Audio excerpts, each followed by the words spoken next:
Good evening. I'm calling back to order this meeting of the Sacramento City Unified School District Board of Education. Item 4.0, our Pledge of Allegiance. Item 4.1, our broadcast statement, which will be read tonight by our student board member, Halbo. This meeting of the Sacramento City School Board is being recorded in its entirety and will be cablecast on Metro Cable 14, the local government affairs channel on Comcast, Consolidated Communications, and AT&T Uverse. Today's meeting will air Sunday, March 24th at 6 p.m. and Monday, March 25th at noon, and webcast at www.sacmetrocable.tv. We welcome members of the audience to address the board. Please complete a speaker form located in the back of the community room and give them to our communications representative along with any handouts you may have for the board prior to the conclusion of the item's presentation. Please speak into the microphone when addressing the board and state your name for the record. Please limit comments during public comment to items that are not on the agenda. If you do comment on an item that is on the agenda, we will ask that you please defer your comments until your item comes up on the agenda. Please also turn off your cell phones or place them on silent or vibrate. Thank you, Board Member Halbo. Item 4.2, the Pledge of Allegiance, which tonight will be read by our New Tech High School Academy and their decathlon class. Go ahead and come on.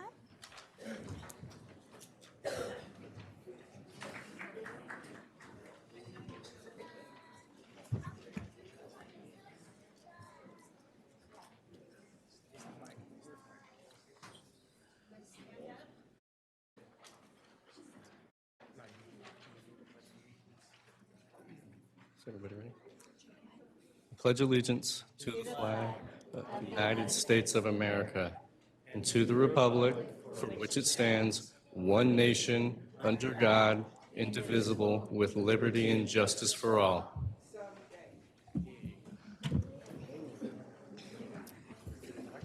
Do we have a student class representative who will be speaking tonight? Yes.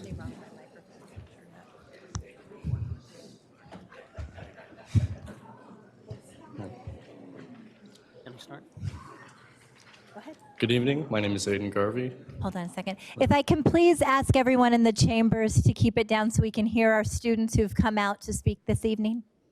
Good evening. My name is Aiden Garvey on behalf of Sacramento New Technology High School and our academic decathlon team.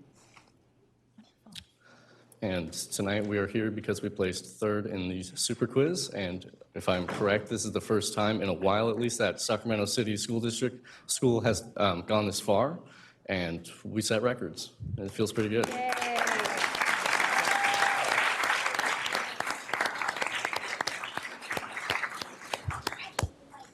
Congratulations. Thank you. Thank you, President Ryan. The Academic Decathlon is an annual high school academic competition that consists of various academic competitions such as multiple choice tests, performance events, and essays. These new tech students worked hard all semester to prepare for the 39th annual Sacramento County Academic Decathlon competition. The theme was the 1960s, and the students competed with over 500 other high school students in the areas of economics, art, history, science, literature, math, and music. They also completed an essay, personal interview, and speech. The students won medals in interviews, science, and social science. New Tech, the only small school in the entire competition, took 8th overall against 28 other high schools, and they took 3rd in a very competitive super quiz.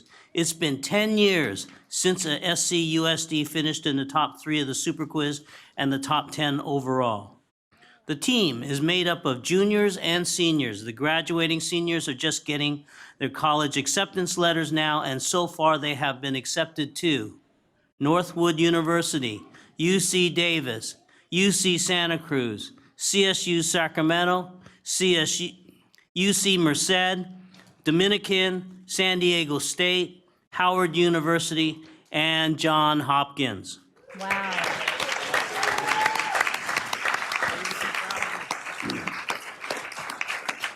Now, I'll read off the list of team members.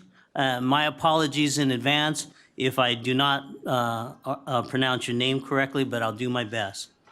Tatiana Alvarez, Dalia Amezquita, Alex Biondo, David Candia, Priscilla Cortez, Madeline Kurnow, Jordan Deuce, Aiden Garvey, Kobe Lawson Chavanu, Evan Livanios, Cindy Mariquin Del Cid, Gabriela Pasillas, Maria Perez, Federico Pimento, Zachary Roberts, Charisma Stearman, Izzy Sylvia, Inez Thrower, Nathan Vase, Josh Williams, Giselle Miranda, and Victor Tovar. Let's give them all a great hand.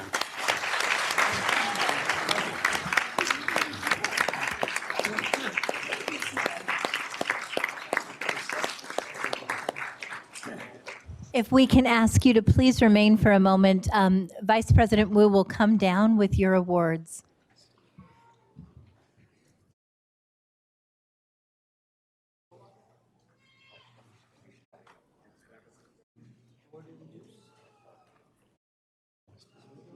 David Candia, Alex Biondo, Gabriela, Cindy Marquand Del Cid, Evan Liblian, Aiden, Zachary Roberts, Josh Williams, Charisma Stearman, Izzy Sylvia, Nathan Reyes. Is that everybody? Yeah. Turn around, take a picture of that.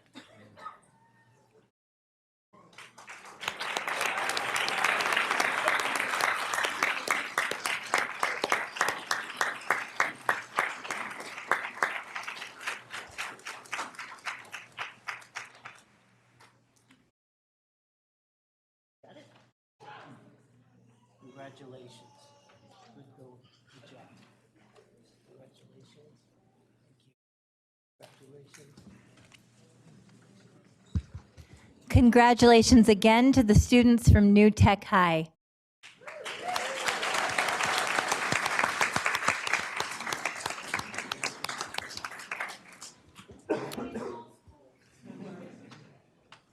We'll be moving on to item 7.1, approving resolution 3072 in recognition of the National Women's History Month.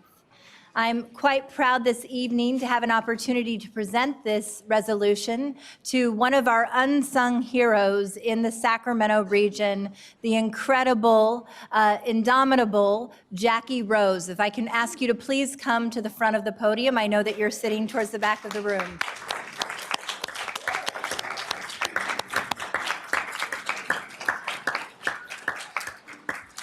Before I read a brief excerpt from this resolution, I just want to share that Miss Rose came into my life with her work through the Rose Creative Empowerment Center years ago, shortly after I had adopted my daughter.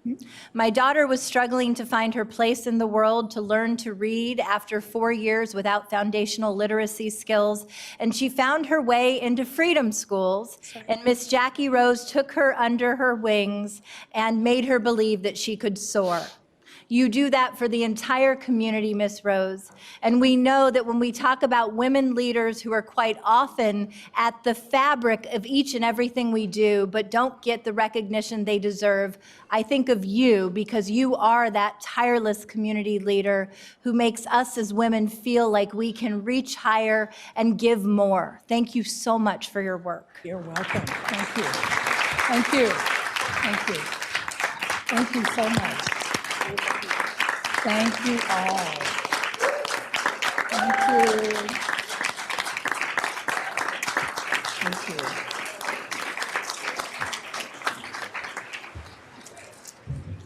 So I will read just a few quick things. Whereas the advocacy of the National Women's History Project led to an annual observance of Women's History Month, which highlights the contribution of women to events in history and contemporary society and is celebrated during March in the United States.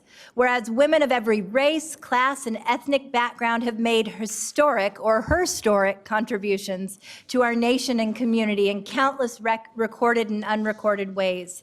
Whereas American women have played and continue to play critical economic, cultural, and social roles in every sphere of the life of the nation by consisting of a significant portion of the labor force inside and outside the home.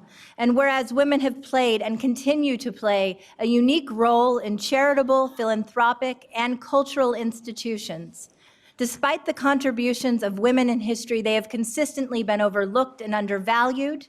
Today, we are trying to once again right that wrong. We know that 127 women now serve in U.S. Congress and are a living example of the power and vision of women who are striving, like Jackie Rose, for peace and justice through public service. Now, therefore, be it resolved that Sac City Unified School District's Board of Education celebrates the Women's Month of March as Women's History Month, and we are so honored to give this award to you today, Ms. Rose. Thank you.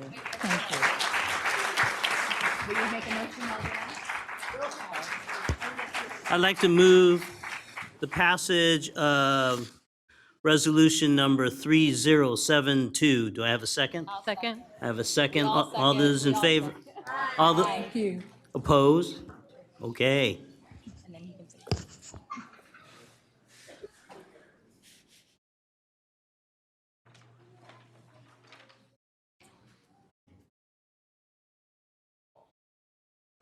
Brooklyn, if you're watching, Miss Rose is getting her award. Hi, Brooklyn. I want to thank Jesse and the entire board, along with the superintendent. I do this work because it is my passion.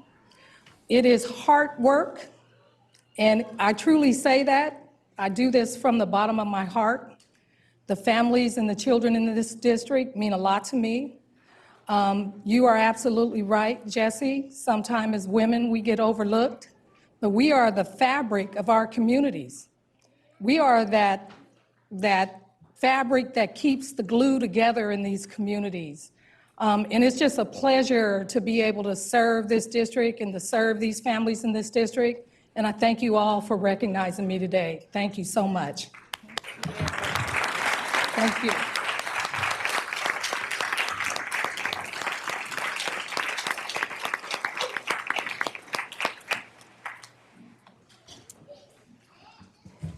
Item 7.2, approving Resolution 3074 in recognition of Cesar E. Chavez Day, Service and Learning, which will be presented tonight by Board Member Garcia. Yes, thank you. I'd like to invite Ms. Becky Chavez up to the podium along with Mia, Rose, and Rebecca.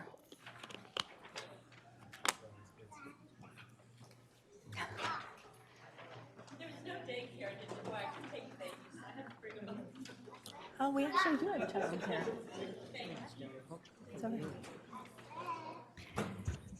We actually do have childcare right next door with snacks. Oh, the babies are too young. Yes. There are two of them. Yes. This is my little family. So the Chavez family here, Miss Becky is the niece of Cesar Chavez.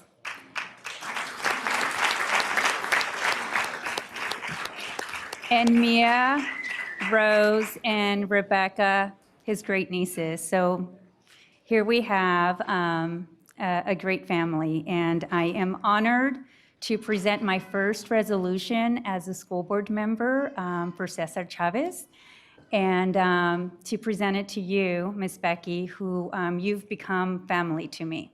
So thank you. Thank you for being here. And I want to recognize March 31st, 2019 as Cesar Chavez Day of Service and Learning. This is a very important and very personal resolution for me as the daughter of farm workers. My father immigrated to this country and became a farm worker working in Arizona and California. And my mother worked as a farm worker picking strawberries throughout Orange County for much of my childhood. So it was through my parents that I learned of Cesar Chavez. And today we celebrate him not only in our Latino communities, but around the world. And that is something that gives me great pride and great joy as a first-generation Mexican-American.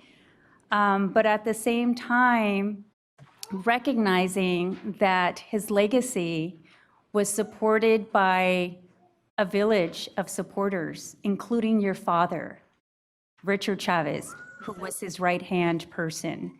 So I also want to recognize all of the hard work that your father and all of your family contributed to this incredible movement, and now honoring him, your uncle Cesar Chavez, on March 31st with the Day of Service and Learning. So that's right, Rose and Rebecca. That's right. I'm they're talking saying, "Sí about se your puede." uncle. Sí se puede. That's right. But I also want to take this opportunity and just read an excerpt from the resolution before I invite Superintendent Aguilar to say a few words with everyone. And then you can go ahead and just share a few words, Miss Becky, if you don't mind. And I call Miss Becky Chavez Miss Becky because she was my daughter's Victoria and Barbara's first preschool teacher. So she'll always be Miss Becky. Thank you. So whereas Cesar Chavez was born on March 31st, 1927, and experiencing the hardship and injustices of farm worker life firsthand, Cesar Chavez valued education as a path to a better life, become self-educated, and served as a voice for California migrant workers as a prominent civil rights activist. And through civil rights activism, Cesar Chavez pursued a mission of nonviolence, social justice, and selfless service to others, and organized farm workers and campaigns to enact laws and regulations to bring dignity and protections to farm workers. And whereas school and community leaders today draw upon the example of Cesar Chavez as they coalesce around the cry for protection and leadership being heard throughout the district and nation around many social problems that continue to plague our community today. Thank you. So Superintendent, if you'd like to say a few words. Thank you so much, Member Garcia and Ms. Becky. Thank you for being here with your family. There's a lot of stories, but the one that I'd like to share, just as I'm reflecting on this moment, is I was born in Delano, California. And sadly, it wasn't until my college years, taking Chicano studies, that I learned about why I should have been much prouder about having been born in Delano, California. And the fact that it wasn't until those college years that I understood the significance of why I'm today very proud to be from Delano, California. But it did bring a lot of memories. When I helped my parents pick grapes in the Central Valley, our cuadrilla, our crew, was made up of Mexicans, my parents and their friends, and some Filipino brothers and sisters. And growing up, I never understood the significance of the very close relationship that our people have with the Filipino community as well. And again, it wasn't until my college years that I understood why it was so special of a relationship between our Mexican community and the Filipino community. And I'm just grateful that we're in a school district that understands that students shouldn't have to wait until their college years to understand that. And as we prepare to implement our ethnic studies curriculum, I'm just very proud of a board that has taken a stance to say that our students should understand the contributions of individuals like Mr. Cesar Chavez as well, so that they don't have to wait years into the college careers to understand the great contributions that he made to our society. So thank you for being here. You're welcome. You're welcome. I just want to say, on behalf of my family, I want to thank you for this resolution on my Uncle Caesar's life's work. It has been 26 years since his passing. Today, he would be very proud that this past year,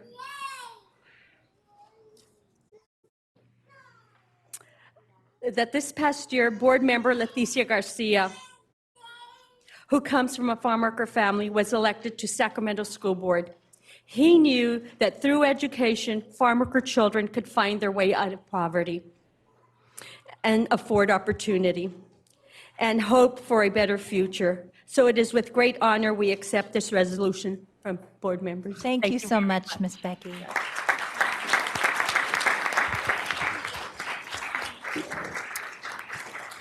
And while Superintendent Aguilar and Member Garcia go down to take pictures, I want to share, I just received an invitation from my dear friend, a relative of Ms. Chavez, Camila Chavez, Dolores Huerta's daughter, to participate in the Dolores Huerta Day celebration, which will be April 10th, 2019, at the California Museum. And I hope that others can join as well. President Ryan, I move approval of Resolution 3074 in recognition of Cesar Chavez Day of Service and Learning. All those in favor? Aye. Any opposed? The motion carries. Thank you so much for being here tonight.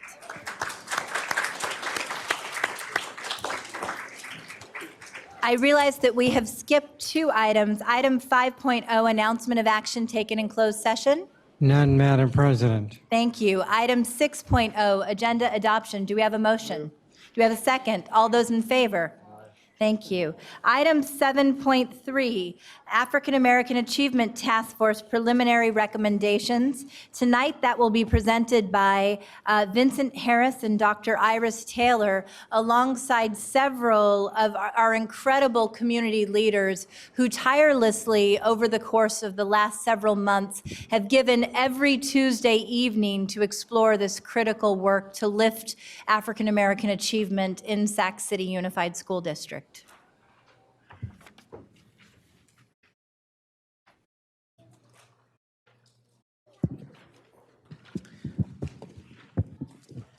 Thank you. Good evening, Board President Ryan, Superintendent Aguilar, and members of the board. My name is Iris Taylor. I'm the Chief Academic Officer.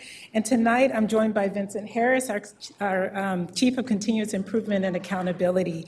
And also joining us are members of the African American Task Force. And so they'll be speaking tonight, and we'll introduce them as they come up. We're just really excited to be here tonight to share with you what we're calling these preliminary recommendations of the African American Task Force. Since this group decided, committed to meeting the charge back in September, they have been meeting every week, really focused and hunkered down on this work. And so we just want to thank those who are standing as well as those who are still sitting in the audience for their work tonight. We also want to thank our facilitators, so Dr. William Ellerby and Robin Fisher. Please stand, because you have been just a tremendous asset in coordinating and leading this work with us.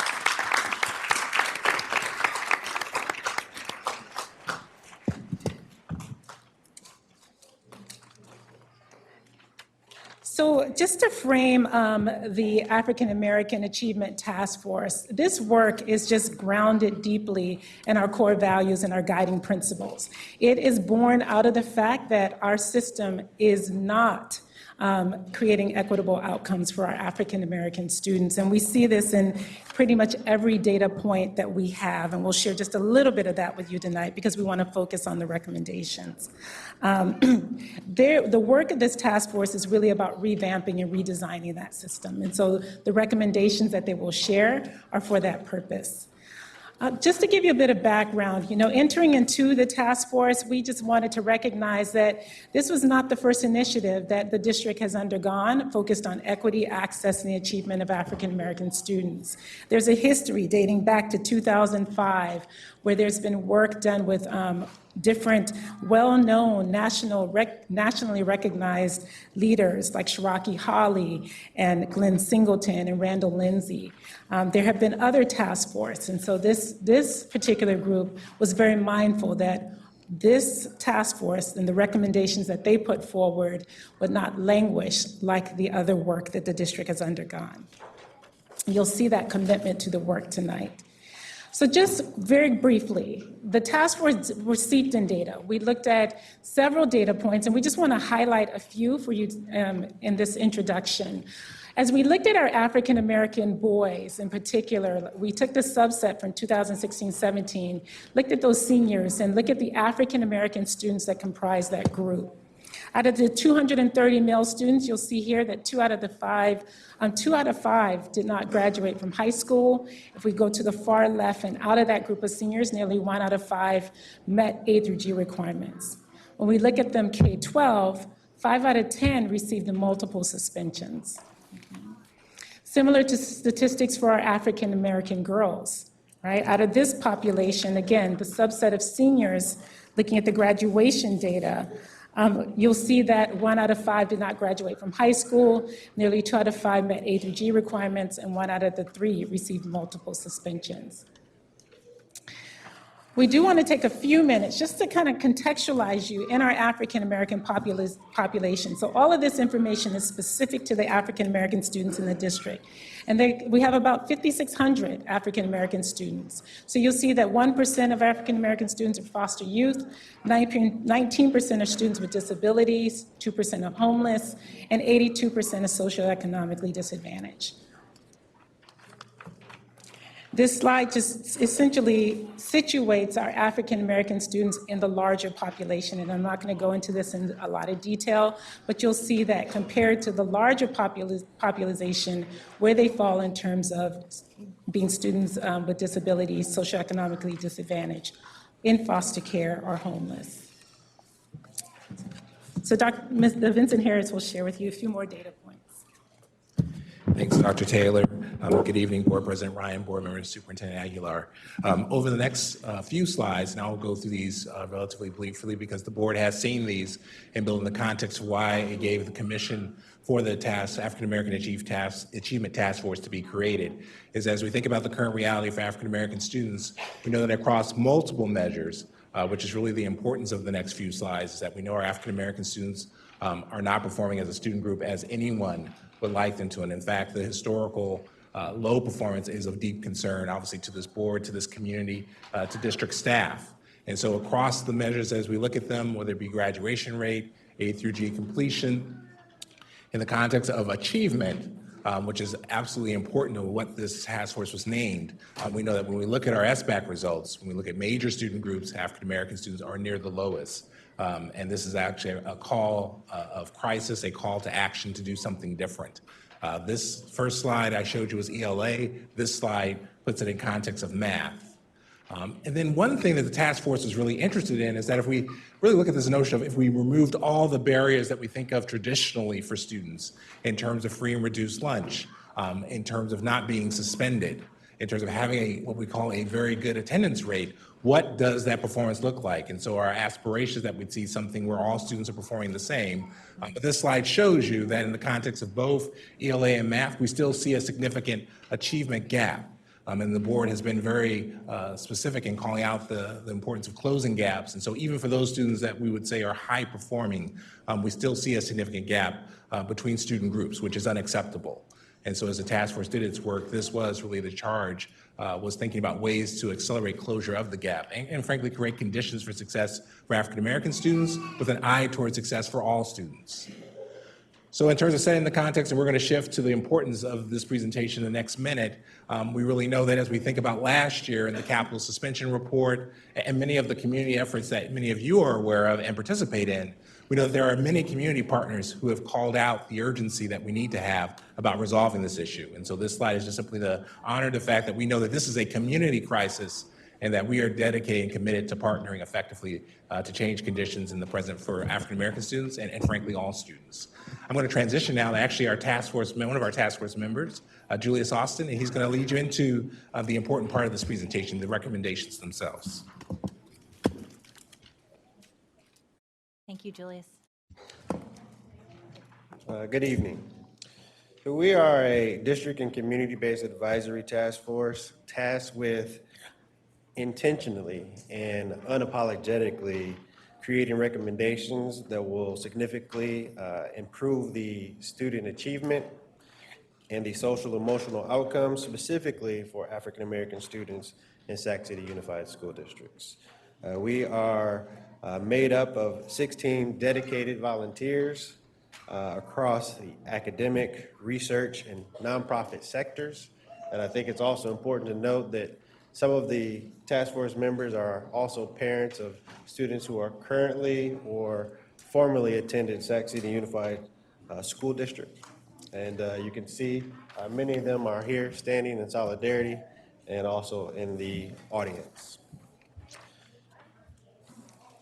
Here you can see the names of those task force members. For the sake of time, I will not read them all off, and I hope they forgive me for not naming their names individually.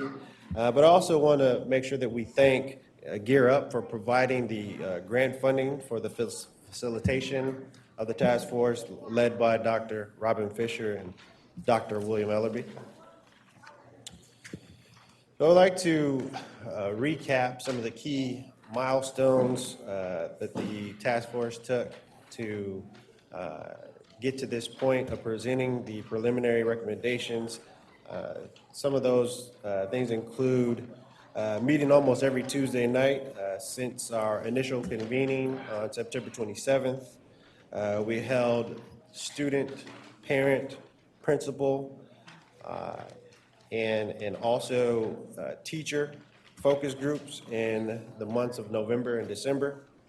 And also just recent as Tuesday night, we held a community engagement session. So as was stated, we are calling these recommendations our preliminary recommendations, but please recognize that we used an abundance of statistics from Sac City Unified School District, other districts in the city and the region, also districts across the state and the country. We used research information, legislation, policy, and models of strategies that have been proven to provide successful outcomes for African American students. Though the PowerPoint will display some of the highlights of the recommendations and the focus area of the recommendations, there are full recommendations that have been given to the school board and to the school district staff, and they include more statistics and data and also provide strategies and suggestions to reach the goals of the recommendations. So we've broken up the recommendations into two categories. Those categories are culture and climate and academic achievement. When we're speaking of culture and climate, we're talking about school climate, school community in which inclusive and multiple experiences are created to create a culture of mutual respect and appreciation among all staff, students, and families. Disciplinary policies and practices that create a situation in which African American students are not disproportionately affected by disciplinary policies and implementation. We also talk about community engagement. We want to ensure that African American families and community members are feeling connected and engaged with the school community. When you look at academic achievement, we're talking about access and inclusion, right? It's important that African American students have access to and are included in rigorous and relevant courses, extracurricular activities, and very importantly, college and career preparation. We want to ensure that there's opportunities to learn. We want to make sure that schools provide multiple opportunities and strategies for African American students to achieve academic success. And last but not least, we want to look at achievement and outcomes, right? African American students are expected to prepare and to perform at high levels. Disparities in achievement and outcomes among student groups, and our disproportionality in placement in educational programs are eliminated. All right, so I will present highlights of the academic achievement recommendations, and then I'll turn it over to Cecile Nunley, who will present highlights of the culture and climate recommendations. So, in academic achievement, just some of the highlights. So by June 30th of 2020 and each thereafter, we would like for Sac City Unified District to increase the percentage of African American students who are SBAC proficient in math and English language arts in 3rd, 6th, and 8th grade. And also, once again, by June 30th, 2020 and each year thereafter, Sac City Unified School District will increase four-year cohort graduation and A through G course completion percentages. Also, a couple other highlights before I turn it over to Cecile. I want to make sure that there's the adoption and implementation of curriculum that includes and reflects the African American experience. And we also would like to recommend that there's an increase in African American teachers from only a number of 109 to 150.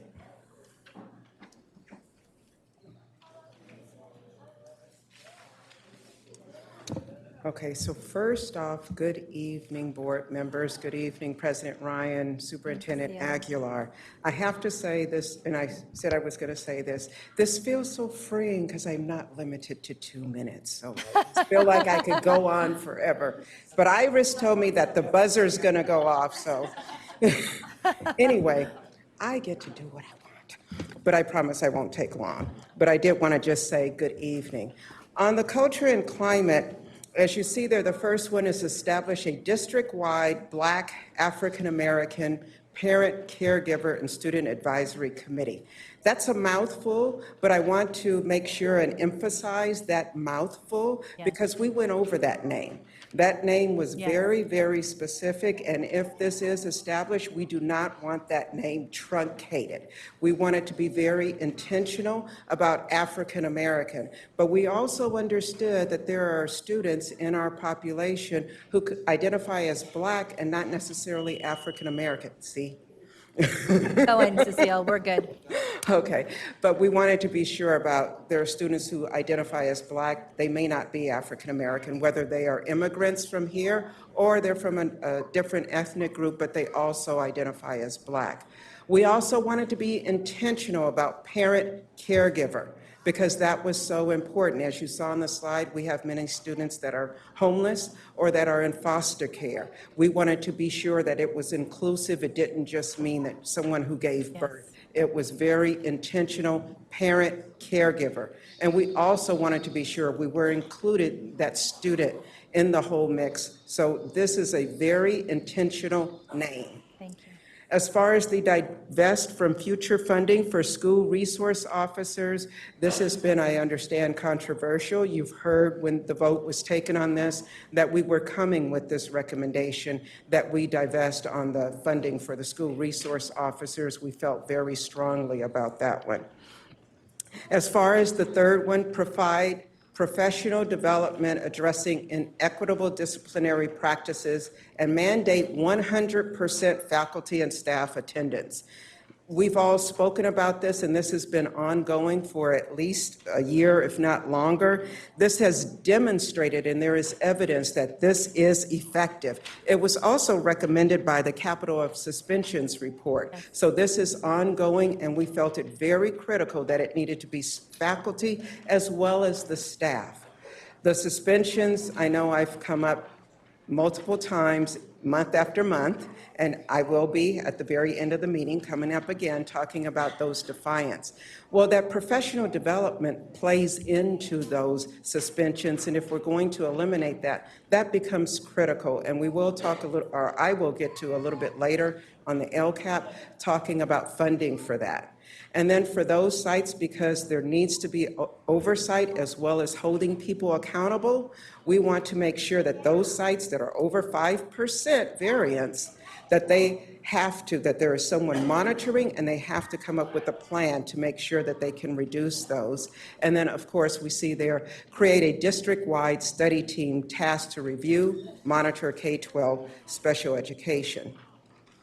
Now, the next item talks about the task force challenges, and this is one of those that is very critical to all of us. There was concern, you see the very first one, concern that the district will fail to implement the recommendations. This was huge. This was huge when you guys first commissioned this task force to be set up. You heard speaker after speaker come up here and say, we've had task force, we've had recommendations, nothing happened. What's going to be different this time?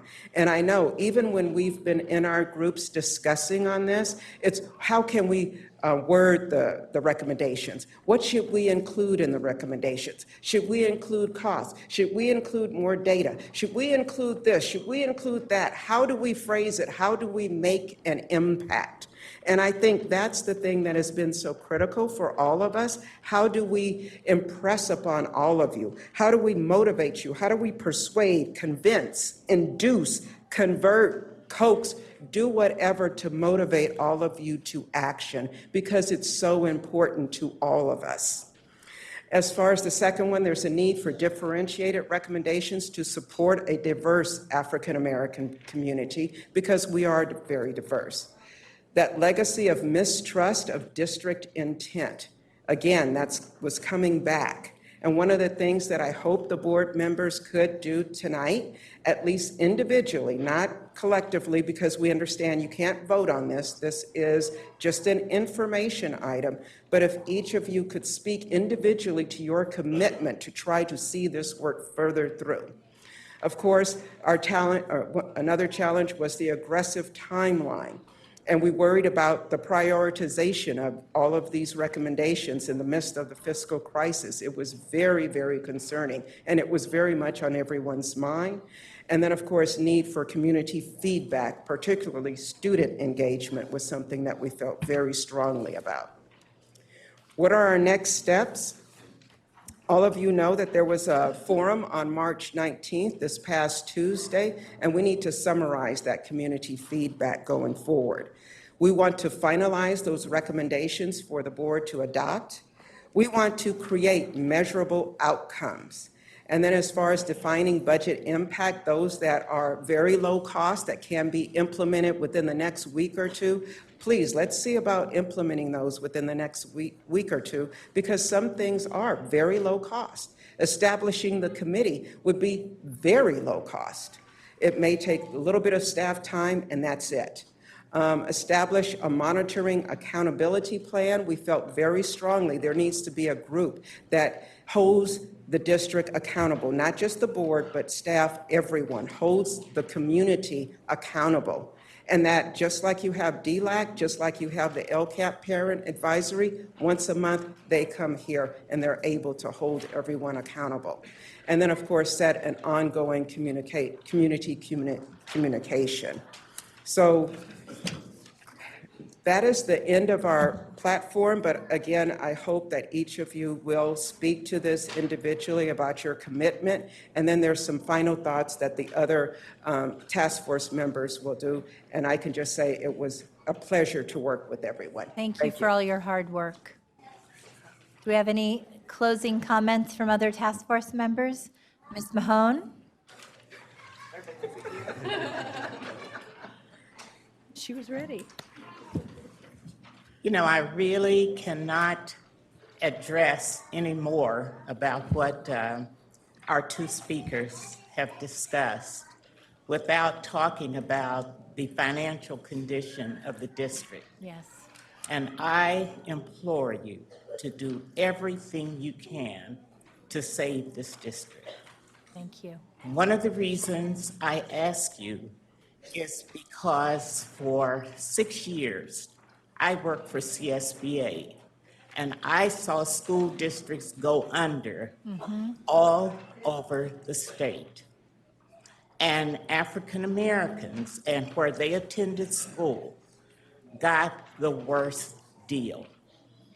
And if you have to close schools, and you've closed them before, all you have to do is look at Freeport, look at Mark Hopkins, look at Fruit Ridge. Do not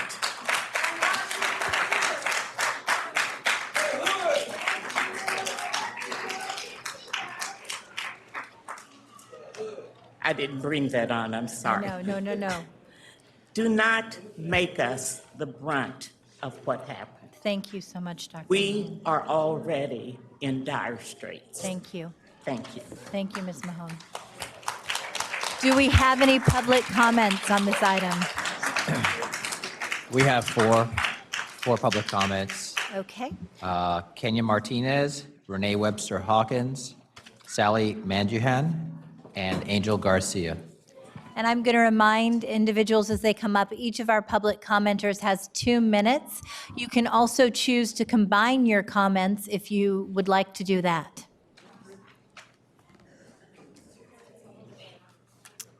And Kenya, I believe you have the first comment.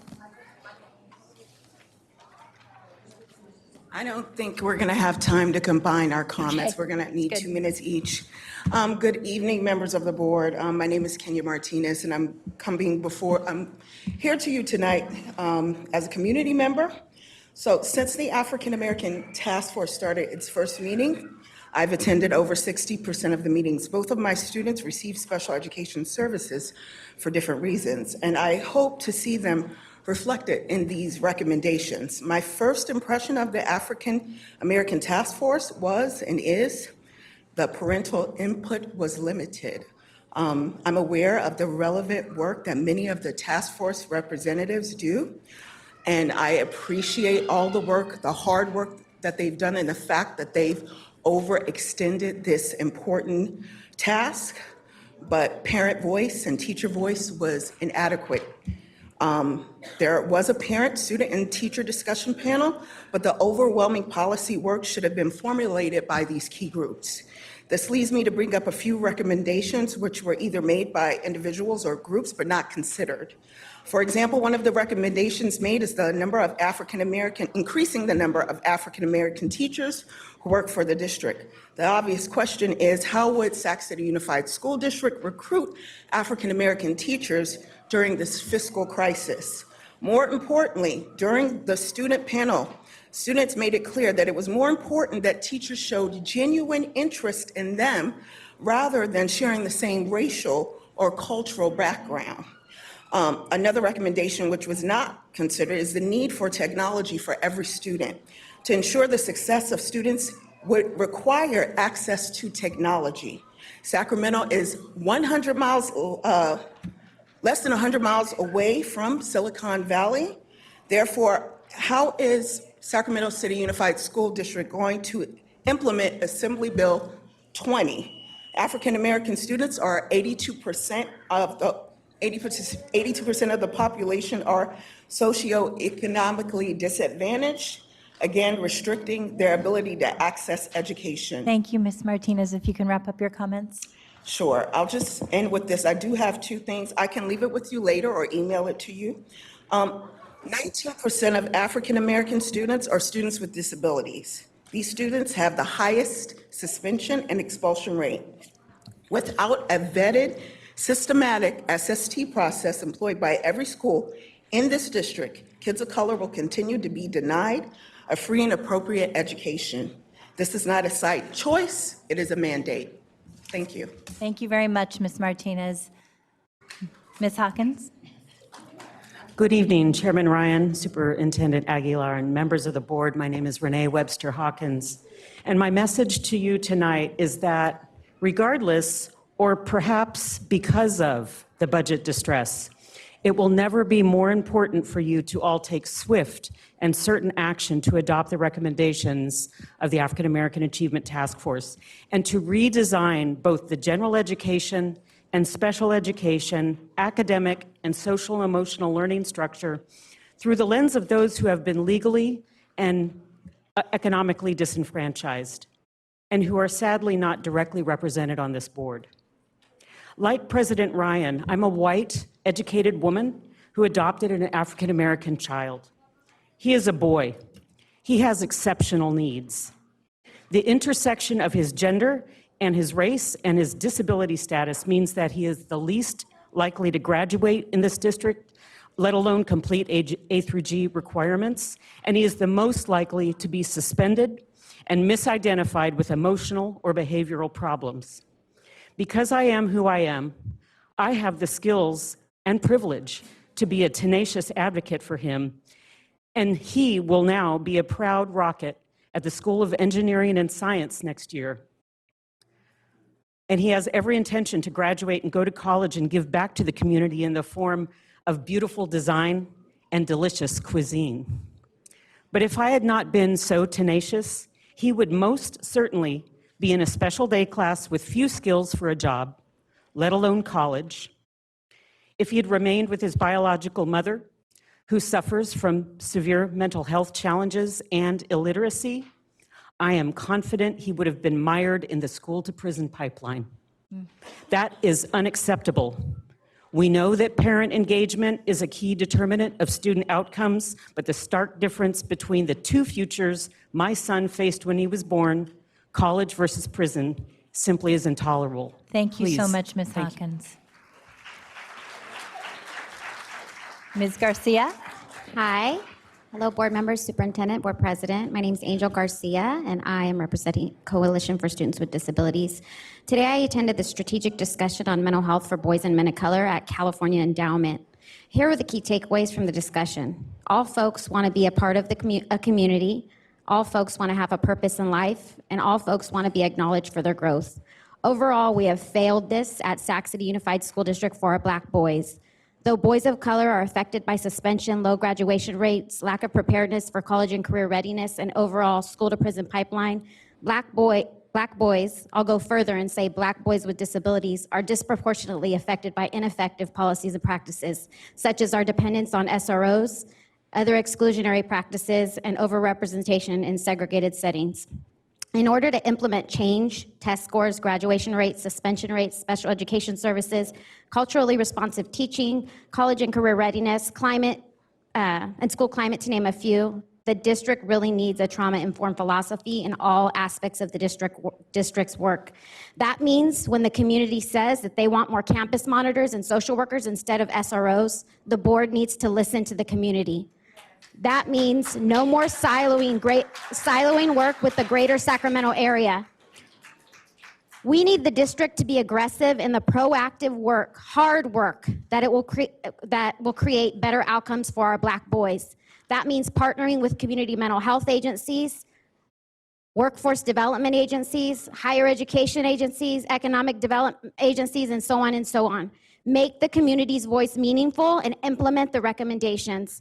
There is a lot of overlap with the Graduation Task Force and African American Task Force and recommendations from the Special Education Audit. Do not give any more lip service. Invest in one of the most disenfranchised of our students. They are the future of California. Thank you very much, Ms. Garcia.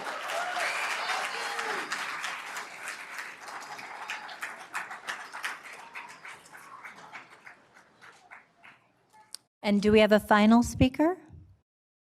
No? Those were all our speakers? Okay. So at this time, we're going to take questions and comments for board members. I'll go ahead and have our task force members approach the podium in case you would like to answer some of the questions. First, I want to begin by recognizing that last summer when the Capital of Suspensions report came out, I, like so many of my board members, were outraged. I was outraged not just by the finding that we disproportionately suspend and expel our Black youth, but because I furthermore had seen this with my own son beginning in preschool. And we know the data around preschool suspensions and expulsions of African American males and how that follows them throughout their lives. We did not have money to do the work that we were hoping to do, and I was very proud to work with the superintendent to go to Gear Up and secure a grant, and Robin Fisher's excellent facilitation, as Robin Fisher has done this work, as you know, in many other districts across the state.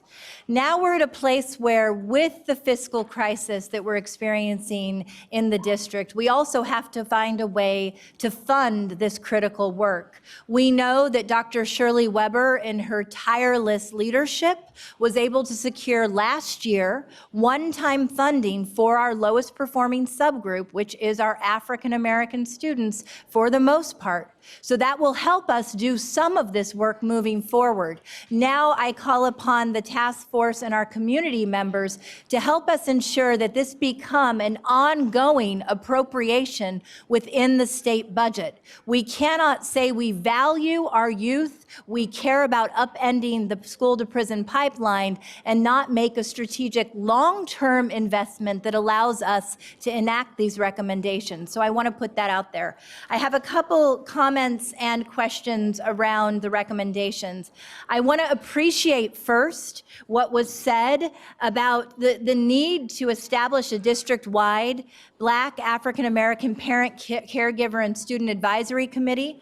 I quite often say that we talk about parent committees, parent councils, but we know our Black community, this certainly isn't the case in Oak Park. It is our families and often our extended families who are raising our Black children. And so we have to create a safe space that recognizes their shared contributions to lifting our students' achievement. And I love that, and I think we can do it very quickly with very little expense. I want to talk about the divesting from school resource officers. I know I've reached out to several of you to talk about this. Daryl White is not here today. Daryl White and I have already sat down to discuss at length a plan for working on alternative safety measures for our school sites beyond this school year, so 2019-20 and beyond. He is committed to convening both the Black Parallel School Board, but also key community activists, parents, students, and caregivers to help develop those solutions based on the work that he has done to change culture, because we know that just removing the officers alone does not change the outcome unless we're actually doing the training necessary to change mindset from administrators down to teachers in the classroom. And that's why your recommendation around holding our campuses accountable to tracking all out of classroom suspension is key. I cannot tell you, my own first grader has lost so much time sitting outside his class, and he's not technically suspended, and yet the message is he has done wrong, he is a bad kid, and so therefore he's not in class, right? So I really appreciate that. I think that the policy committee, working with board member Mai Vang and under her leadership, is very committed to a couple of different things. The elimination of the willful defiance suspensions. I've heard a whole host of reasons why people believe that is very difficult to do, but I think we have to just make the commitment per your recommendation, beginning with next school year, to end it and to track the impact moving forward. Hopefully we can do professional development to ensure that we provide the appropriate supports. I love the recommendation around eliminating the pre-K to third grade suspensions, and I really feel like we have to talk about what it means when we discipline disproportionately our Black youth in the early grades and the message it sends their white peers about their worth and how that follows them throughout their lives. And so I appreciate so much that recommendation.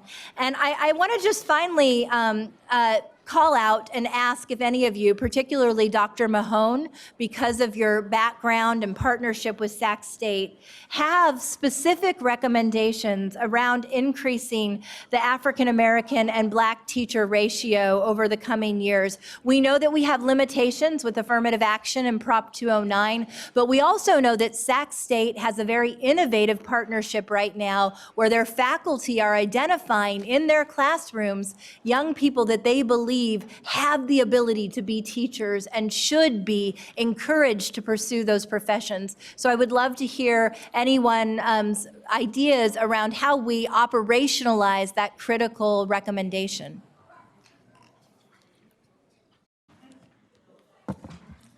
I think that one of the things is already occurring in your district, and that's where you have Dr.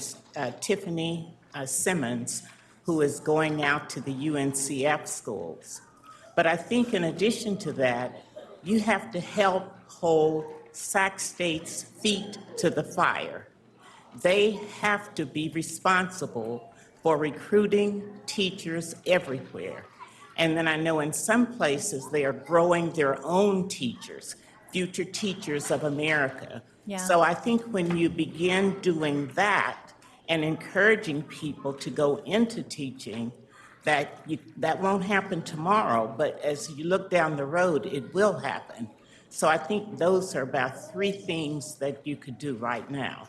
Thank you, Dr. Mahone. And finally, and then I'll open it up to questions and comments from board members. I want to share that I'm very proud that Dr. Luke Woods, the author of Capital of Suspensions, who ended up putting forth many of the recommendations you've adopted, has recently joined my board at my day job, the Campaign for College Opportunity, and I certainly will call on him to help us operationalize some of this work. Yes, please. Hello, members of the board. My name is Nazak Waliali, and I'm the chair of the Sacramento Youth Commission, and I was one of 2 youth representatives on the African American Achievement Task Force. I just want to make some statements on your comments. I do think that budget reflects values, and so when we're scrounging for money to support Black students, that is a reflection on what the board values, and we need to start valuing Black students because we have been undervalued for far too long. Also, I heard that we hope to create professional developments. This needs to be a priority because, as previous speakers have said, it's not enough just to have Black teachers in the classrooms. It's about teachers having cultural humility trainings and understanding the backgrounds of students and being sensitive, especially when we look at students with disabilities. We look at foster youth. What are they bringing to the classroom aside from just the schoolwork? And also with SROs and changing the culture, we really need to look forward in this project by seeing that students are not simply just failing in schools, but schools are failing students. And so when community members come and say that SROs are negatively affecting Black students, that there is a culture climate in schools that is negatively affecting Black students, then we need to say what is the reason for that, and we need to attack that head on. And so that means supporting our recommendations. That means coming to our community engagement meetings and coming to our regular meetings and being in the room while we're discussing these things so you can have more context when we come here. Thank you. And I also, as you step aside, I want to thank you for being one of the most present task force members throughout the entire process and a fierce voice for our foster youth. You consistently brought back how are the recommendations also going to serve that critical and often overlooked population. So thank you so much. With that, questions and comments from board members are first coming from Member Garcia, followed by Member Minnick. I just want to thank you for the commitment and for the work. So I had the opportunity of joining Dr. Mahone the other night and going up some of these recommendations, and they're very well thought out. And I wanted to understand a little bit at that the other night, sort of what was the logic, the thinking in terms of some of the recommendations. And I was glad to hear some of the responses. I would imagine many of my colleagues, I think there is an urgency to the recommendations that you have presented before us. But I am concerned about the 1-year timeline that you're essentially highlighting for us to implement all of these recommendations. So I did ask at the table if you would consider developing a strategic plan and implementation plan, some sort of timeline in terms of identifying which recommendations can be implemented right away. The advisory groups would be something that I would imagine would be something that could be done right away, not only at the school site level. I think that the recommendation is at the district-wide level, but I think we need to think about the school site level as well, and especially target the schools with a high percentage of African-American Black students to make sure that that is happening at the very local level, especially if we talk about one of your other recommendations, which is to develop a plan as to why the suspensions are higher than the district. We need to make sure that we work with that school site parent advisory committee to develop that plan. I also wanted to, I agree with the divestment from SROs. I would have liked to see that those dollars could have been redirected to other services that we know we have a higher return on our investment with counselors and mental health services. So but you know, that's something that we'll continue to talk about, and hopefully we can change that for next year. I also thought that one of your more specific recommendations, the increase of four-year A through G course completion and you give some percentages. I think you need to broaden that in making sure that you not only increase completion, but you increase access and enrollment and completion. Otherwise, we'll have 100% completion, but we're only really talking about a very small number of African American and Black students. So we want to increase the number of students accessing those classes, enrolling and completing. A cost analysis would be helpful, and I don't know if the task force does that, working with with district staff, but it would be helpful to sort of think about what is lower cost, what can we do right away, so that we can honor and recognize and absolutely value our African American and Black students. So I just wanted to share that. But I did leave that meeting very inspired, and I did come across something in my day job. It's the African American Parent Advisory Council rubric that I wanted to share with the task force, just as you consider moving forward, and share with staff as well, that maybe it's something that can be considered as we're moving forward in terms of when all of these recommendations will be implemented over a longer period of time because of our fiscal situation. But I think we need to act immediately on some of these recommendations. So I just want to thank you for your time and for the presentation, for all your work. Thank you. Vice President Minnick, followed by Board Member Morowski. Thank you. So first, I want to thank all of you because I know this was a lot of work. I sat on the graduation task force last year and the year before, and I know how much time, what that time commitment is like, and you really stepped it up. You were there every week, and I really appreciate it. And it's proof. You know, I was looking through an earlier version of the recommendations a week or so ago. And you know, it's clear that you put so much energy and thought and passion into this. And I just want you all to know how much we appreciate this work, especially as volunteers at a time where, you know, it's really all hands on deck.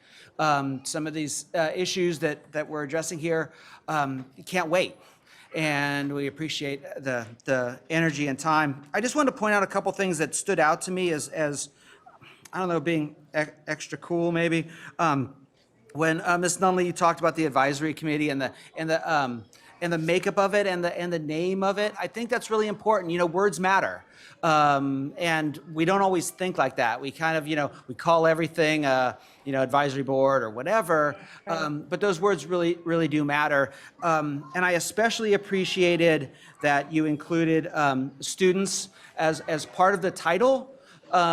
Because I feel like oftentimes we'll say, well, we want to make sure there's students on this committee, but the committee is called, you know, whatever, and it allows us the opportunity to not follow through on that plan to include a student voice. And so having their name on that, I think, is really important. So I really appreciate that. And I know some of my colleagues have talked on the SRO contract. I think for those of you that were here or watched the board meeting when we voted on that extension of the SRO contract, You'll know that it was clear that this board is committed to looking at all the possible options to create a safe climate for our students. Potentially, very different than the system that we have in place now. I know I'm committed to our use of SROs ending at the end of June, and us having a very different way of looking at school safety and looking at ways to make sure our students feel safe. So I appreciate that.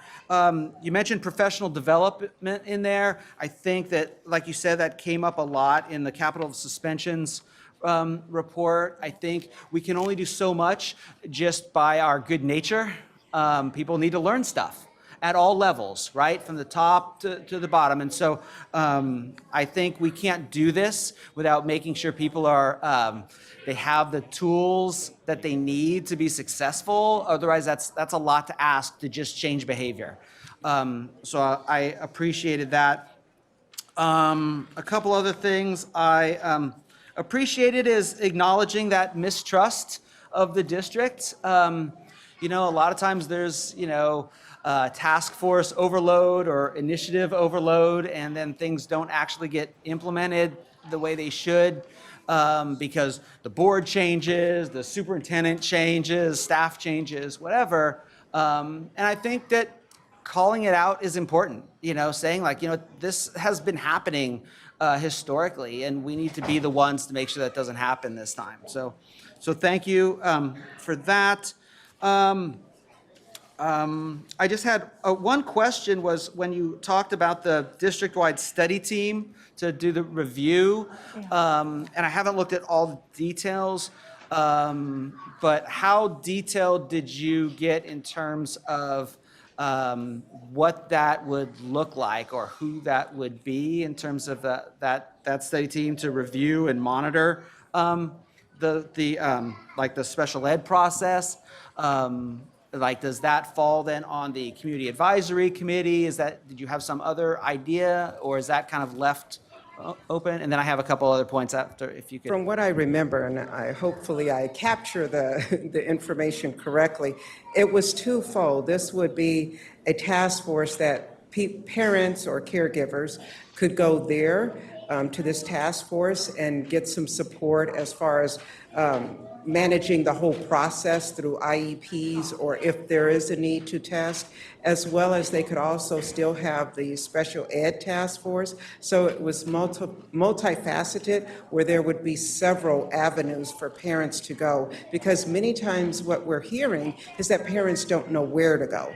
They're not sure, do they go to the special ed? Do they go to the African American? Do they go here? Do they go there? So this was envisioned as another method that would help them specifically walk through the entire process with this. And so is this something that you see as a group of, as a staff function, or a group of parents, a committee? It would be both. It would be primarily parents who could help guide other parents, but of course it would be supported by district staff. Because even on the first committee, when we talked about that, we are envisioning that it's supported by staff so that it's a standing committee and that we can be sure that it stays moving forward, that it's not just a group of parents who came together and then nobody shows up and there's no outlet. We want to be sure there's staff support. Yeah, no, I appreciate you have a few safety nets on some of these. You talked about the event that happened on Tuesday. I know that several of us were there, and I want to just make sure that information that's been collected kind of gets to us as soon as possible, because a lot of that is going to guide kind of the prioritization of implementation. It'd be great if we could just implement everything all at once, but we've got a lot going on. So I think that having that feedback, I know at the table I sat at, I got some great feedback from some middle school students, and having that as soon as possible would be great. You talked about the measurable outcomes and the reports back. I like the idea of these monthly reports kind of coming to the board. And I think that was my, wait, let me make sure before I give up the mic. No, and the only last thing is you mentioned the willful defiance and it was brought up, at our last meeting. I think it was the last meeting, maybe it was 2 meetings yes. ago. And I know that it's being worked on. So some of your recommendations have already started moving forward. So I'm hopeful that, some things are going on a parallel track. So thank you again for all your work on this. Really appreciate it. Thank you so much. We have a few other board member questions and comments. We're running about an hour behind right now, so if we can try and keep those comments brief. And thank you so much to our young audience members for your patience. Public comment will be coming directly after this item. Board Member Morowski.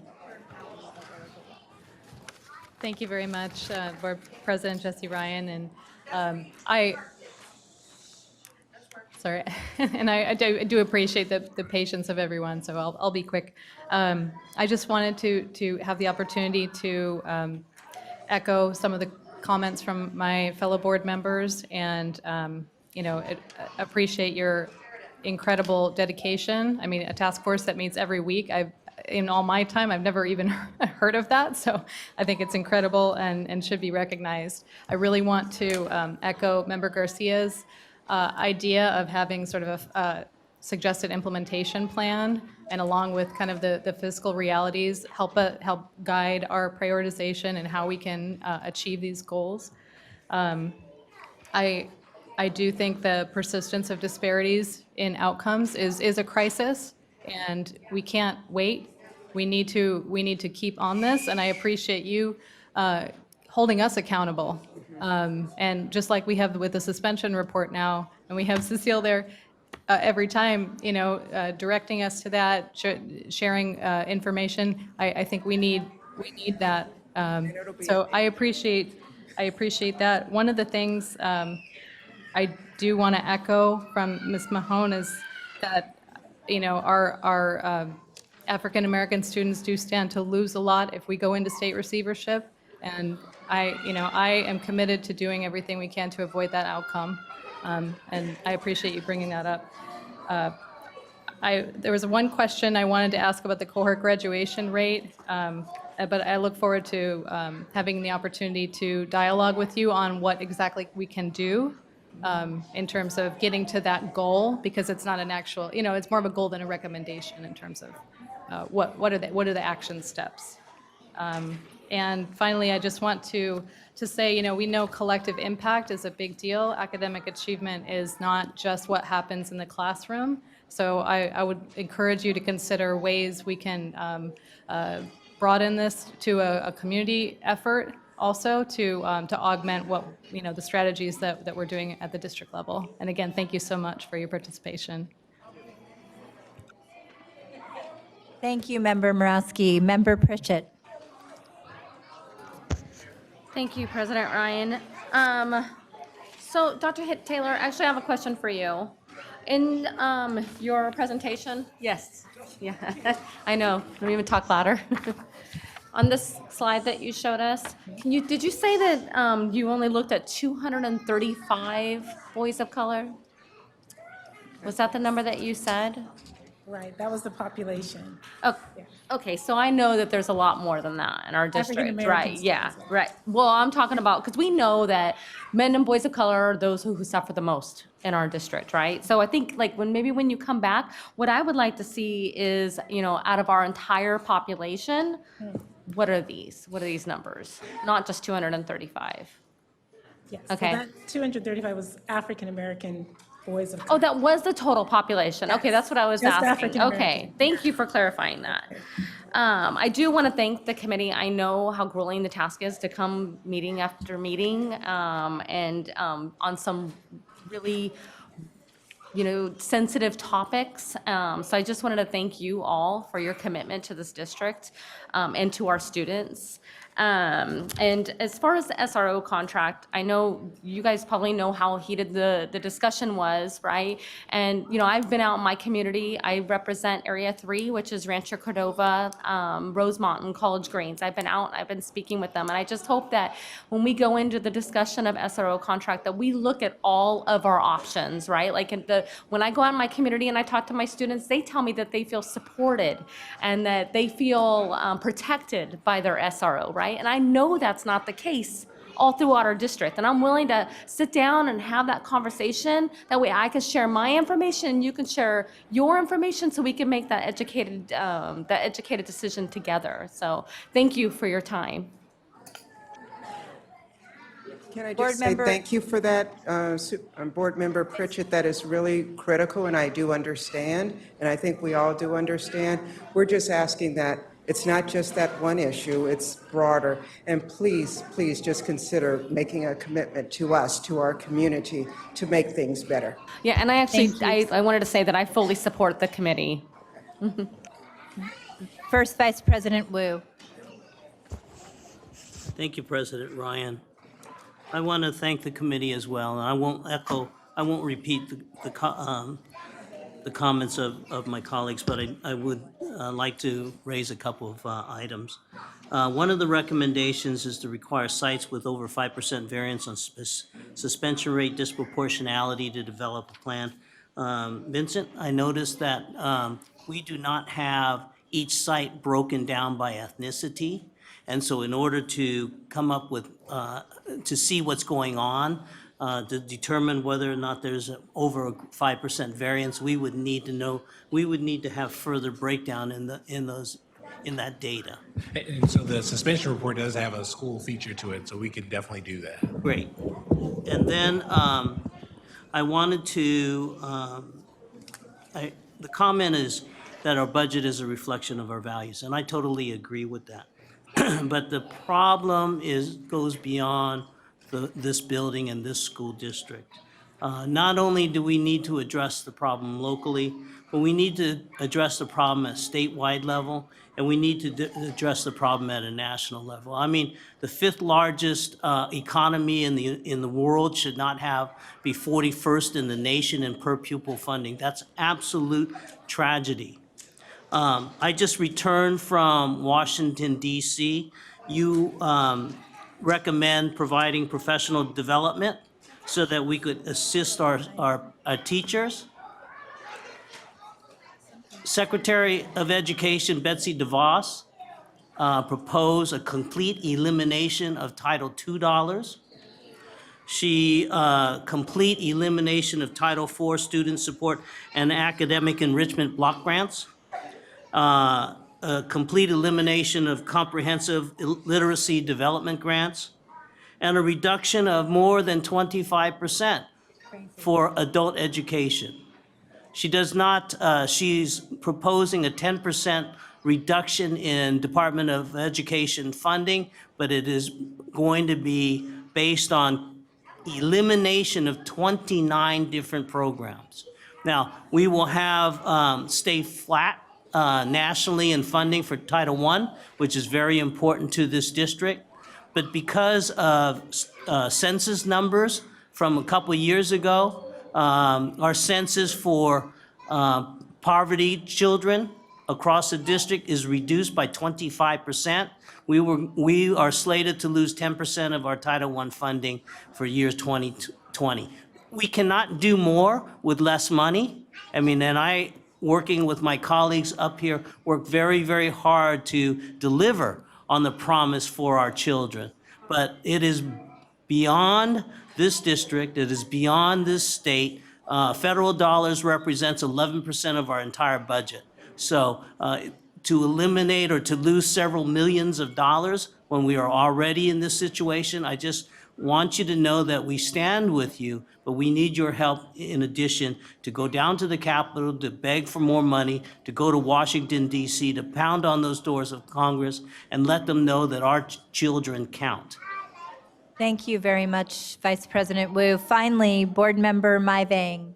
Thank you. I'll keep this short.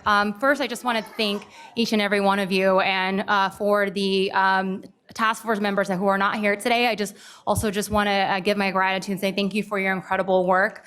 I know that what we do to uplift our student achievement for our Black students will also uplift student achievement for all students, right? So it's critical that we move on this. What I can commit to, I think there are some low-hanging fruit that we can implement right away, like establishing this district-wide Black and African American parent and caregiver student advisory committee. I think, as my colleagues have mentioned before, eliminating willful defiance, we're working on that in terms of a resolution for the policy committee. You all know where I stand on SROs already, and I think that that's going to be a larger, broader conversation with the Board of Education on how we redirect these funds to support our Black students. And then I think for me, I want clarity from staff in terms of implementation on maybe some of these recommendations that are low-hanging fruit. I'm looking at the next step, and I think there are some critical items that needs to be done. For example, summarizing the community feedback that happened in John Still. I see here that we still have to create some measurable outcomes, but I'm still not sure in terms of the implementation plan. And so if staff can speak a little bit on that, that would be really helpful for me. Dr. Taylor and Dr. Harris? I'll start. I mean, certainly your question, Board Member Vang, literally the task force recommendations have just been finalized kind of in the last month or so. So we haven't had time to really vet an implementation plan. So I don't want to give you an assurance that we still haven't done our district vetting. But certainly to your point about the low-hanging fruit ones, we do have a sense that, like the committee frameworks, we probably can move pretty quickly on those. But the longer range implementation plan, we actually as staff need time to actually now take the recommendations as they become finalized and then actually do vetting processes to make sure the implementation plan is reasonable and actually takes into account our current fiscal situation. Okay. Could I direct then, and I don't know if the task force is coming back with staff to basically share the implementation of the recommendations, but can I direct superintendent or staff to bring that back to the board? Because I think, what I'm hearing from the task force and the community members that we've done even prior to this board, that we've done these Black or African American task force, and we're doing it again now, and how's it going to be different? And I think hearing from the community and the task force that we have to make sure that we are moving forward with urgency on this implementation of the recommendations that we can move on, given our financial constraints. But I want to make sure that us as a board, that we're moving on this, and for me to have assurance is for staff to report back on basically what recommendations we've been able to implement, even before the end of the school year. Here are some critical things that we've been able to do. I would like to see that in action. So I fully support Board Member Vang's request. I would actually like to request of the superintendent and the staff that you bring back at the first May board meeting, so that allows a little more than a month, a plan for implementation with tiered recommendations, those that are low cost and easily implementable, those that will take more resources and more time, and those that are perhaps the bigger ticket items and a longer term strategy. And I would ask of our task force members, I know that you've given every Tuesday for months, but if you can continue to be involved, maybe not weekly, but in some way in helping to shape that. I believe that that's critical, taking into account the feedback we received from our families at our community meeting last night. Thank you very much. I appreciate all your work.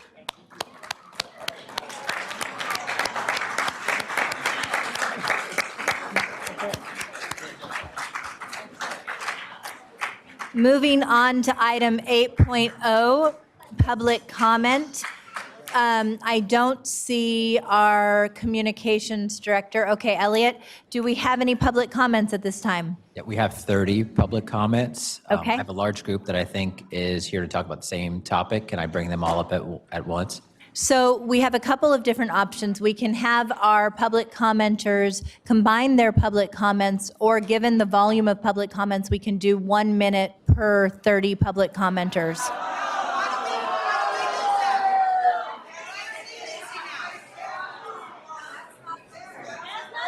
All of the public comments? Okay.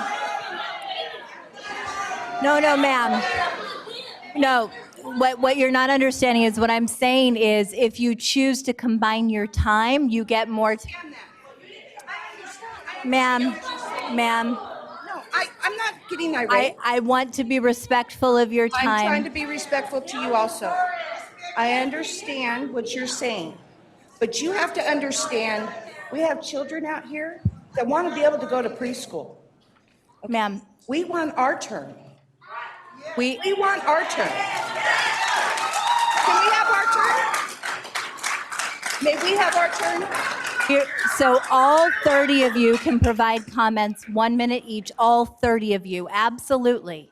Thank you. And then the bell will ring, and then what?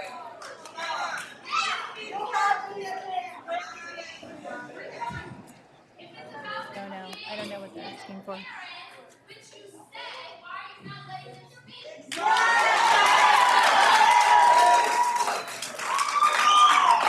Didn't I say I would like?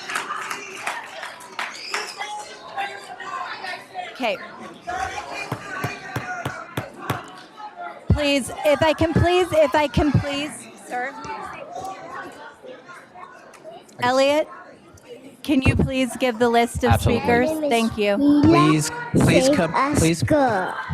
Please come to the podium as you hear your name called. We're absolutely giving you your time. He's going to call each of your names. I'm going to call everyone's Please name go now. ahead. He's going to I'm call gonna call each of your everyone's name names now. in order. My name is Nina, Save Our School. Okay, if I could just get. My name is Mila. We need to save the school. Okay, please come to the podium as your name is called. Suzanne Gonzalez, Save our school. Jill Hernandez, Amanda Vargas, Save our school. Susie Saraba, Save our school. Colleen Rodolfi, Sally Evie, Valerie Save our Willover, school. John Strum, Cheryl Barreros, Save our school. David Ehrman, Patricia Benoit, Pete Barker, Krista Mahoney, Tiffany Burkett, Save my school. Judith President Ryan, Arnold, is it possible, Renee.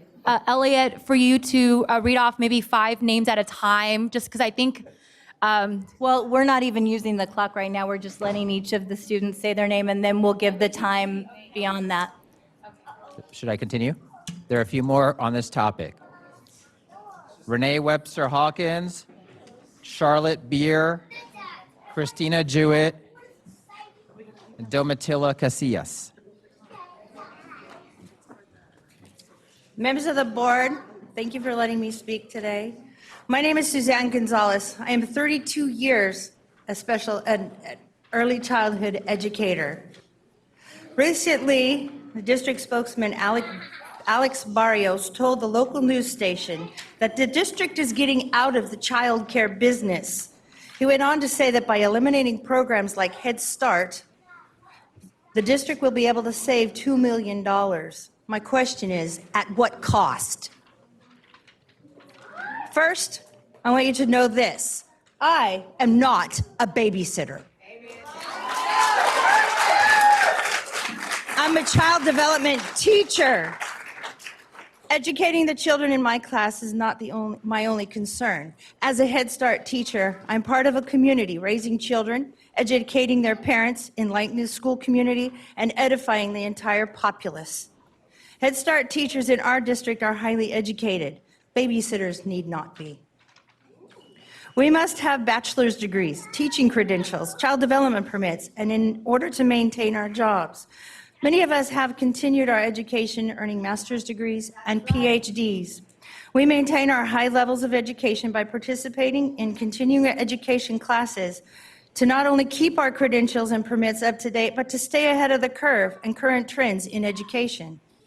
I'm not a babysitter. I develop brains, I support bodies, I nurture psyches, and I cultivate goodwill for generations to come. I teach children that they need to know to survive in life in the big school, and skills that they will need to survive in life beyond that. As a Head Start teacher, I support high-risk parents, many of which we've heard from tonight, as they strive to improve their lives to better parents so that their children can have a brighter future. As a Head Start teacher, I am part of a community of teachers, nurses, psychologists, aides, and many other professionals that are helping to secure a place in society for some of the most at-risk children and families in our community. Economist Richard G. Lynch found that investment in high-quality pre-kindergarten programs generates billions of dollars in economic and other benefits for the federal and state governments. The study entitled Enriching Children, Enriching the Nation, published by a nonpartisan economic policy institute, shows huge benefits when programs are targeted toward 3- and 4-year-old children from poor and at-risk families. Ma'am. I have No. 15 seconds. Okay, go ahead.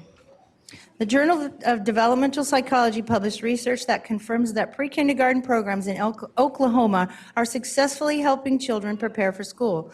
Oklahoma is one of the few states that offers preschools to all 4-year-old children.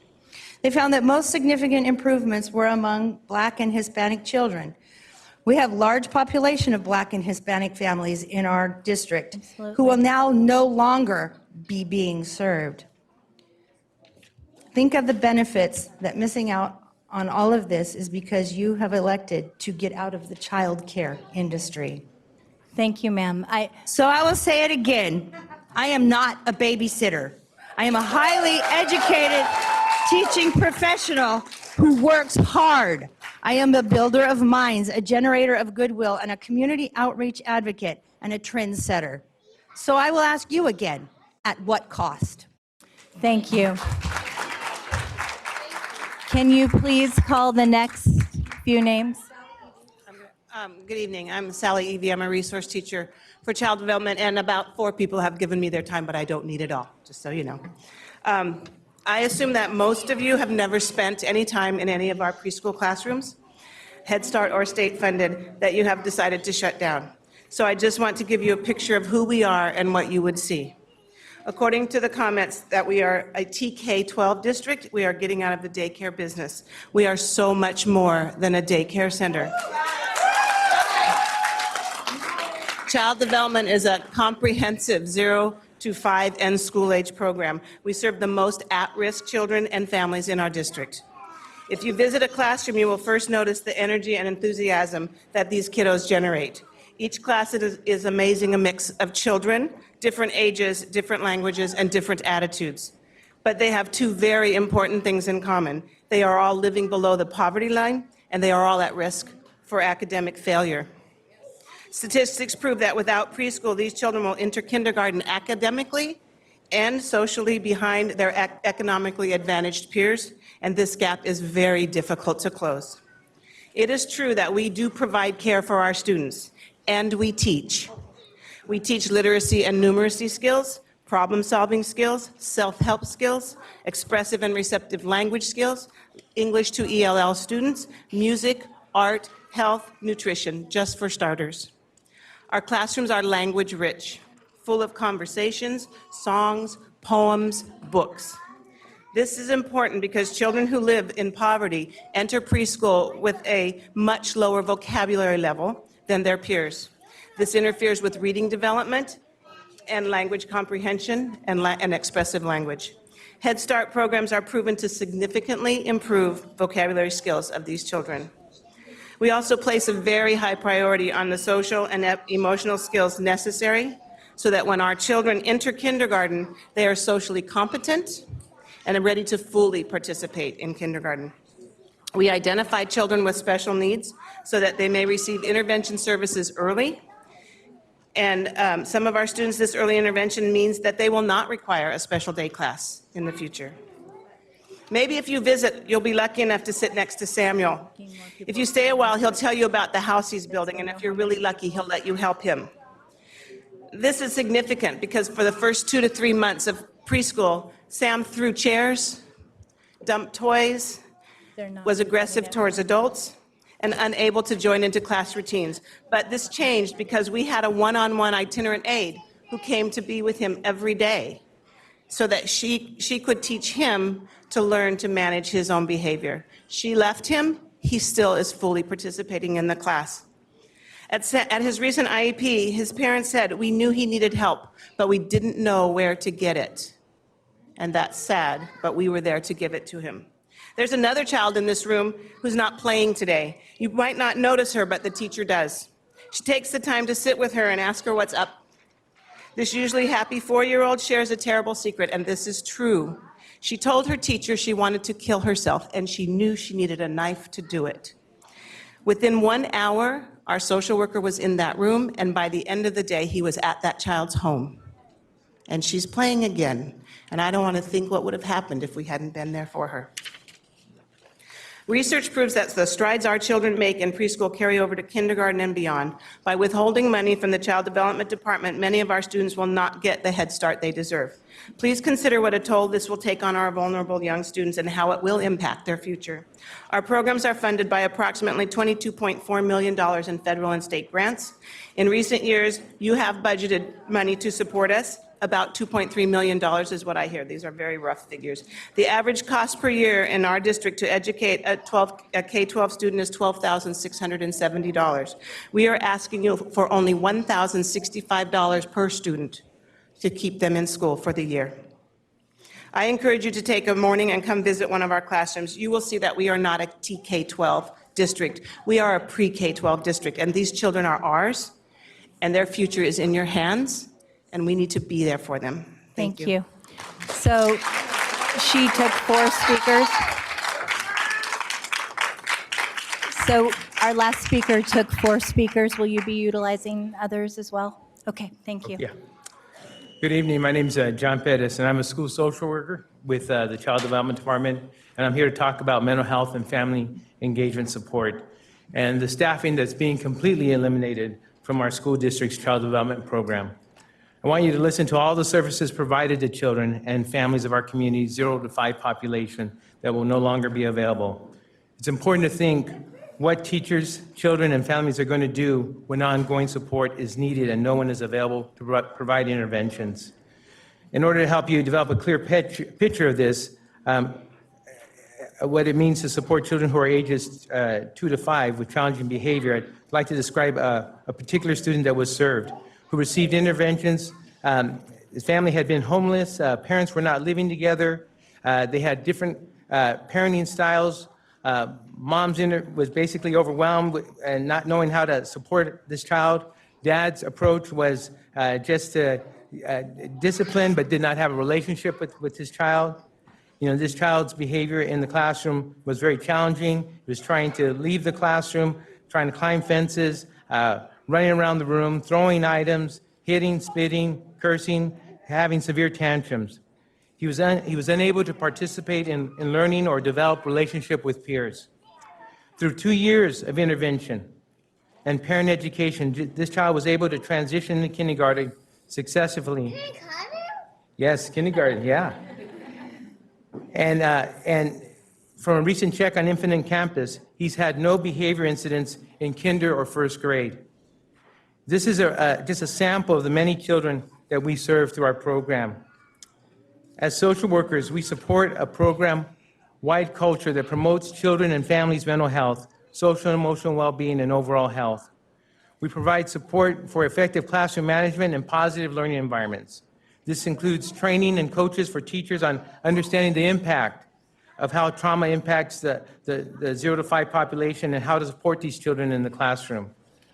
We provide mental health services to partner with families in a timely and effective manner, as the previous speaker shared, which includes counseling, stress management, marriage support, incarcerated parent support, and positive parenting education. We build partnerships with mental health agencies and resources and services in our community. We develop behavior support plans and strategies to identify and support children with mental health and social emotional concerns. We conduct observations, provide consultations, and address teacher and individual children's needs that promote positive mental health and social emotional functioning. We help parents and staff to understand mental health and how to access appropriate interventions. We do this all to prevent suspension and to avoid expulsion. We collaborate with parents to learn about healthy pregnancy and treatment for parental mental health, including postpartum depression and substance abuse, in particular with our teen parents from our district high schools. Last year, half of the early Head Start families in our program received some type of intervention in mental health services or social services. We facilitate communication among teaching staff and parents to identify issues related to child's mental health and social emotional issues and follow up with appropriate interventions. In addition to the mental health services, we support families in the area of family engagement. We integrate parent and family engagement strategies in all our systems, from registration throughout the program to transition to kindergarten, and in order to support family well-being and promote children's learning and development. We implement intentional strategies to engage parents in their children's learning and development and support parent-child relationships, including father engagement. We develop relationships with parents and structure services to encourage trust and respectful communication between staff and parents. We collaborate with families a minimum of 4 times a year in a family partnership process to identify needs, strengths, interests, goals, and services and resources that support family well-being, including family safety, health, and economic stability. We provide support, information in the areas of housing, employment, education, ESL classes, utility assistance, and health. And last but not least, we provide parents opportunities to participate in the program as volunteers, and many of our parents become employees in our program. The services we provide are so effective that they are replicated in the upper grades of our school district. However, we provide these services earlier with the goal of helping our children enter kindergarten with the social emotional skills and pre-academic skills and family support necessary to be successful in our school district. Again, we stress that this program is not just childcare, but a program to support the learning and growth of entire families living in our district. These supports have been decimated by the decisions of the district administration and the school board. As a result, children entering kindergarten in Sac City will not be receiving interventions from our program. We ask you to reconsider the decision to eliminate these and other comprehensive services from the Child Development Program. Thank you for your attention. Thank you. And so that was How many of for- you here were parents in our program and now are hired and working for us right now? Yes, okay. Yes, you're all speaking to Head Start, correct? Yeah. Do we have our next speaker, and are you going to be combining your time as well? No. Okay. So, I was here last time. My name is Amanda Vargas. This is my daughter, Ruby Vargas. And excuse my honesty, but you all look extremely bored and uninterested when people are giving their comments. So I thought I'll bring my daughter. Maybe you could give her your undivided attention. Ruby, how do you feel about your school? I was almost just feeling. Do you want them to close your school? Those are the people that don't want your school open anymore. How do you feel about that? Wow. I was almost just feeling. Say something. I was feeling sad. Why are you sad? Because I don't want my school to get closed. No. Why? You have good teachers? You like going to school? Would you be sad if you didn't get to go anymore? No. You wouldn't be sad if you didn't get to go to school? Mm-mm. You want to see your teachers? Uh-huh. Yeah. Anyway, so I just wanted to share that because I said my piece last time, but I thought that, you know, I don't know how many have little kids or if you even really care about, you know, having your kids in preschool, but I have a son who's on an IEP. He is in 7th grade and he did not go to preschool and he struggles very bad. And I feel like that if he had the preschool, he wouldn't be struggling as much as he does now. Because I feel like my girls are really learning a lot in this program. Ma'am, I really appreciate your comments. I have not taken my eyes off of you all night, and these are very heartbreaking conversations. I'm a mother of 2 little and I'm ones. not- yeah. 4 of us here are Okay. as well.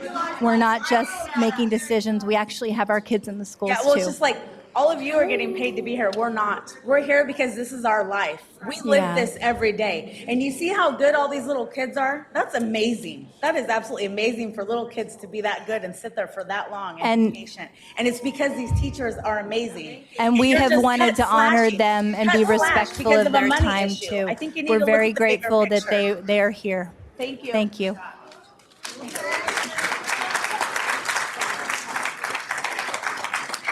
Good evening, everybody. My name is Domitila Casillas, and I'm from Washington Elementary. I know your daughter goes there, Christina Pritchett. I voted you in there. I got some kids at Sequoia Elementary School. I am a product of SETA Head Start. I was a single mom on welfare, didn't know what I wanted to do with my life, and it was a family service worker, a social worker that had to ask me one time, let's make a plan, a goal. A goal for what? For your life. I didn't know what I wanted to do. I used to volunteer in the preschool classroom. My dad said, oh, you're good with kids. Be a teacher. And so I did. I went to Sac City for 2 years. I got my AA. I got my bachelor's. And now I'm going to get my master's in a couple of months. And I've been teaching for the school district. And I'm so proud when I say I work for the school district. And now that this budget fiasco is coming, I don't know where the money's going. I don't know what happened. I don't know why. But I'm here to say, child development, this is our future. These kids are our future. We need to invest in them. I don't know what you can do and if you can do, but whatever you can do, think about them. All these teachers that are here and that are losing their jobs, that have families to take care of too. So please dig in your hearts, in your pockets, rebudget, do what you got to do, because these kids are important. These teachers are important. We go to school every day. We work hard. We love these kids. We go home, we're emotionally drained. It's not easy. 3, 4, and 5 isn't easy. You have to love it. You have to appreciate them every day. And so I'm asking you guys to please reconsider, go back and do what you got to do when you go back there and think about these kids and these teachers and the social workers and the nurses and the assistants, because you need us and we need you to step up for us, please. Thank you.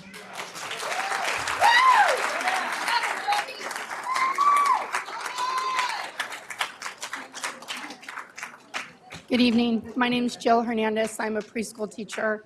I work at Woodbine. I've been with the district a very long time. I get emotional. I wear my heart on my sleeve. And it breaks my heart because I love what I do. And I love my colleagues.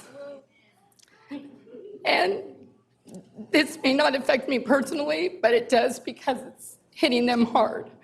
And I've had the opportunity to work in full inclusion, Head Start, state programs, and it means everything to me. I don't even mind the commute from my home because I love coming here every day.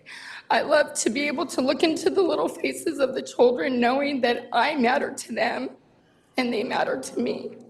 So, like Domi said, you need to really think long and hard before you make the decision you're going to make, because it's going to affect so many in such profound ways you don't even realize. This really hurts, and it hurts me deeply for my colleagues. I don't want to see them go. They need to be here because they're valuable to these children, because right here, they're the future. And we are the ones that prepare them for this district, for the K through 12. We are not K through 12, we are pre-K through adult ed. You guys need to remember that, please. Thank you. Thank you.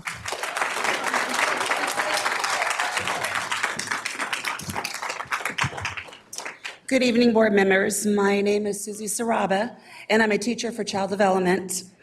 I have taught the state preschool class, and the Head Start Full Inclusion preschool with SCOE for over 21 years. I am at Hiram Johnson, and it saddens me deeply to hear that our district wants to refer to us as babysitters or childcare, because we are not.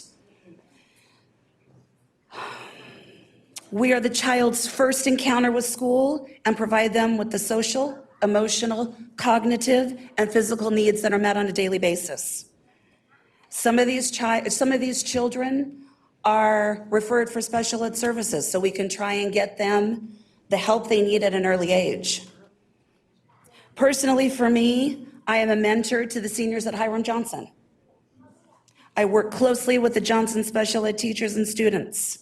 These students work in my class and get either paid or they get school credit so that they can graduate. And it's great to see them on the stage graduation night because I was a part of their life and they were a part of our preschool family. Families. Our children are exposed to math, science, literacy, and physical development programs, movement on a daily basis. We are a mini version of kindergarten, but we make sure that we have a solid foundation in order to move forward in life. I challenge any board member or administrator at Cerna to come and walk in my shoes on a daily basis and to see how hard we work and how important the Child Development Department is to the district and to all these families in the community. Thank you. Thank you. Elliot, do we have, are you keeping track of the cards? Okay. Good evening. My name is Colleen Rodolfi, and I'm a resource teacher with a child development program. I've been an early childhood educator for over 40 years, the last 18 of which has been in the child development department here at Sac City. I'd like to take this time to educate you as to what a preschooler is learning throughout their school day, as there seems to be some misunderstanding that childcare is a business that Sac City must get out of. Do you know that our children are learning physics, chemistry, and biology, not to mention math and literacy throughout their school day? Every time a child mixes colors to make a new color, or takes makes a new color or takes everyday objects like glue, shaving cream, and contact lens solution and creates slime, they're learning about chemical reactions. And we use these words with our children. Each time a child runs a matchbox car down a ramp, they're learning about motion, velocity, and gravity.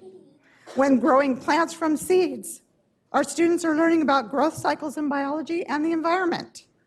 And you thought all our children did was play? But by cutting child development programs in half, you're denying the children the chance to learn and grow at their own pace, and not some prescribed notion that all children have to achieve certain milestones before you pass them on to the next level. These are our most vulnerable students, the low-income students that will end up in your already overcrowded kindergartens, unprepared to sit on the carpet and listen to a short story or follow simple directions. Throughout my years as a teacher of young children, I've seen firsthand the impact preschool has had on our youngest learners. The skills they learn are the foundation on which the rest of their education is built upon. Think about this. Preschool is the first step towards college. Sac City promises the community that our students will graduate as globally competitive lifelong learners, prepared to succeed in a career and higher education institution of their choice, to secure gainful employment and contribute to society. Recognize that quote? Shouldn't you be supporting this vital first step towards college rather than cutting it? I'm proud to say that some of the students I've impacted have gone on to become college professors, teachers, engineers, musicians, nurses, doctors, and even a school principal that worked for our district. Because for those students, preschool was the first step to college. So I'm going to leave you with a question. What happened to my school board that made the promise to not leave any child left behind?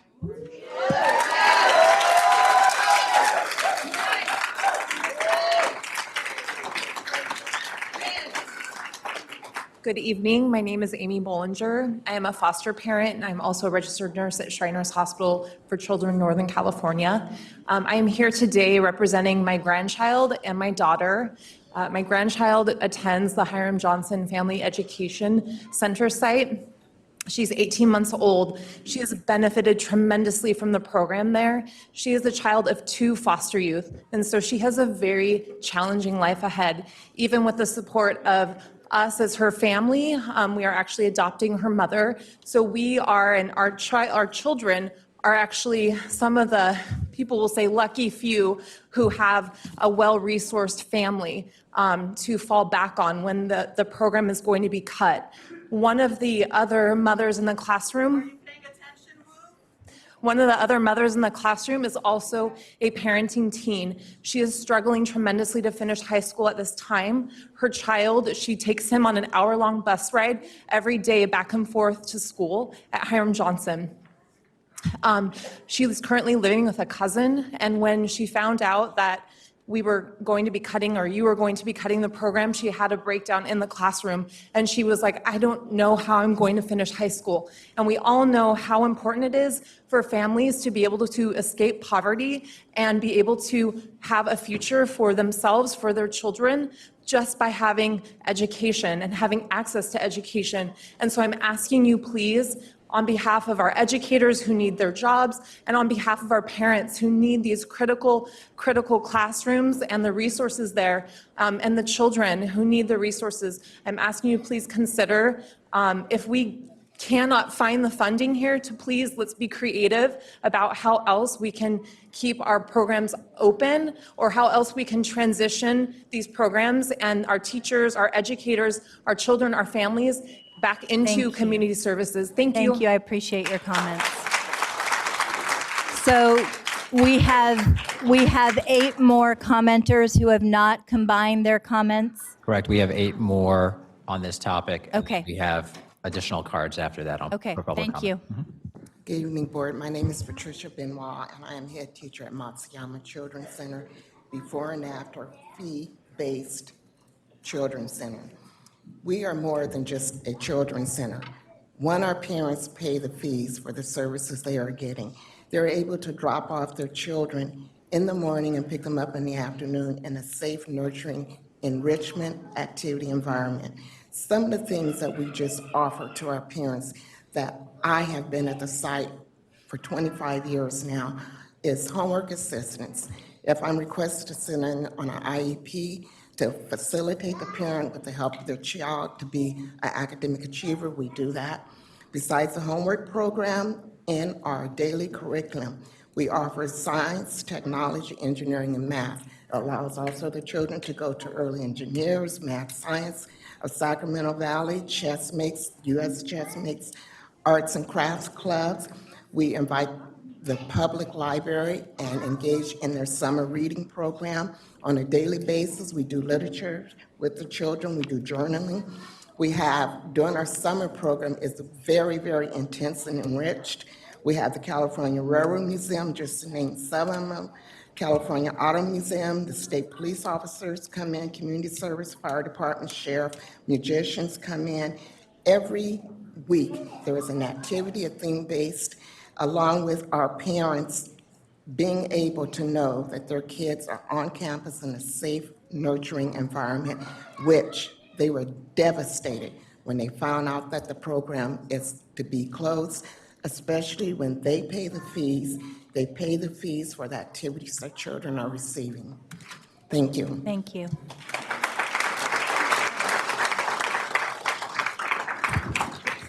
Good evening. My name is Judy Arnold, and I stand here with my colleagues, Patricia, Cassandra, Jill, and Kristen. We are 5 of the 6 fee-based school-age children's center teachers, and we want to work with our managers to keep our centers open. And we need your help. At our last meeting with our managers, March 5th, they told us that parent fees are not enough to keep our programs open, and they asked us to come up with ideas for cost savings and for potential revenue increases and submit a proposal to them by March 12th. As you know, by the email that I sent to you that day, which 4 of you acknowledged, and thank you very much for that, we met our deadline. We did the work that our managers asked us to do, and we did it off the clock. In fact, we found out how one of our programs could save and increase revenue by over $50,000 a year without raising any parent fees. Well, 9 days has passed, and we have not heard any formal response from our managers. So the SCTA has, this week, on our behalf, contacted our managers requesting a meeting to be scheduled with the 6 of us teachers and them to discuss budget solutions together. These dates suggested are March 25th, 6:30 p.m., and March 27th, 6:30 p.m. We are eager and willing to meet with our managers. We need to meet with them, so we ask you to please do everything in your power to facilitate this meeting coming together. We ask you this on behalf of the families who depend on our programs and the wonderful children who come to our programs every day before and after school. Please help us to facilitate this meeting with our managers so we can keep our programs alive. Thank you.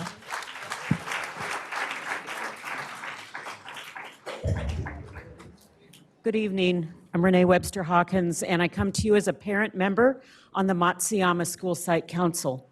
I present to you tonight a petition of 145 signatures of families, staff, and community members who urge you to reconsider your decision to cut the 4 fee-based child centers in the district, including Matsuyama's. At Matsuyama K-6 Elementary, the Child Center is a safe, stable, and inspiring place that absolutely enhances the kids' academic and social-emotional learning. To be clear, the certificated staff at these centers are teaching. They teach academics and leadership and responsibility and community values. As trusted members of the Matsuyama faculty, they extend the learning and cultural expectations of the K-6 educators. We are deeply concerned that to date, the district has not been transparent with the affected families with an itemized financial statement of the fee-based programs that demonstrates which expenditure areas the programs are deficient in. Moreover, these cuts will directly hurt and destabilize the children and families. If the school community is disrupted through the termination of this program, I predict that the academic indicators at this California distinguished school will decline. Please reconsider this decision and share with all of the staff and parents the budget numbers associated with the fee-based programs so that we can authentically engage with you in the solution and retain these school assets. Thank you. Thank you, Ms. Webster.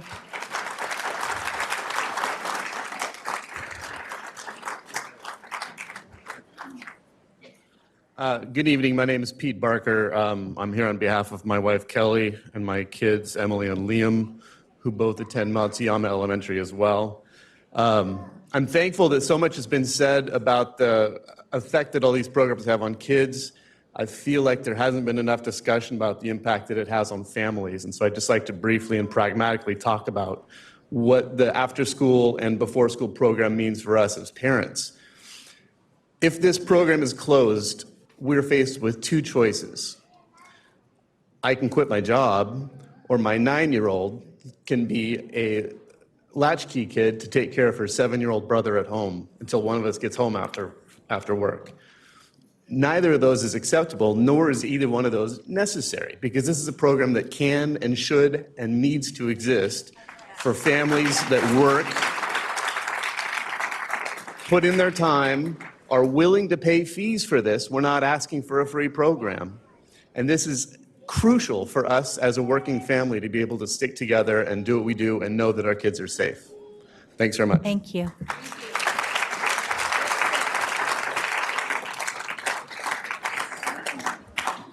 Good evening. My name is Eileen Guerrero. I am also a parent of a child that goes to Matsuyama and also participates in the after-school program. And this is my husband, Eric. I moved to Sacramento about 5 years ago because I knew that I didn't want to raise my children in San Francisco where I grew up.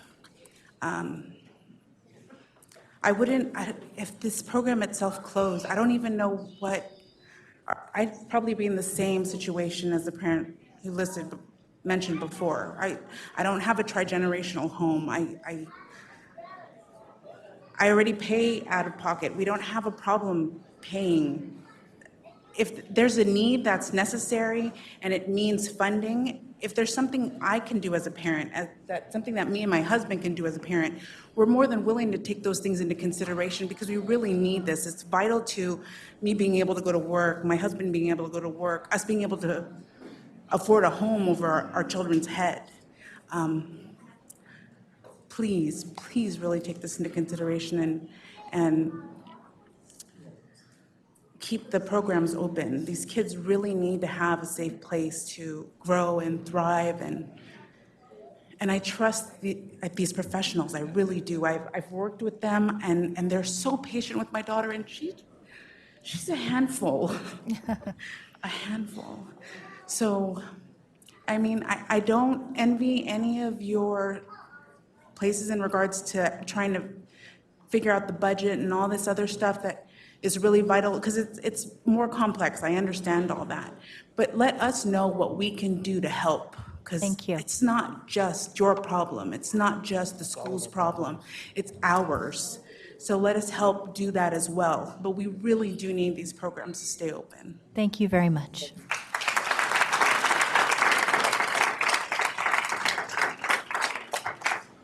Hello, my name is John Strum. I'm here to represent my 9-year-old daughter. She goes to Matsuyama. She takes part in their child development program after school. And I just want to say real quick, Ms. Ryan and everyone here, I'm so thankful for what you do. And everything that I saw here tonight, the whole meeting, made me very honored, frankly, to be a part of this country. I'm really glad with everything that's going on. I came here because I've been a single parent recently for about a year, and I've seen a lot of things have helped my daughter, and I really do believe one of them has been this after-school program. And Ms. Benoit and Ms. Jill, who are here, I'm very thankful for them, so I just want to come here and share with you what I've seen. Thank you very much. Thank you. We appreciate your comments.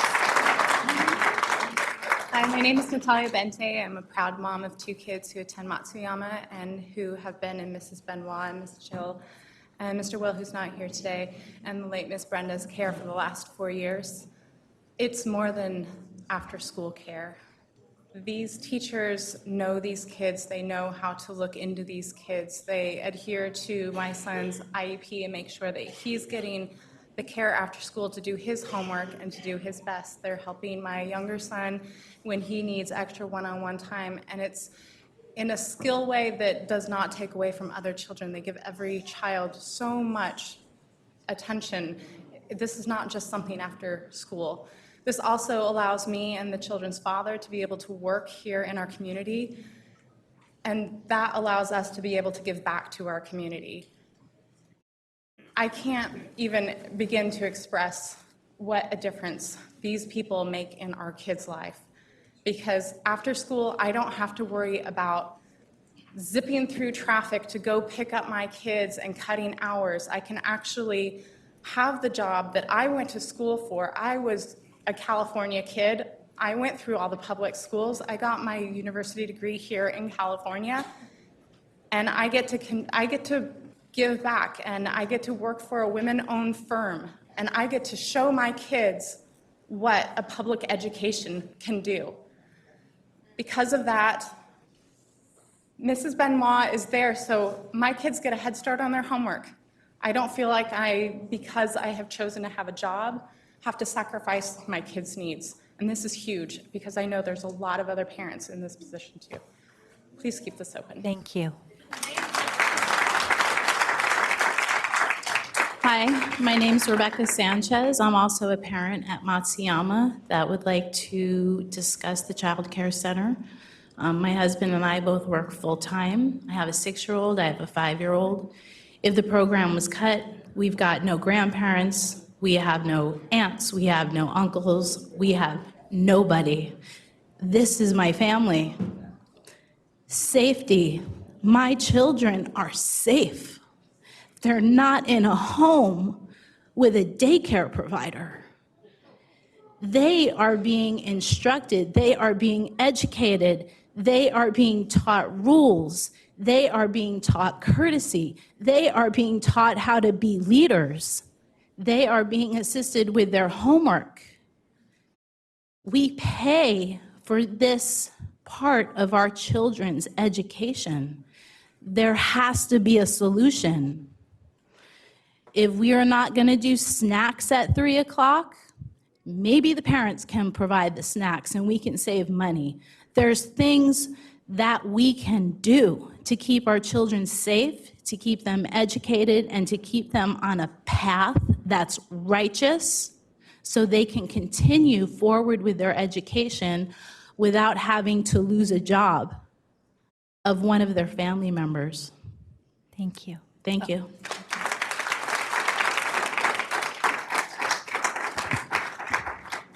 Hi, my name is Christina Jewett. I'm a working parent, and my son goes to Leonardo da Vinci Children's Center. And I just wanted to weigh in on the just incredible academic value I've seen this year for my son. The feedback I've gotten from the EK classroom is that my son's very high energy, a little bit bored, and isn't trying his hardest. The feedback I'm getting from Children's Center is that my son is a super reader. I literally stood there in shock as Mrs. Mosley went through 60 sight words, and my son identified 58 of them. His self-esteem, his self-worth, his notion of himself as an academic citizen has been built up so much through the academic support in that program. And it's not just my son. Not everyone in that program looks like me or my son who looks like me. I mean, Mrs. Mosley sees the potential. She sees, the character of all the kids and does so much to really raise the level of the academics for those kids. There's a lot of work that's done with the kinder kids, and when I pick my son up after school, when all the grades are there, I mean, there's just a lot going on. I mean, the kids are playing with Legos, they're making tops to see how they spin. I mean, it's an intentional, academic, thoughtful environment. I just want to emphasize the value, encourage you to look at administrative costs in the district, encourage you to ask tough questions as school board members who are elected by parents to represent the children in this fine city. So thank you.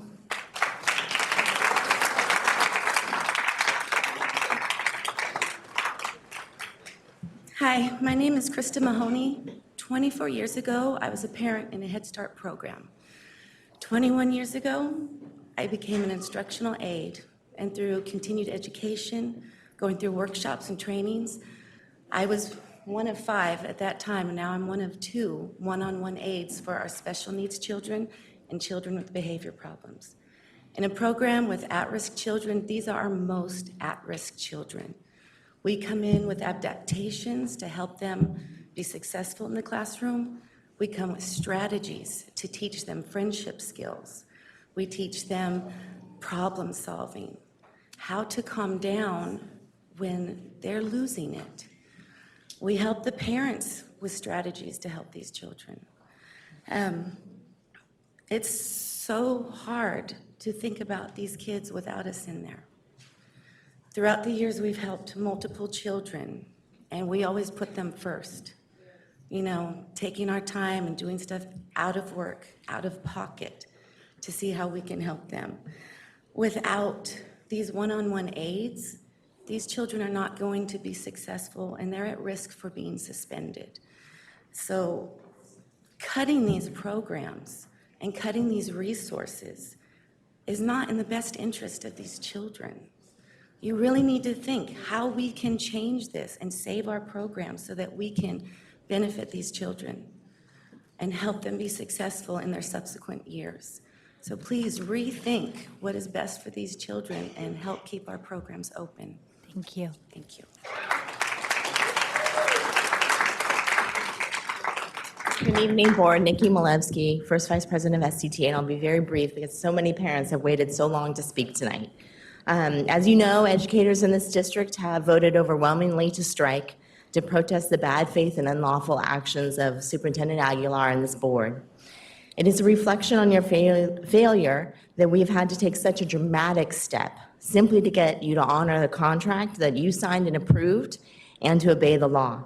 Your unlawful activity includes making decisions behind closed doors in violation of the Brown Act, specifically those related to the massive unnecessary layoff of certified and classified staff, including the decimation of the child development program directed at some of our districts. That cut is directed at some of our district's most needy students. This begs the question, is this your vision of equity? Protect the top paid administrators while targeting cuts directly at the classroom to the detriment of our students? Equity, access, and social justice for administrators and everyone else be damned?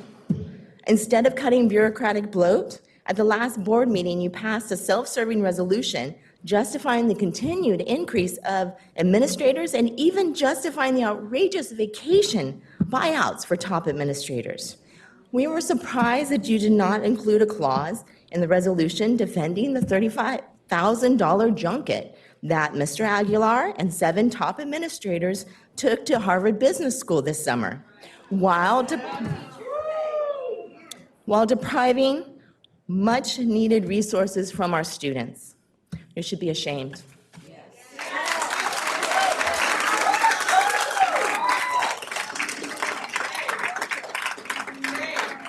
Hi, my name's Christine. I'm not a parent. I don't work for the school district. I work for a private company that supports special needs students. And I started at Washington Preschool in 2017. I had never stepped foot in a preschool.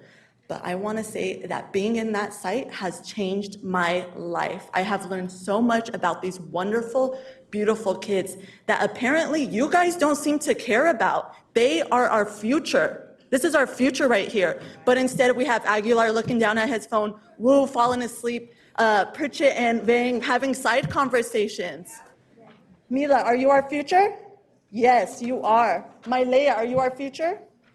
Yes. These families need us. How many of you have stepped foot in a Head Start program? How many of you have been inside one? Okay, awesome. And how long have you guys stayed in there for? How long did you work in that classroom for? Exactly. You guys don't know what happens in these classrooms. You don't know what we teach these kids.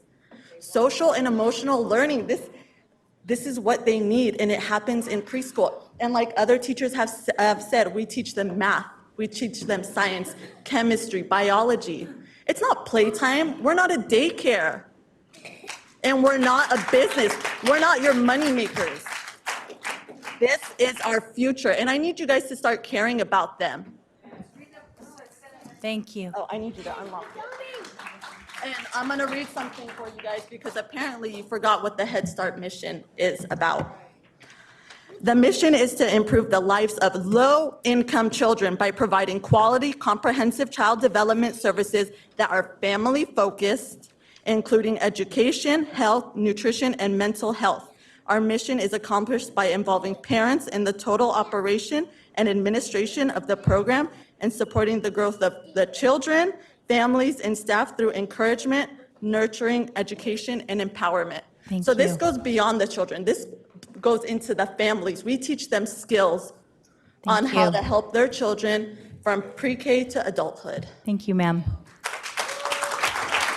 And is this, Elliot, is this our last speaker?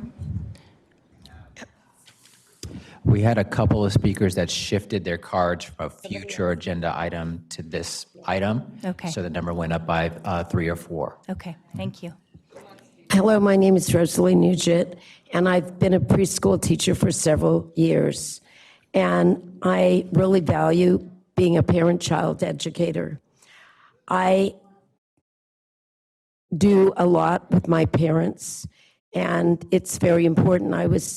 I experienced a lot of domestic violence as a child, but my parents loved me. They were immigrants. I'm Hispanic. I did not speak English, so I can identify with our population. I have been doing lots of parent education for a long time, since I was very young. And some of the things that I've seen, we need these kinds of programs to help our parents to grow. I will be doing a parent meeting next week with child abuse. I did one last month with WEAVE, the effects of violence on child, family, and the community. I work with La Familia with legal issues and immigration. Our social workers have done parent meetings on safety, good touch, bad touch, and strangers, dangers. I met someone who was doing research on trafficking, and it is really sad, some of the things that our children go through. Our social workers work with our families and our children. They come do programs to help them to understand those topics. And they started children this young. I asked one of the facilitators once that was doing a workshop, what is the youngest child that was abused? And they told me a child less than a month old. And how old was the oldest person? Somebody in their 80s. We see what's going on in our society, in our world. Just look at the news. We have to start early. We can't leave any child left behind. These children are first. Thank you.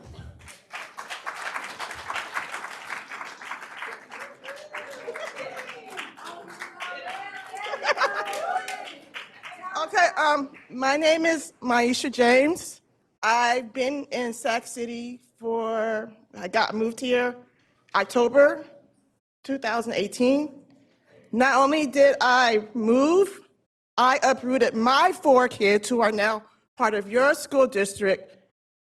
And now that I'm on the risk of my job being cut. This is one of my parents. I'm from CP Huntington. I love my staff. I've only been there since October, but I have grown to love them. We laugh, we joke, but we know at the end of the day, it is all about the kids. And I've been in child development, early child education for 20 years. I love what I do. I love it. I love what I do. I love my staff. And when I come into a classroom, those kids become part of my life. So Caleb now is part of my life. My 20 kids are part of my life, despite their behavior problems, despite whatever's going on at home. I know once I hit that classroom, it's all about them. I teach the curriculum, but I go outside. Right now, we're talking about Women's History Month. Last month, we did Black History Month. I'm here for them because I know at the end of the day, when Caleb graduates from college, high school, I know he's going to look back at CP Huntington, Miss Rosa, Miss Ire, Miss Yumiko. This is our foundation, okay? I get torn up because I moved here. I uprooted from a good job with PUSD. I was born in public education. My mother was the first Black union president of Pasadena Teachers Association. So I know what it's about. I know what it's about, but we have to fight to keep the child development department going. And we're not babysitters, we're not childcare. We are the children's first, well, back up. Parents are the first, we are the second. But without child development, you would not have K through 12. And I'm done. Thank you. Did you fill out a card? No, I didn't, but I just wanted to introduce my son. His name is Caleb. That was his teacher that just spoke. My name is Adrian. I am a young, single mother. I work 2 jobs. My son wakes up on Saturdays and says, "Mommy, get up. It's time to go to school. It's time to go to school." No, you can't do it. And he loves school. He loves his class. He loves his teachers. My son has learned so much. He's 4 years old. He was born premature, 12 weeks early. He was only 2 pounds. And the development that I've seen in him since he started going to CP Huntington has increased so much. I can have full conversations with my son now. He is 4 years old, and it's just like, it excites me. Every day he comes home from school and does something different. And I'm just like, where'd you learn that? Where'd you learn that? And he's, my teachers, my friends, my this. He loves school. He's there all day because I work, like I said, 2 jobs. And I just need this not only for myself. I do go to school as well, trying to pursue a nursing career. I'm just trying to make ends meet for my son to be able to have the opportunity to do the same things that I do and just grow and become great. So please just, keep his school open so he can continue to grow and be great. Thank you for sharing your story. So we're moving on to public comments outside this item. Okay. I want to thank everyone who came out to come speak with us tonight and all the children who have been so patient sitting with us through tonight. I have to tell you, and I wouldn't want to speak for all of my school board members, but none of us ran to represent our children to have to make these very difficult cuts. To be in a position where we have to find $35 million in savings to avoid a state takeover is absolutely heartbreaking. And I appreciate those of you who offered to work with us to try and find some solutions. And we will continue to look to do that, because the last thing we want to do is have a disproportionate impact on our students and families. And yet, with $35 million to cut, it is going to be very painful. And tonight was a representation of that. But I'm grateful for you sharing your stories. And I'm also grateful for the work that you do day in, day out. And with that, can we get the next, and Board Member Minnick also wants to speak. So I wanted to thank you all for sharing your stories. Absolutely, to the educators, you are absolutely not babysitters. You know, these conversations around our child development programs have been some of the hardest conversations that I've had to have here on the board. I teach early childhood education at City College. I know how important this work is. I got my start in child development in a before and after school child care program. I definitely understand the value of Head Start.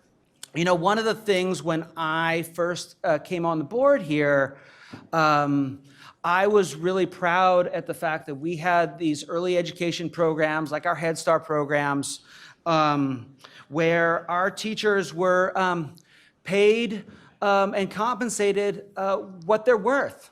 Whereas we, in our society, typically undervalue early childhood education. And so, maybe I should say, maybe not what you're worth is the right term, but get paid substantially more than other programs. And I was really proud to know that we were able to do that here at this district, because I've worked in child development programs my entire life. And so I was really excited to know that, you know, here at the district, we were able to compensate people at a more appropriate level than other programs. What I didn't realize is that it was costing us, you know, well over $1 million above what we get reimbursed every year, just to be able to run those. And, you know, Head Start money comes from the federal government, and we get compensated for that, but it's much. By the time it goes from the federal government, and then we have state preschool, and money comes to us, it's much less than what we're paying. And so that excitement I had for us to be able to do that was kind of offset by this frustration of knowing that, you know, we live in a world that has not valued early education, and that's what puts us in this situation. Because we have to make up the difference in order to pay our teachers. That said, I appreciate you know, all the work you're doing, and I know that we're committed to ensuring that that preschool spots for our students in Head Start programs and other preschool programs are not lost in our community, even in situations where we may not be able to sustain them. I know that we're going to work hard to make sure our kids, there are other opportunities for them for early education, because we know what a big deal that is for them as they go through our education system. And same with the fee-based programs, like before and after school programs. That's why we're going to strike, because we're not going to let that happen. We put you guys there. So, and as far as the before and after school programs, absolutely, I know that, like, I've received some information from teachers and some proposals of ways that we can adjust to make it more sustainable. And I know that staff is looking at that. So I'm sorry, like, we've had a lot of thoughts on, I just want to make sure that I share. I want to make sure that you know that we are looking at ways to sustain these programs as best as we can. So thank you for your time.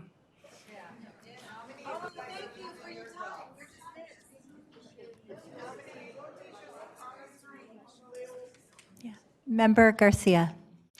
Yes, thank you. I just want to thank all the parents and teachers for coming and advocating for these very important programs. I am a working parent, so I do rely on the after-school programs in order to be a professional. I also relied on preschool programs for my daughters to get the start that they needed to be successful in the K-12 system. And these programs are incredibly valuable and severely underfunded. And we need to figure out how to close that gap, because as we want to address the achievement gap, it's preschool and early education that is the antidote to the achievement gap, especially with our of kids of color and our low-income kids. Why is it only in this neighborhood? Wow. You go to Roseville, Rockland, none of those places, you don't see this happening. So- This is the only place I see different races, is in the South Side, because I work all over this. I go to Rockland, El Dorado Hills, I don't never see none of this. But you Sir. can look down on these kids. Sir. Minorities, this is the We- area I see minorities. We have been trying to be very, very respectful of everyone's voices tonight. We've been trying to be very respectful. Wow. Thank you. I do have some clarifying questions, if I may ask. A couple of questions relating to Head Start, and sort of, I'd like to know a little bit more about the partnership between SETA as Head Start and then the school district, and what it means in terms of the district ending the partnership with SETA. Can we? Because I want to understand. It's not technically a partnership. SETA holds the Head Start grant, and we're a grantee under them. I don't know that I would call it a partnership. They manage Head Start. National Head Start gives them the grant money, and then we, along with all the other school districts in the county that choose to, and some private organizations, request a portion of the grant from SETA. The state-funded classes come from other money. And technically, when you say that you're finding spots for our children, is basically we are giving our children to SETA along with part of the money from there. And I have to tell you that they pay about $22 an hour to their teachers, who at that rate can probably not even afford to put them in a daycare program that's not free. So it's not an equivalent. I'm not suggesting that their teachers are not quality, because they are. They get a lot of good training. But it's not as simple as saying, oh, we've found spots for your children. So as far as all the finances go, I'm not aware of that. The figures that I spoke to were just numbers that I was able to get from natural things. Infant toddler is also Head Start funded and part of the SETA grant. So I just needed to get some clarity in terms of some number that was mentioned earlier by someone, that it was a $22.4 million $22.4 grant. million is a rough number of our state and Head Start grant money that comes in for our about 2,100 children. Of that, the $2.3 million that you provide breaks down to about $1,000 and a little more than that per child. That was my point, is that when you walk away from that grant, you're walking away from part of the money from Head Start and part of the money from the state, and we understand that. But honestly, my honest opinion is that not that you are supplementing us, it's that you're spending $2.3 million on preschool, and Head Start and the Child Development Department are giving you an entire preschool program with the rest of the funding. That's my opinion. This is money you owe these children. Thank you. Thank you. Dr. Taylor, if you'd like to add more. Dr. Taylor, if you can please just very quickly respond to Member Garcia, and then we'll move over to our remaining public commenters. Yeah, so the question about the partnership with SETA, we're still in partnership with SETA. What we're doing is that there's certain slots that we have that we're returning to SETA, and SETA will still run program. I do want to clarify that existing students who are in the preschool program will continue in the program, with the exception of the infant and toddler program and the home-based program, and those are services that SETA will provide. So students who are in the program currently outside of those two programs will continue to receive services from Sac City. Thank you. Elliot, can you please call our next I have one more question. public? Sorry. Okay, I had one more, more comment. And this is on the fee-based centers. I know that there is a proposal that's being considered, and I just wanted to get some clarification in terms of the fee. Is it, are they established on a sliding scale, so the families who can afford to pay a little bit more are able to, would be charged a higher fee than a family who makes less? Or is it just a flat fee? It is a flat fee, but there's different fee structures. So there's hourly, there's monthly, depending on the level of service. So it's based on the service as opposed to based on the income? Correct. Okay. Okay. Has that ever been part of the conversation, just in terms of trying to close the gap in terms of what the current gap is? Just something to consider as you're considering the proposal? So we're currently looking at the fee structure and just looking at different options that could keep us in a program that's self-sustaining, to see what the fee structure would need to be in order for that to occur. I just want to thank some of the public comment that they recognize that we are in difficult situations and that this is a collective problem and challenge, but they also want to be part of the solution. So I appreciate that, and that it's our problem, and let's be part of the solution together. So I just want to thank you. Thank you for clarifying those questions. Thank you. Okay, we have Ms. Martinez. Oh, Kenya Martinez. Good evening, members of the board. This evening, I come here tonight as a community member again. Earlier this evening, the board recognized Sacramento New Technology High School, which my son is a student there at New Tech. On October 6th last year, I came before the board to talk about how there wasn't an RSP teacher on staff. A RSP teacher was hired, and I appear before the board again on December 6th to inform you that the RSP teacher wasn't allowed to push into classrooms. So students who were receiving special education services at New Tech between August 13th, when school started, until about January 22nd, did not receive any special education service minutes. And I've been working with the special education department, but there is still a communication breakdown that is happening to some of the parents, some of the students, where they're not being told what's being done. No one hasn't been notified properly. Not everyone has been notified properly. So the parents behind me, they're gonna speak about that. One of the parents here, his name is Bruce. His wife Tracy asked me to read a letter on her behalf, so his 2 minutes starts now. Okay. So Tracy wrote, just last month, I attended my daughter's annual IEP. It was 4 months late. I have since learned that it was New Tech's negligence that prompted the delay.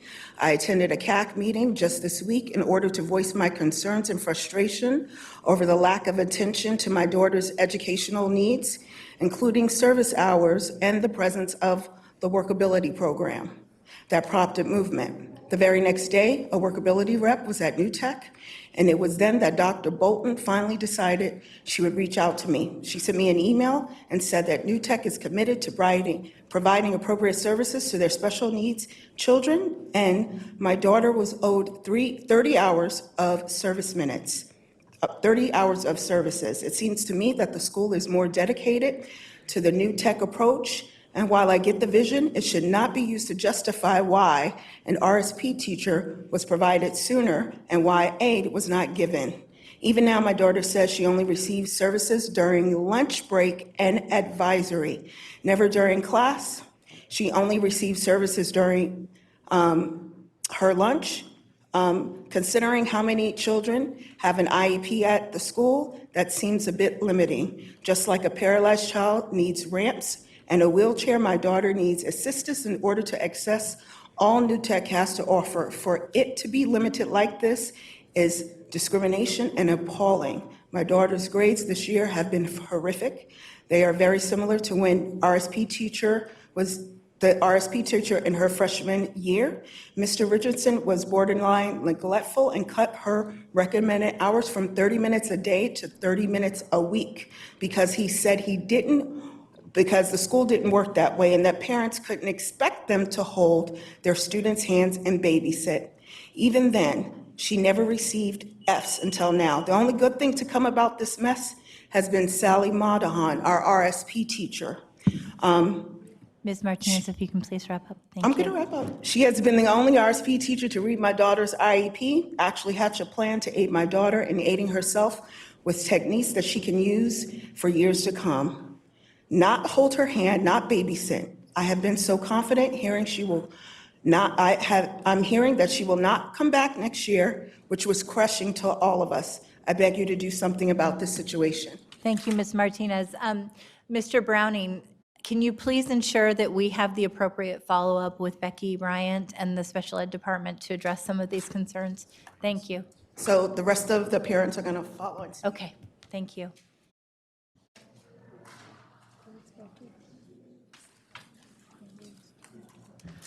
Hi, my name is Latrice Trody.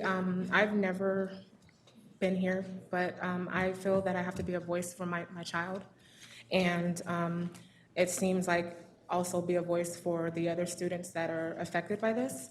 My son is one of the kids from Sacramento New Tech High School who is owed services. Due to the negligence of the school not giving him the proper support, my son has failed and there is no apology. Who is responsible for this? I want to know, where did you guys come up with these numbers of hours that is owed to him? And I feel he had the proper support. If he had the proper support, he would not have failed. I feel this invalidates his poor grades. Thank you. Thank you very much.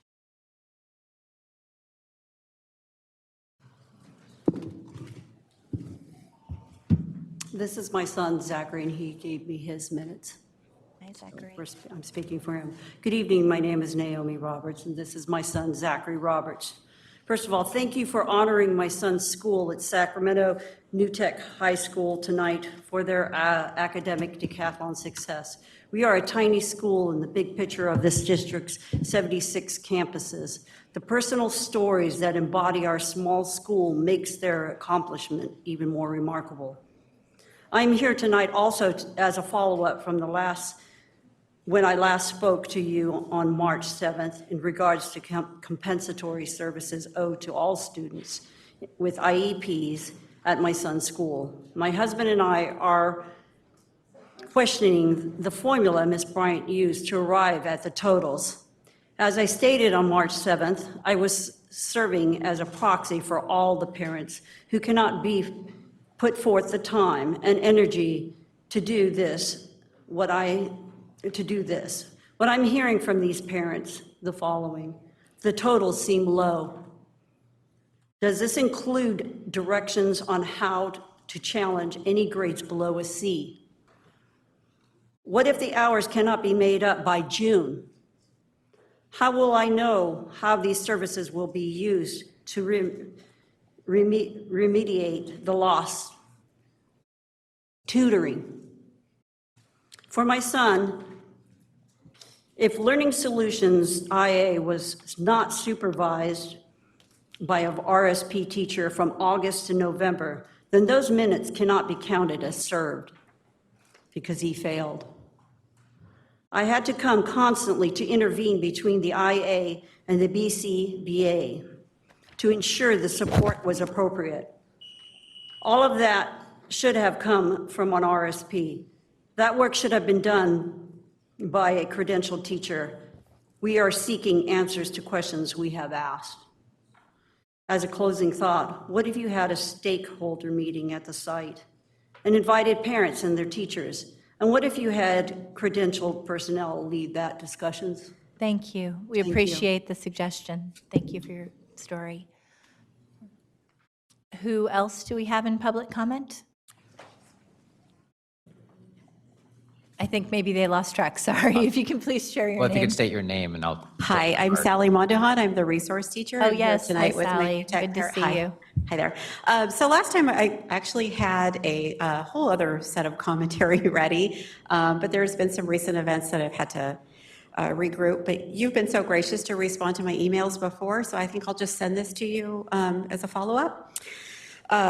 So last week I was handed a letter of non-reelect. I think the reasons are obvious why. So then today I was sent an email saying that it's time for me to be evaluated. So if I was non-reelected, there's 10 weeks left in the school year. I have to sort of wonder what the purpose of this practice is, especially in light of all the work that needs to be done at this school to serve these children. And I wouldn't think we'd have time for this unless there's a bigger mission I'm not aware of. So to be quick, I just wanted to reference 6.3.3.1, 6.3.1.1, 6.5.1, which discusses timelines for evaluation. This is all under Article 6 of the SETA teacher's contract. 6.1.9, so long and short of it, just to condense the message is, if I am to be evaluated for some larger mission, am I to be evaluated by the site leader who is sort of implicated in this situation? I don't think if the mission is equity, competency, seeing if the kids are all right, I question the intent here. So I just wanted to share that.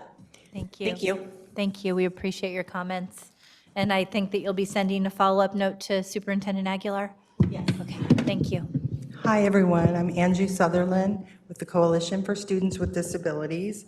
I just wanted to say that the RSP problem is probably not unique to just this one school.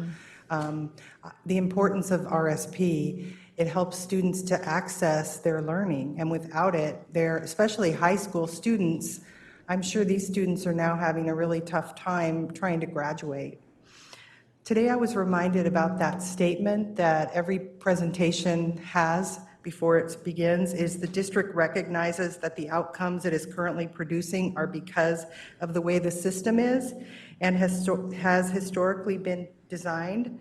Well, I'm sorry, but that isn't cutting it.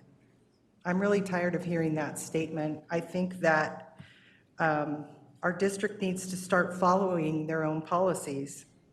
How can students make progress when their teachers are retaliated against, when they work to ensure that students are receiving the supports that they're entitled to in their IEP, which is a legal contract? I've had teachers or providers tell me things privately that they're afraid to say in public. I'm sure they're just trying to keep their job. It puts them in a hard place, and if Sac City recognizes that the system is flawed, then why are things still status quo? We have a shortage of special education teachers, and I hear you guys talking about that all the time. Why are we letting a good one go? How many others have also had this happen? Sac City has policies that are not being followed. There's anti-bullying, non-discrimination in district programs, discipline, positive school climate, parent rights and responsibilities, behavioral interventions for special education students, gifted and talented education. Not to mention the laws. There's the Individuals with Disability Education Act. There's Section 504 of the Rehab Plan and Americans with Disabilities Act. Ask students, ask parents. The failure of the district to adhere to these policies has harmed my child. This is not acceptable. Thank you, Angie. I'm finishing the comment. Quit talking about disrupting the system and do something with the data and research that you have. Forming all of these committees is only delaying what the community's been telling you for years. Lastly, this leads me to ask about the special education audit recommendations that have not been approved by the board to my knowledge, but were only presented to the board as information last May, 1 year late after the audit. What are the timelines for these action plans? Do you know? We don't. Should we know? Yes. If the district is doing this work, then why are so many situations occurring?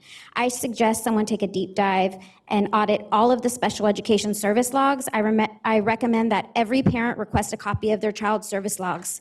We should not have to be private detectives, but we are. And I'll just say, since I have 1 minute left, I entered this district in 2005 when my son was 3 years old, joining special education. He was coming out of early intervention for ultra-regional services. My son's speech teacher at the time, she's a teacher now, had to sneak to tell me how to apply, how to get my son evaluated for special education. She told me that she would get in trouble if she basically told me how to write the letter.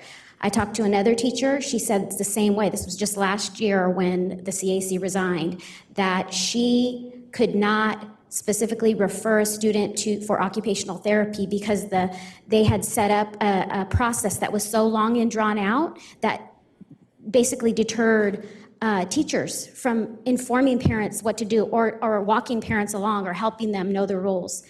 So, if we have teachers doing the good work and we have teachers that are advocating for students, don't discipline them. If you want outcomes, don't discipline your teachers for doing the right thing.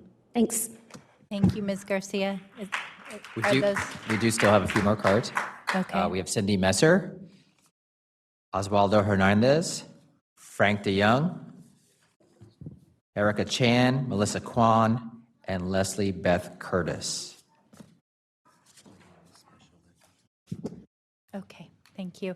And we want to let our CAC know that the special education update will be coming back to the board on April 4th to address the work that's been done in light of the audit and the continued work of CAC.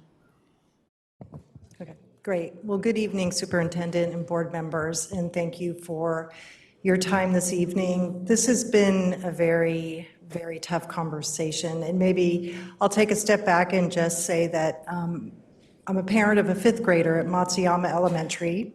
My daughter's been there since kindergarten, and we have utilized the services of the fee-based child care center since that time. As working parents, and no family in the area, we are very dependent on the services of the child care center.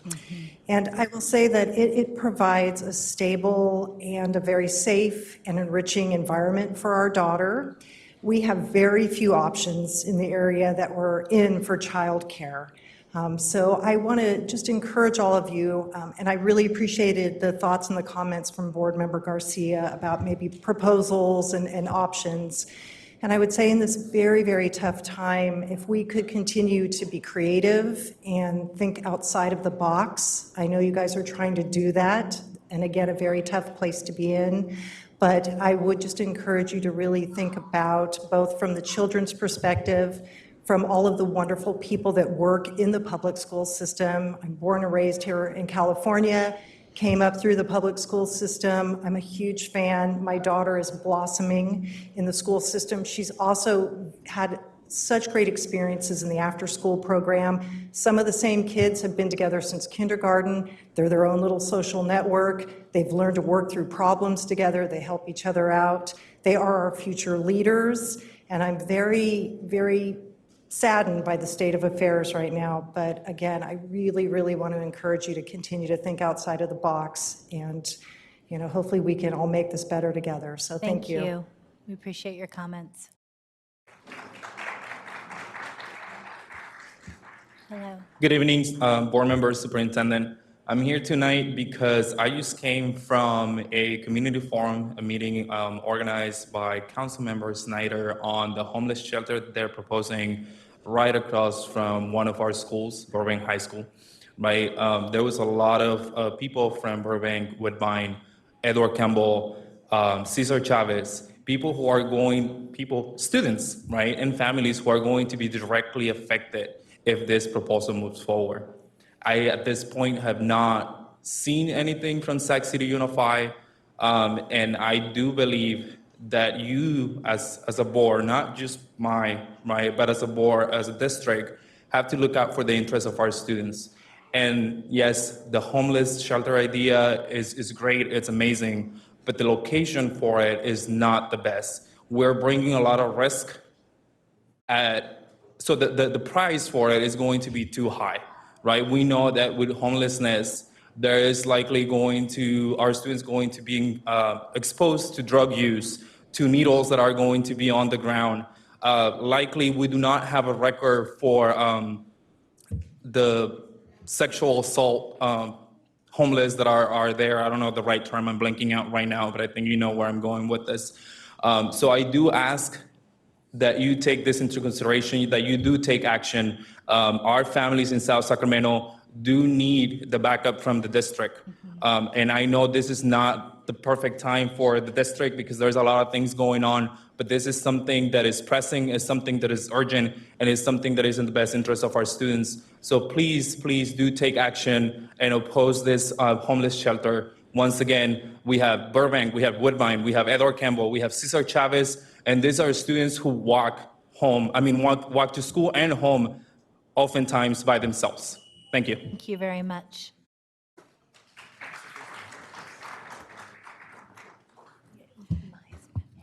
Good evening, board members. As I said the other week when I spoke, my name is Beth Curtis. I'm the attorney who will be representing the teachers and your early childhood educator teachers in the layoff. I've spent 3 hours waiting to talk to you, even though I have a long drive home, because I want all of you to understand that based on your own documents, this layoff is not necessary. In your student-centered fiscal recovery plan proposed budget solutions tonight, you said, or you will say when you get there, that you are trying to save $5.1 million from the one-stop staffing adjustment and $1.2 million in your child development. If you look at your attrition, you've already had 29 FTEs reduced through non-reelections. You lost another 47.6 FTEs already without a single layoff notice through resignations and retirements. Tonight, you're going to approve another 17 FTEs, again, reduced through resignations and retirements. Without a single layoff notice, you've already lost 93.6 FTEs of certificated staff.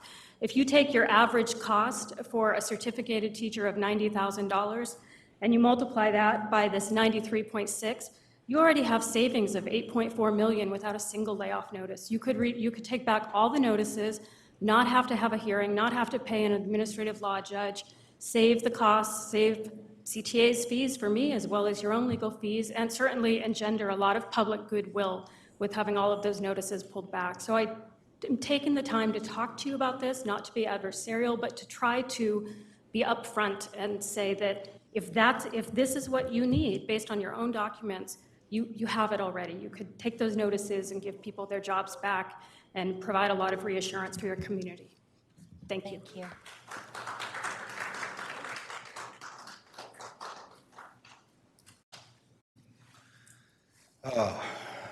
Frank DeYoung, Sam Brennan. You know, I got to ask what we're doing here. I want to make it clear.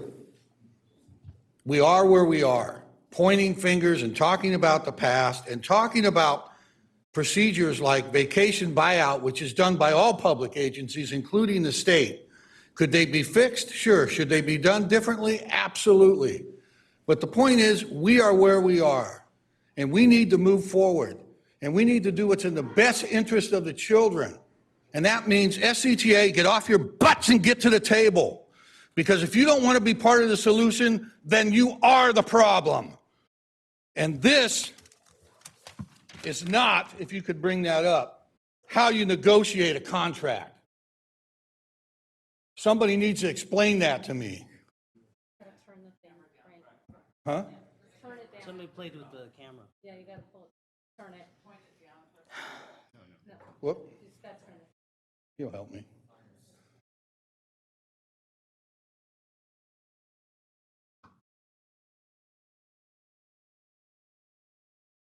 I mean, when I first saw this, I wanted to find the kid that did it because I thought he should be grounded for a while, because this is something an adolescent does. This is not what an adult does. But maybe this speaks to the leadership at SCTA, because if this is what they think is funny and it's okay to do when you're in a budget crisis, I feel really sorry for our kids. Because what's happening tonight is nothing compared to what's going to happen when the state takes over. If you think you're seeing cuts now, you got no idea what's coming. And yes, it's going to be the low and children of color that are going to get hurt by this more than anybody else, as the B has clearly stated. Because people of means will find ways to take care of their children, but the poor and people of color will not. Thank you for your time.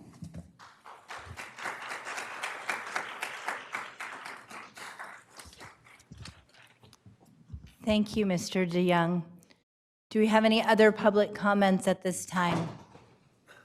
No additional comments. Okay, thank you.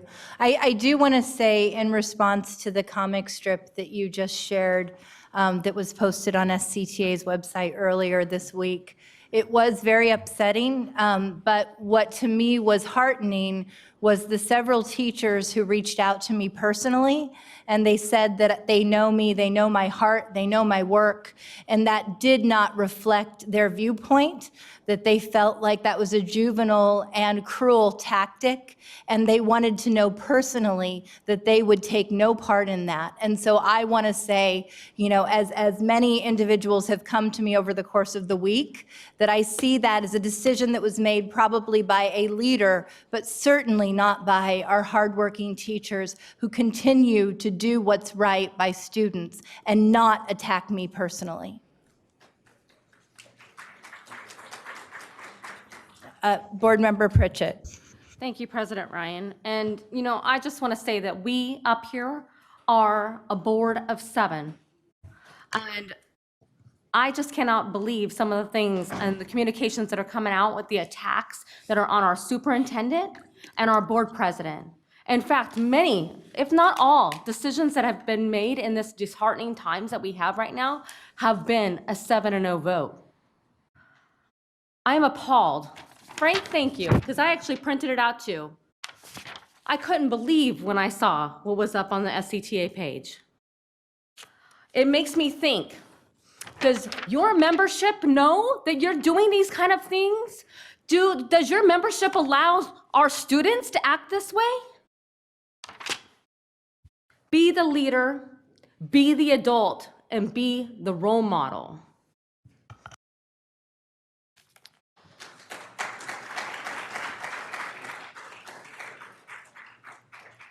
We're moving on to item 9.0, Board Workshop, Strategic Plan, and Other Initiatives. Item 9.1, Approve Fiscal Recovery Plan Update, presentation by Dr. John Quinto.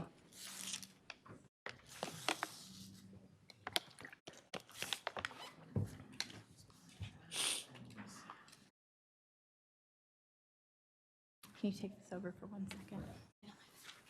Here, will you take it for 1 second? Good evening, President Ryan, Superintendent Aguilar, board members. Here to present to you tonight the fiscal recovery plan for Sacramento City Unified School District. I'll cover our multi-year history really fast and go through our student-centered fiscal recovery plan, and then when that's applied to our multi-year budget, the impact of that. At first interim, the district was facing a $15 million, $60 million 1920 budget shortfall, and in 2021 a 67. At second interim, due to arduous work and some reductions that were focused on, we got that down to 2.2 million in 1920 and 50 million in 2021. Our fiscal plan has 3 factors: one-stop staffing at 5.1 million, child development at 1.2, and savings proposed to be achieved through negotiations at 28.7 million. When you take those and apply them to the multi-year projections, what you'll see is that in 1920, We would have met our 2% economic uncertainty reserve, and in 2021, our 2% reserve as well. Of what I'd like to note, and in box there is the one-stop staffing. We had started toward our fiscal recovery plan. So in our second interim, in the interim is the 5.1 savings from one-stop staffing. And at that time, we had vetted through our fiscal advisor 460,000 of the child development. So what you're seeing there is the balance that we later met with our fiscal advisor as we combed through the savings. And so you're seeing the balance there. And then lastly, the 28.7 million. Formal budget process next steps. Because we had a qualified or negative second interim, we're required to bring you a third interim budget in May. With that, that concludes our fiscal recovery plan. Thank you. Elliot, do we have any public comment? We do. We have 6 public comments. Sorry, 4 public comments from Amy Bollinger, Natalia Bente, Nikisha Thomas, and Cecile Nunley. Go for it, Cecile. Is anybody here? Cecilia? I know it's a shock. Ms. Nunley, please. Good evening again. I know you're shocked that I'm here, but the only thing that I was going to say, I noticed on the actual website, as well as in the plan here, there was only the one document that I could see. So I was a little surprised at the presentation. I'm sure it was back there, but I just didn't have a copy of it to really analyze. The one concern that I did have on the one document, it says savings proposed to be achieved through negotiations of 28.7. To me, that just felt like it's not clear because, and that also is not guaranteed. It's 100% just kind of still a hope and a prayer. And I wasn't sure if we were still going to at least see something that would be a little bit more concrete. I know there's certain limits that the district has through the bargaining process and what is set in the contract as it stands right now. But like I said, I was just a little surprised that there still is not much detail. So I was just concerned about that. And if I could get a copy of the presentation somewhere.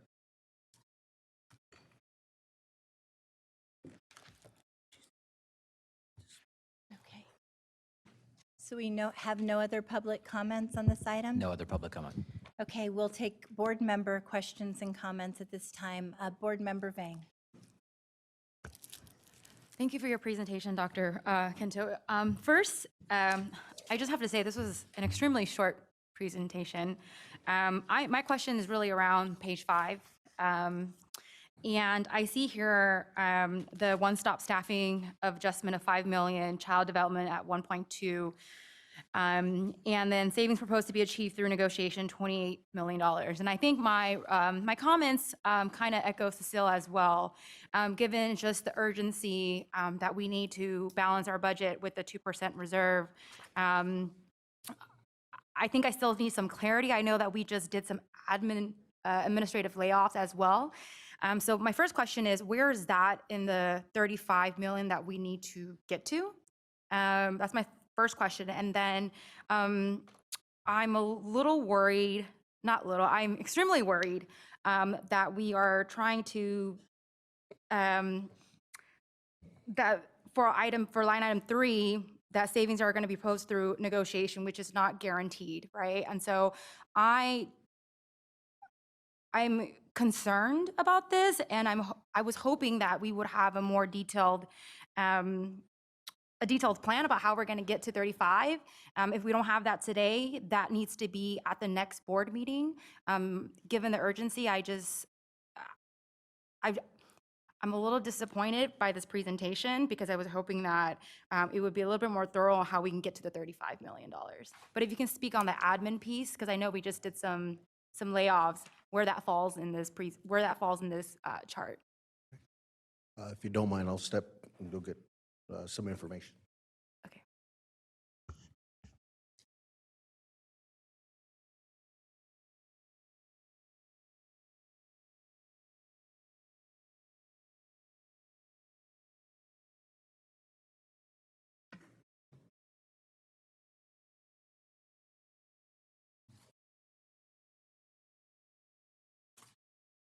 So on the March 7th actions taken by the board, there was, up until that time, we had 278 FTEs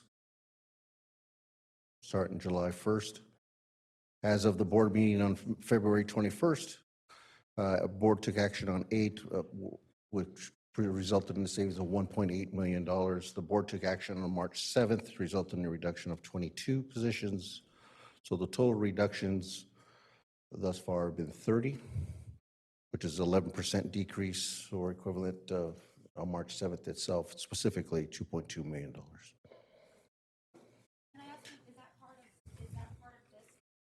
It is not. We are currently, as with all things, vetting those through our fiscal advisor. And so after that action, our role is to sit with her, go through position control, make sure things tie out, and do our due diligence. I believe we're set to meet next week to comb through that. But I can get information back through BC, through the superintendent. Member Vang, I think perhaps this is your question. We will be including those decisions in our third interim, which will be presented to the board and included as part of that report. This is as of second interim. Dr. Quinto, I have a couple of questions too. I don't see any other board member questions at this time, but there might be. I am curious about the cuts made to the central office and to administration. I know that there was a recent analysis done by school services that continues to show that we are the lowest in the region for central office staff, 25% below other neighboring districts. And I want to ask, what were the percentage of total cuts that were made in the recent round of preliminary layoff notices that were put out? The first question regarding school services, they recently came out with what we call the Katie report. It's a comparative analysis of district income and expenditures. So they look at school districts statewide. It's kind of our compare and contrast Bible that we see how we're doing against our comparative groups. I have if I can find that. Charlotte, you might put it on the document camera for me.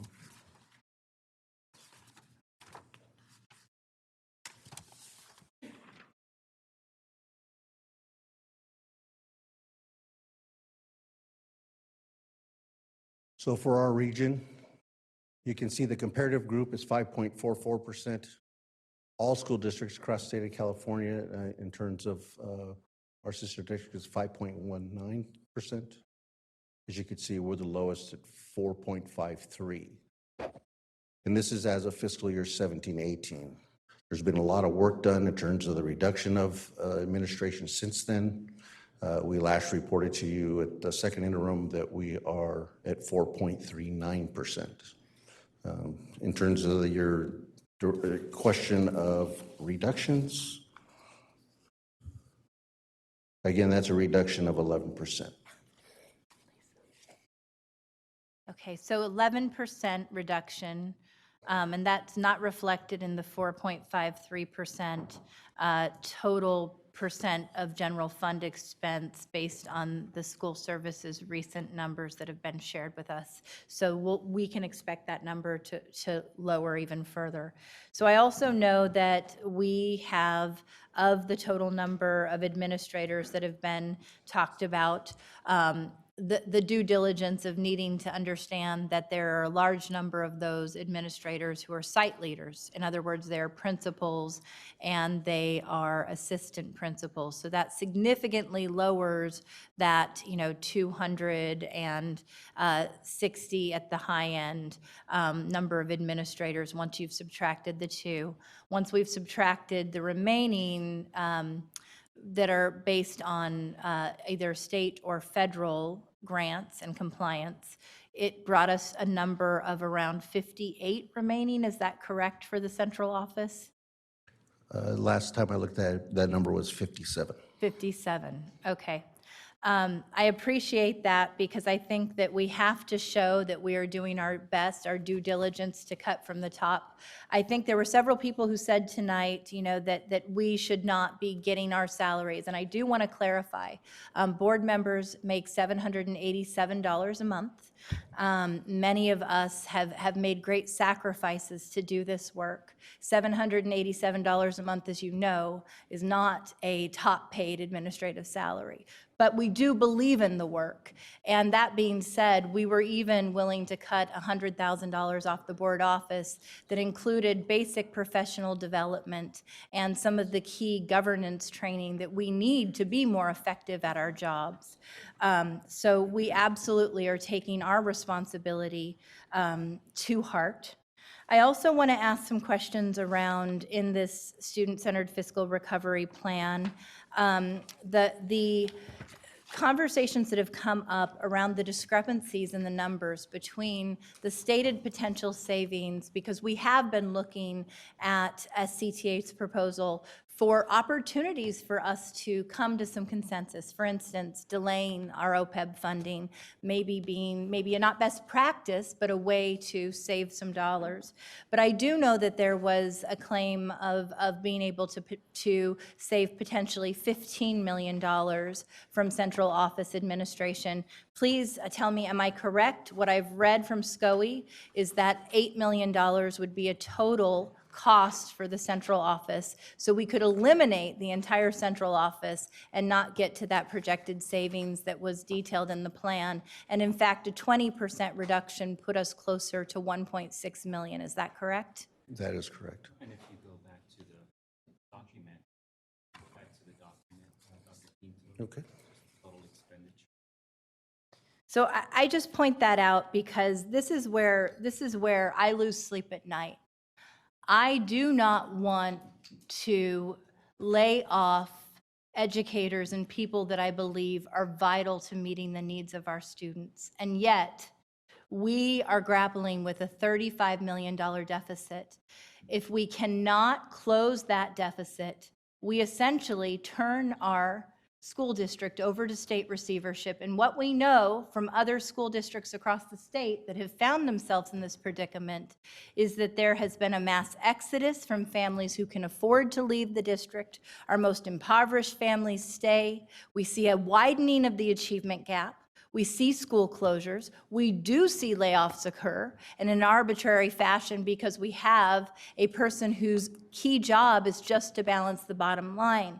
And so as we're talking about having to make these difficult changes, like finding healthcare savings, absolutely. Do I wish we were in a place where we were reinvesting in counselors and nurses and even lower class sizes? That is not the place we're at, and it's 41st in the nation in per pupil spending. We have to have a bigger conversation. How do we get through this short-term fiscal crisis and avoid receivership and avoid this nuclear option? And then how do we work together to demand that the state invests at a higher level so that we have the resources to invest in our neediest students, in our special education population, et cetera?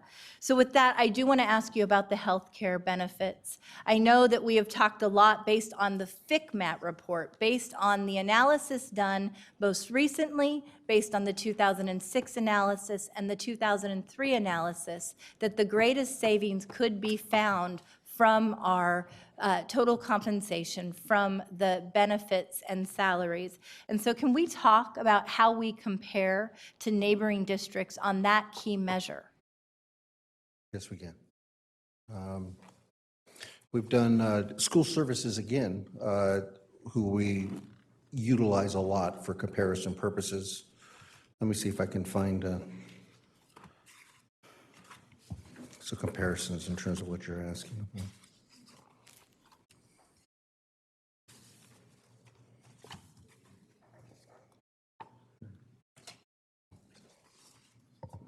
So again, this is the 17-18 sources being school services. Start off with this one.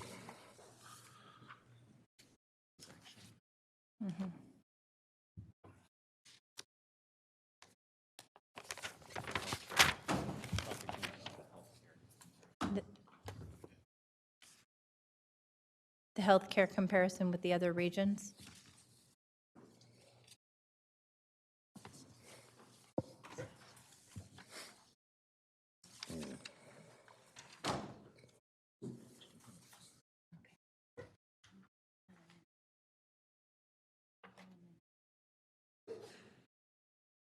What was this one with, as we show in 17-18? While I quickly look for, if I got that slide.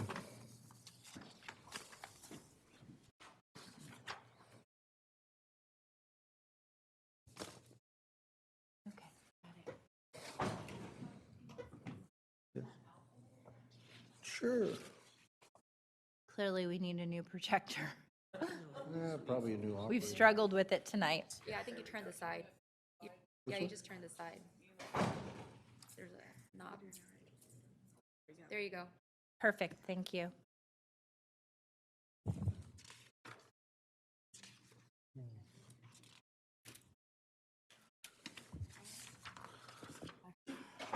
So this was the health and welfare per pupil costs that we compared ourselves across the region.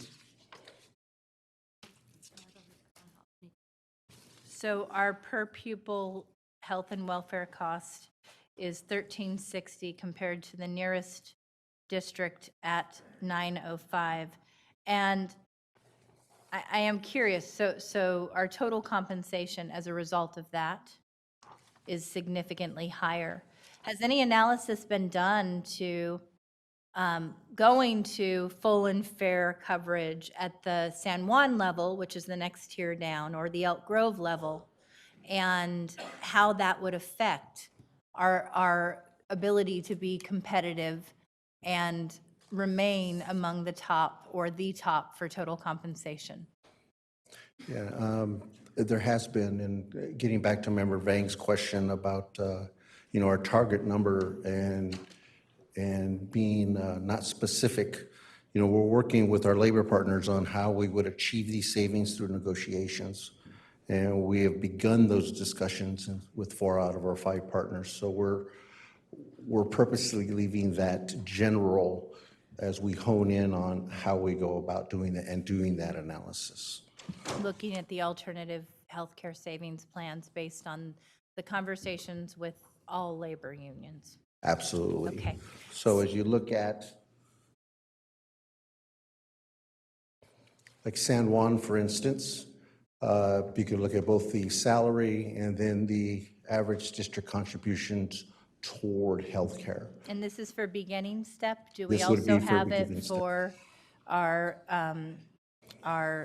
highest step and column? Yes, I do.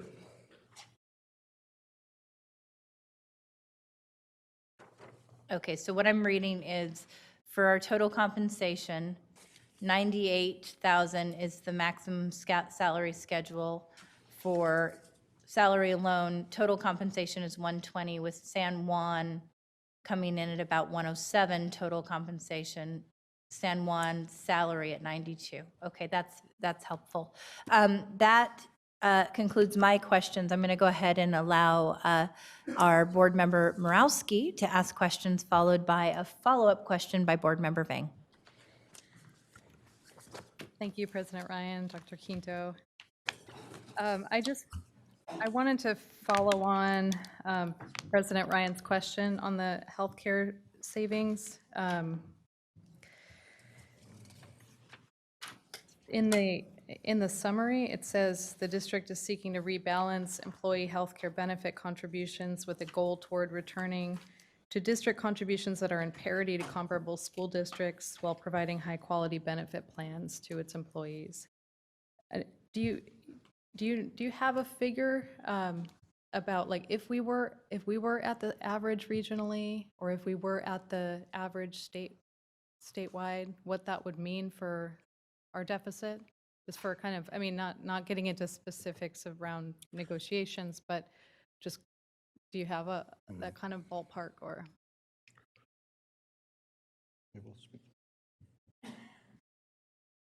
The answer is yes, I do. But I think at this point, we're in beginning discussions with our labor partners. And with that moving forward, I would be, I think at this point, it's prudent not to speak to those, but I do have the ranges. We have done some comparison analysis.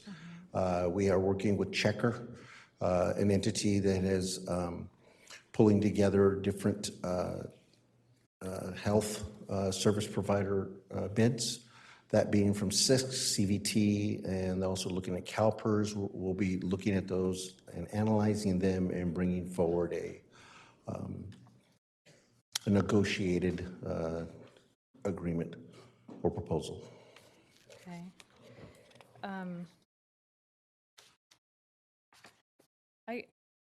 I'm a little bit confused about what we're actually considering here tonight in terms of what we're proposing to adopt. I know, I mean, to go back to Member Vang's questions on the fiscal recovery plan, the page 5, savings to be achieved through negotiations it's not something we can adopt, because that's obviously kind of an ongoing conversation.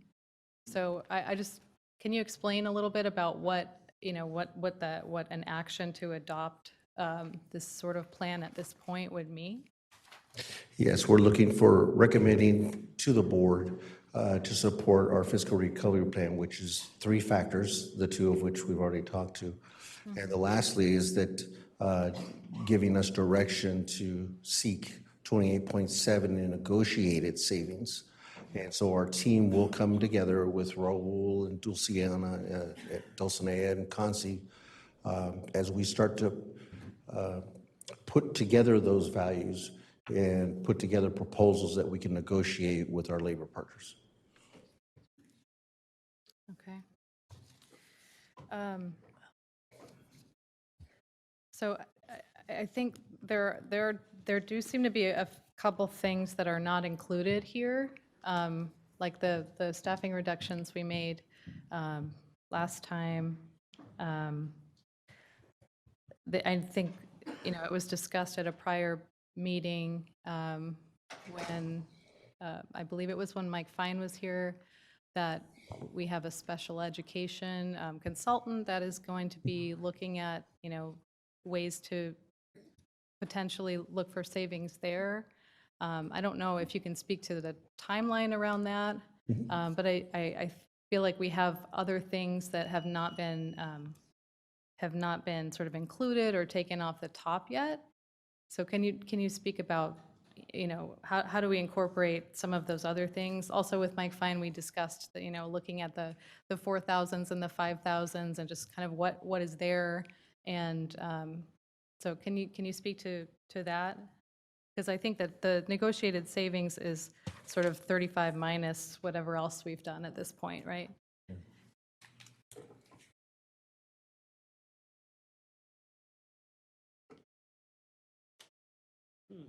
Fours and fives. Okay, so let me start with the 4s and 5s. We've going through the 4s, 5s, and 6s, or our supplies, services, and capital. We pulled together reports. Those have been reviewed, and there's been discussions with the superintendent as to these are the recommendations. Those are things that we'll be bringing forward to, or will be placed in the 3rd interim. In terms of the 3-7 reductions, those are currently being vetted, as will the reductions that we're recommending to the superintendent through our fiscal advisor, to make sure there's no negative impact. Just because there's a reduction there may be an opportunity cost or an increase in expenditure on the other sides. An instance may be that you stop. Well, that's a bad analogy. I can't do anyways. But you may stop a service, but it may create an expense. So we have to be careful and understand the full impact of those. So as we vet those through SCOE, we try to see both sides of that equation. And so those 4s, 5s, and 6s are our supply line services and capitals that we will get a blessing from the superintendent, will be vetted through our fiscal advisor and then brought to our third interim. In terms of special ed, that program evaluation was done. In fact, I was talking with Ms. Ryland today in regards to that. That's currently being reviewed by the County of Education. And so we're looking forward, as you are, as to what came about from that and what areas of opportunity there are for us to move forward with that. Is there a timeline on that? And just to clarify, I mean, if folks were not part of the conversation that we had about having someone, come out and look at our special ed program, my understanding was that was not about, cutting services or so forth, but to look for, efficiencies or program redesign or that sort of thing. And I'm not really clear exactly on what, what all is in there, but that was my understanding. And just to clarify that, is that correct? That is correct. We're looking for operational efficiencies. We're mandated by law for the students to receive education, but it's about how we deliver that education. And Dr. Gillespie is an expert in that field. We brought him in to evaluate our program and for our areas of opportunity. So we're as anxious as you are to get our hands on the notes and create an action plan as we move forward. Okay. I have one other, this is more like an observation, I think, in the page 6, on the unrestricted general fund multi-year projection. I just want to clarify, because I was using my calculator and something didn't look quite right, but I think what happened was in this spreadsheet that the fund balance from the end of 1920 didn't carry over to the beginning fund balance in 2021. I think all the numbers are correct. In other words, it looks like, the fund balance after we make those reductions should be 21 million at the end of 2021, which is healthy. But I think that just in the spreadsheet, the fund balance from 1920 didn't carry over to be the beginning fund balance in 2021. Right. Does that make sense? Yes. Okay. I just wanted to, if anyone's looking at the chart, I just wanted to clarify. Yeah, It looks like that to me. And so I think it's more just like a typo. I just wanted to clarify that the beginning fund balance, if it was really 9.7 million, it would be, we'd be in a much worse situation. So the numbers below, below the first line are correct, I think. Thank you, Member Morowski. Member Vang, and then finally, Member Garcia. Thank you, President Ryan. Dr. Kinto, I just had a follow-up question. Could you show the graph that you had regarding cost of admin at the district level? I think it was like 4-point-something%. I just wanted to ask you a question.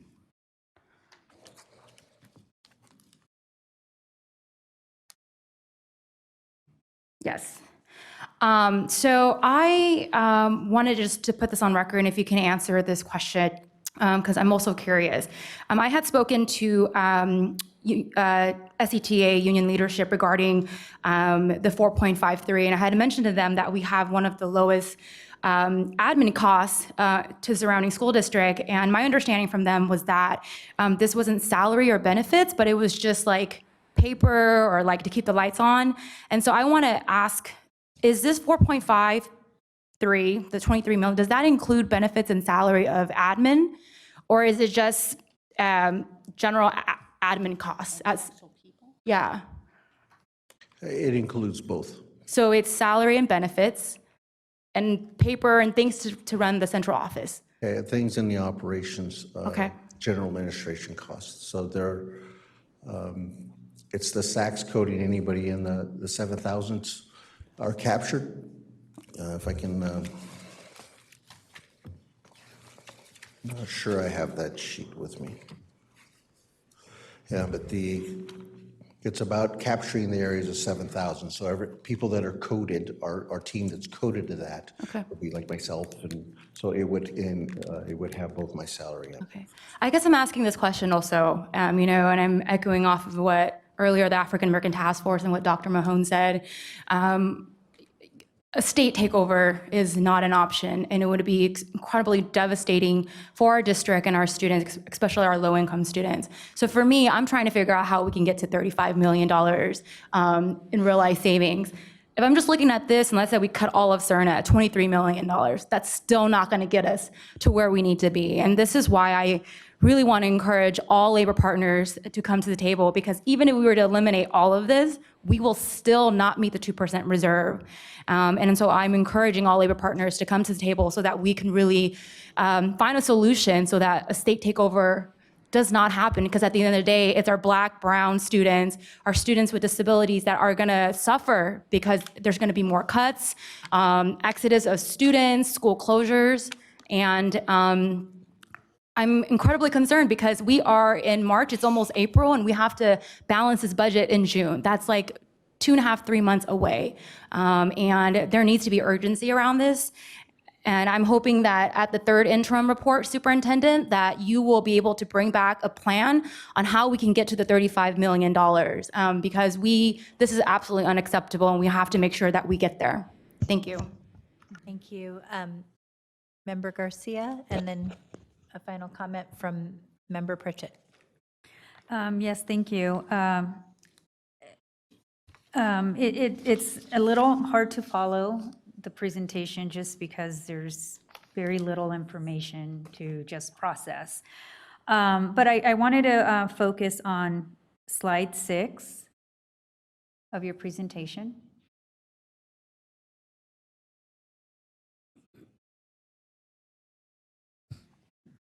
And ask if you could walk me through the deficit spending. I don't know if I'm just not understanding this, but even if we address the reductions, are we still in deficit spending in out years? So to take you through the deficit spending, if you notice in 18-19, you have a $20.7 million deficit spend. So everything above the gray line is really our multi-year budget. If without doing anything, you go to 29 and then to 47. The gray area is to capture the student-centered fiscal recovery plan. So I appreciate the answer. I was trying, I need to do a better job of making this more simplistic. So as you put the values on the bottom box of 740,028, those push into the gray. So it takes away from, if you notice, the 29,000,004. Where am I? It's circled. 29.4 million? Yes. Okay. Okay. And you take the 2% reserve for economic uncertainty, Mm-hmm. you add those two numbers together.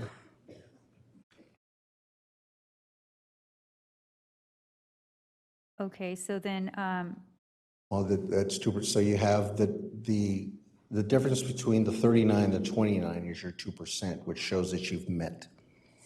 I'll frame it that way. okay, so is there a situation where we could meet our 2% but still be in deficit spending? Yes. And that's where we'll be? Yes? No? The answer to that is yes, because we're also looking out at a fourth year.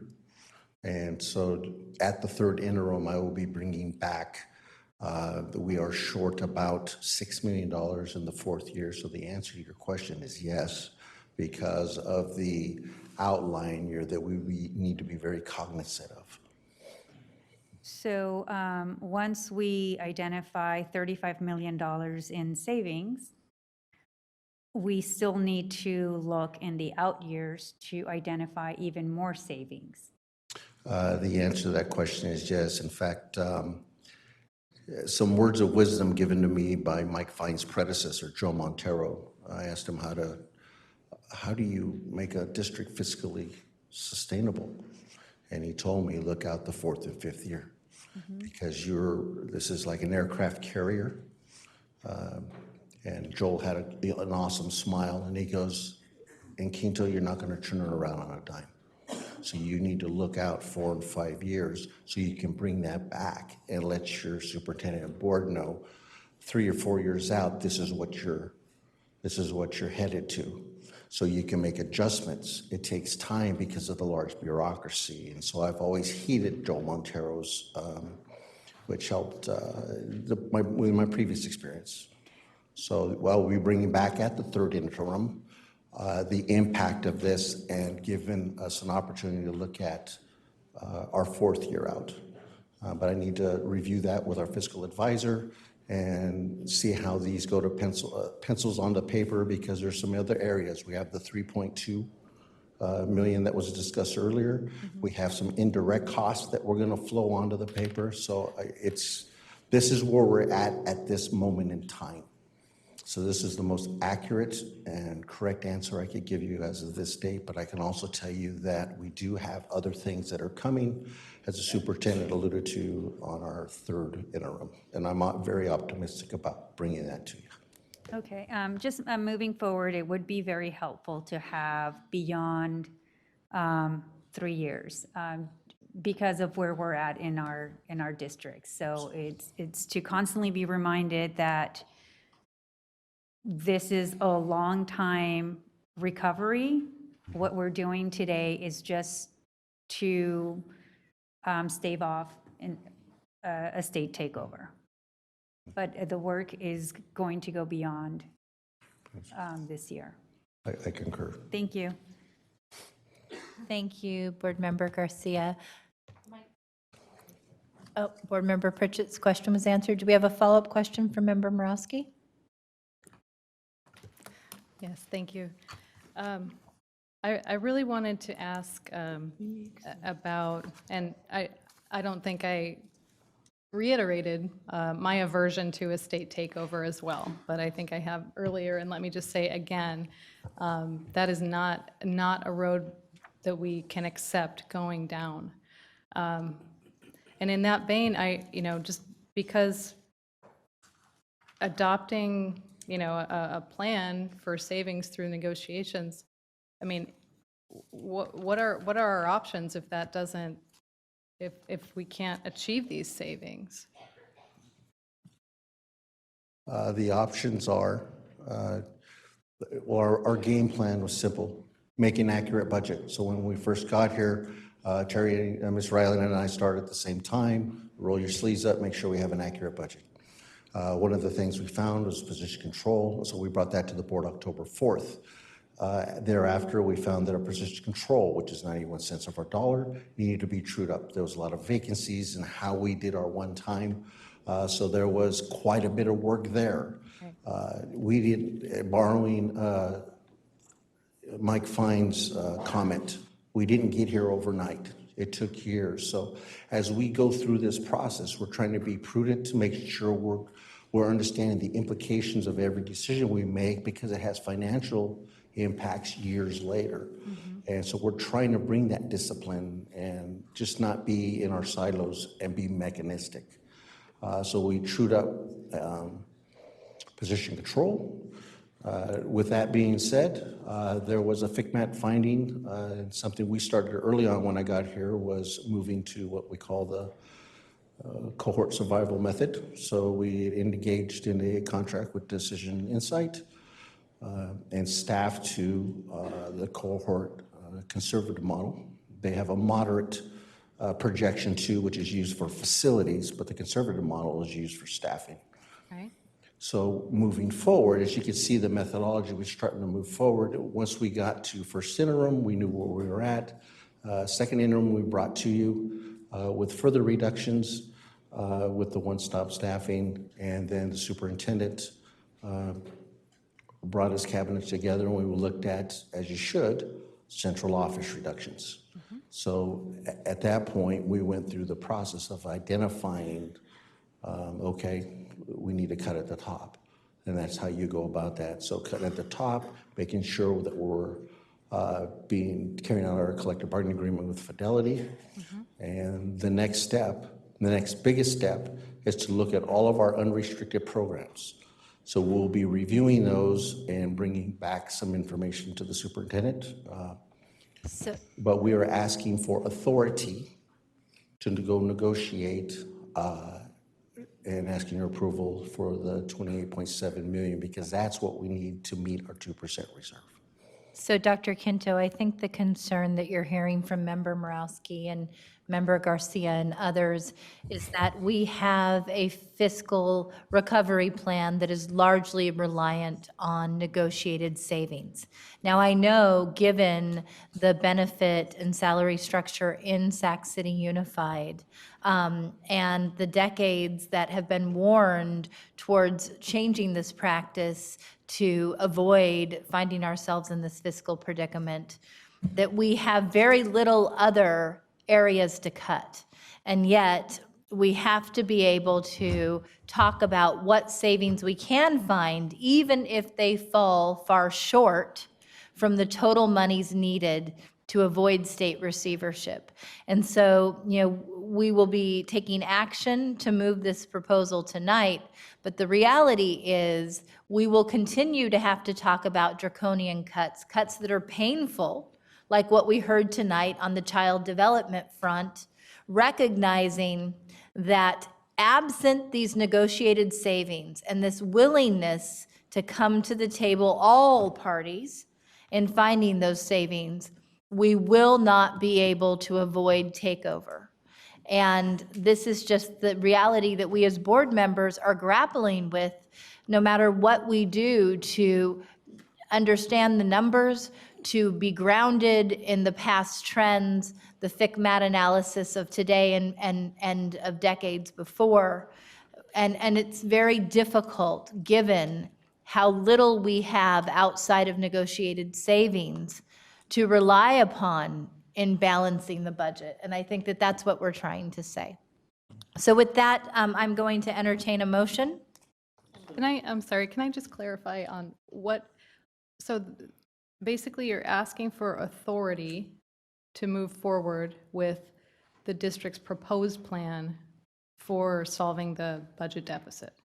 That is correct.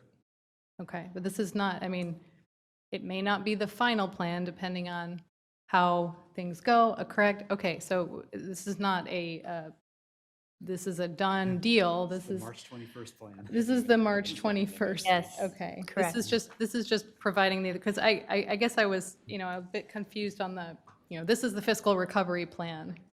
It's a proposal for a fiscal recovery plan, and the district is asking for authority to move forward with that proposal.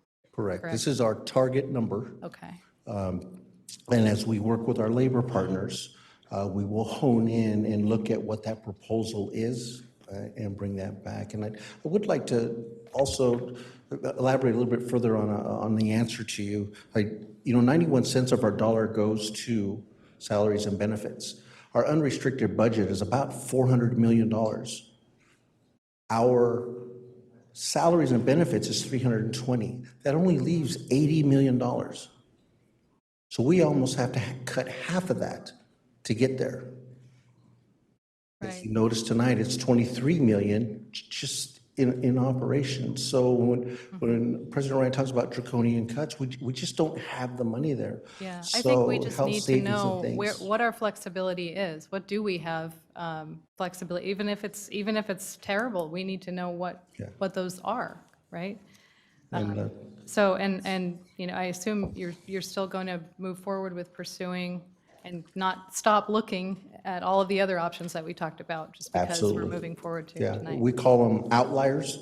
So one of the things that we're doing is, in working with our fiscal experts, we're looking at anything that encroaches on the general fund. We're looking to bring a charter, looking at our charters, so we have that as an outlier. We looked at transportation. We looked at adult ed. So we're looking at any of the services that, and history of them, as making sure that they can stand on their own merit. Thank you, Dr. Quinto. Do we have a motion? Second, all those in favor? Aye. Opposed? Abstain? Okay, thank you. I'm going to have, based on Board Member Pritchett's recommendation, a motion to amend the agenda. I am so sorry to both our wonderful parents and community members from the Language Academy and from New Joseph Bonham. We're going to actually move your items up and ask to move the local control accountability plan after your two hearings so that we can get you out of here. I really apologize for the late school night and appreciate your patience. So can I get a motion to amend the agenda so that we are, okay, first let me make sure I make the motion. A motion to amend the agenda so we're moving items 9.4 and 5 above, prior to items 9.2 and 9.3. So moved. Motion by Member Pritchett. We have a second. All those in favor? Aye. The motion carries. Thank you. Moving on to item 9.4, considering resolution number 3065 or 3066, renewal for the charter petition for Language Academy of Sacramento. Sorry.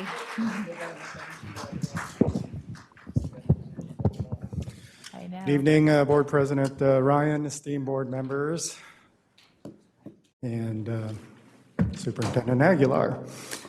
This agenda item 9.4 is put forth for the board to consider resolution 3065 and 3066 for the renewal charter petition for Language Academy of Sacramento, also known as LOS. I'm Jack Kramer, Director of Innovative Schools and Charter Oversight, and with me representing Language Academy, I have Mr. Eduardo De Leon, Executive Director.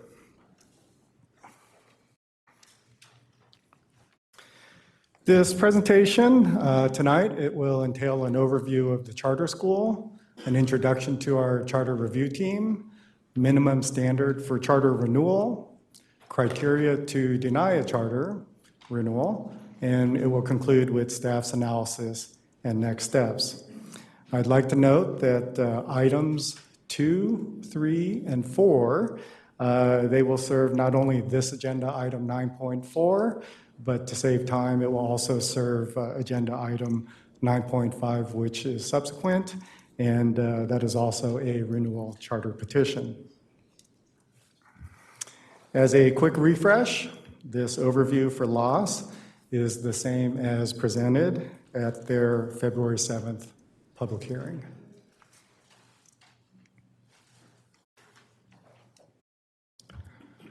As an introduction to our district's charter review team, it is comprised of 15 of our district's finest, each with their own area of specialty or specialties in terms of evaluating the charter petition. Most of us on the team, we have worked together for 4 years.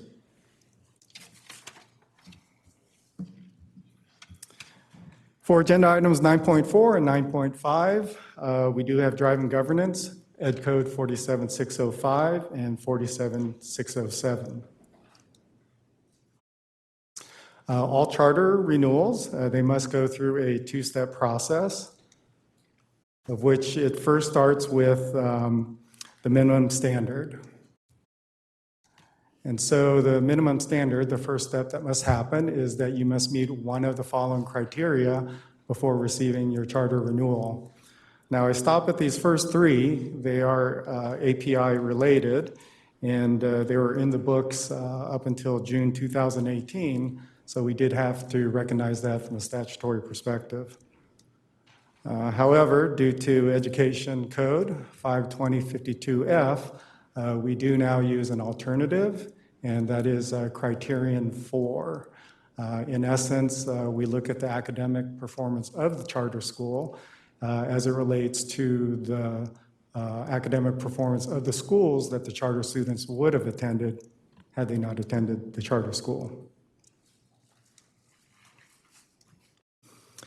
If the minimum standard is met, then the charter petition can be fully evaluated, which leads us to the criteria to deny a charter petition.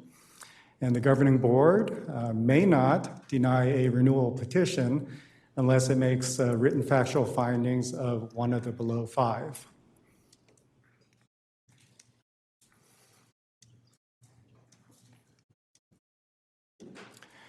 And the 5, it starts with the charter school. It may not be denied unless it can be denied if it presents an unsound educational program. Also, if it is demonstrably unlikely to succeed in the implementation of the program, if the renewal petition does not have the necessary affirmations, the petition does not contain a declaration of whether or not the charter school shall be deemed the exclusive public employer. In essence, where are the employees? Are they under the purview of the charter school or under the purview of the district? And finally, the renewal petition does not contain reasonably comprehensive descriptions of the 15 elements.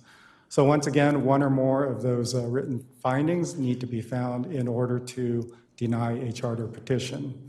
Additionally, it's important to note that the most important factor in determining whether to grant the renewal is their academic performance of their student groups. With that said, it is the staff's analysis and conclusion for Language Academy that they do meet the minimum standards, academic performance. There were no written factual findings of any of the 5 criteria to deny their charter renewal. The school, it does have sufficient performance with their school-wide and student group academic achievement. And finally, the petition does contain reasonably comprehensive descriptions of all 15 elements. With that, we move to our next steps for tonight. The governing board shall either approve Resolution 3065 to approve the renewal charter petition, or approve Resolution 3066 to deny the renewal charter petition for Language Academy of Sacramento.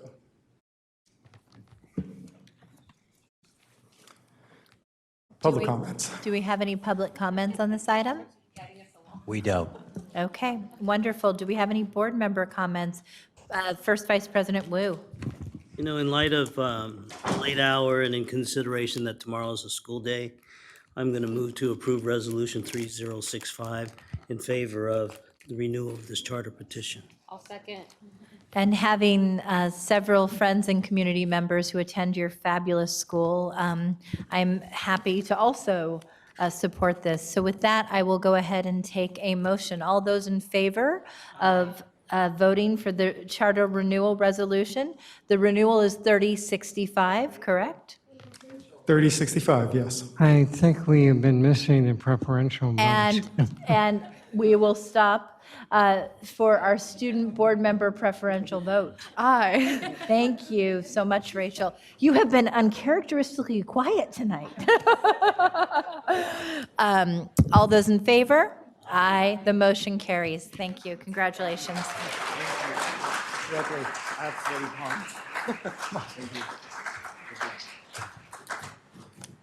Moving on to item 9.5, considering Resolution 3067 or 3068 to renew the charter petition for New Joseph Bonheim Community Charter School.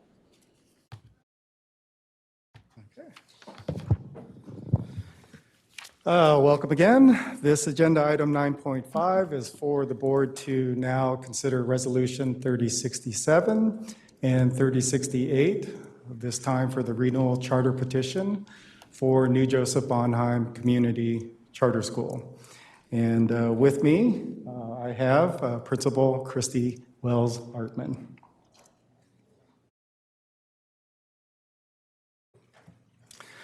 The prior agenda item 9.4, it did concurrently address this agenda item 9.5, and so the items in the prior presentations are as presented.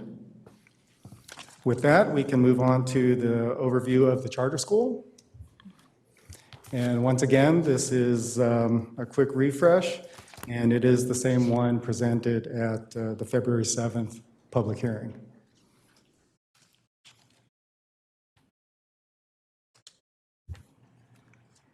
After thorough evaluation, it is the staff's analysis and conclusion that New Joseph Bonheim, they do meet the minimum standards in academic performance.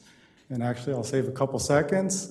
They do meet criterion number 2, 3, and number 4. With that, we have the same next steps. Tonight, the governing board shall either approve Resolution 3067 to approve the renewal charter petition, or approve Resolution 3068 to deny the renewal charter petition for New Joseph Bonheim. Thank you.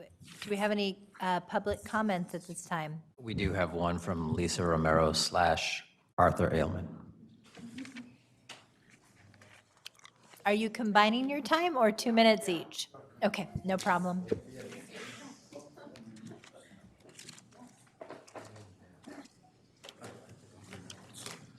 Oh my gosh. This is how it all got started, everyone. Good evening, Superintendent Aguilar, board members. My name is Lisa Romero, this is Arthur Aleman. We are 2 of the 3 founders of the New Joseph Bonheim Charter School, and also like to acknowledge Michael Madden, who's also one of the founders of the school who couldn't be here tonight. We, the founders of NJB, would like to take this opportunity to thank the board for continuing their support to our children's education by giving hope to others, inspiring our youth to never give up on achieving their dreams. We have to continue supporting our communities, our bilinguals, our multicultural, with their environment, their families. We need to keep providing support to our parents to feel that they have a voice to be heard.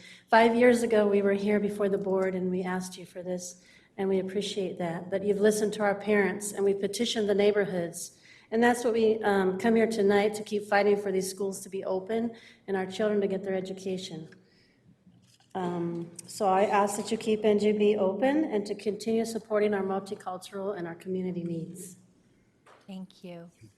Good evening, President Aguilar and board members. I just want to thank you. I want to thank you for your time, and I know it's been a long night. And I just want to acknowledge one of the parents that was very instrumental in getting this school open, and her name's Ana Figueroa. I think she went home already. Oh, man. But anyway, she was responsible for collecting about 70% of the signatures for our students. Thank But you. anyway, have a good night, and thank you. We appreciate it. We have a few comments or questions from board members.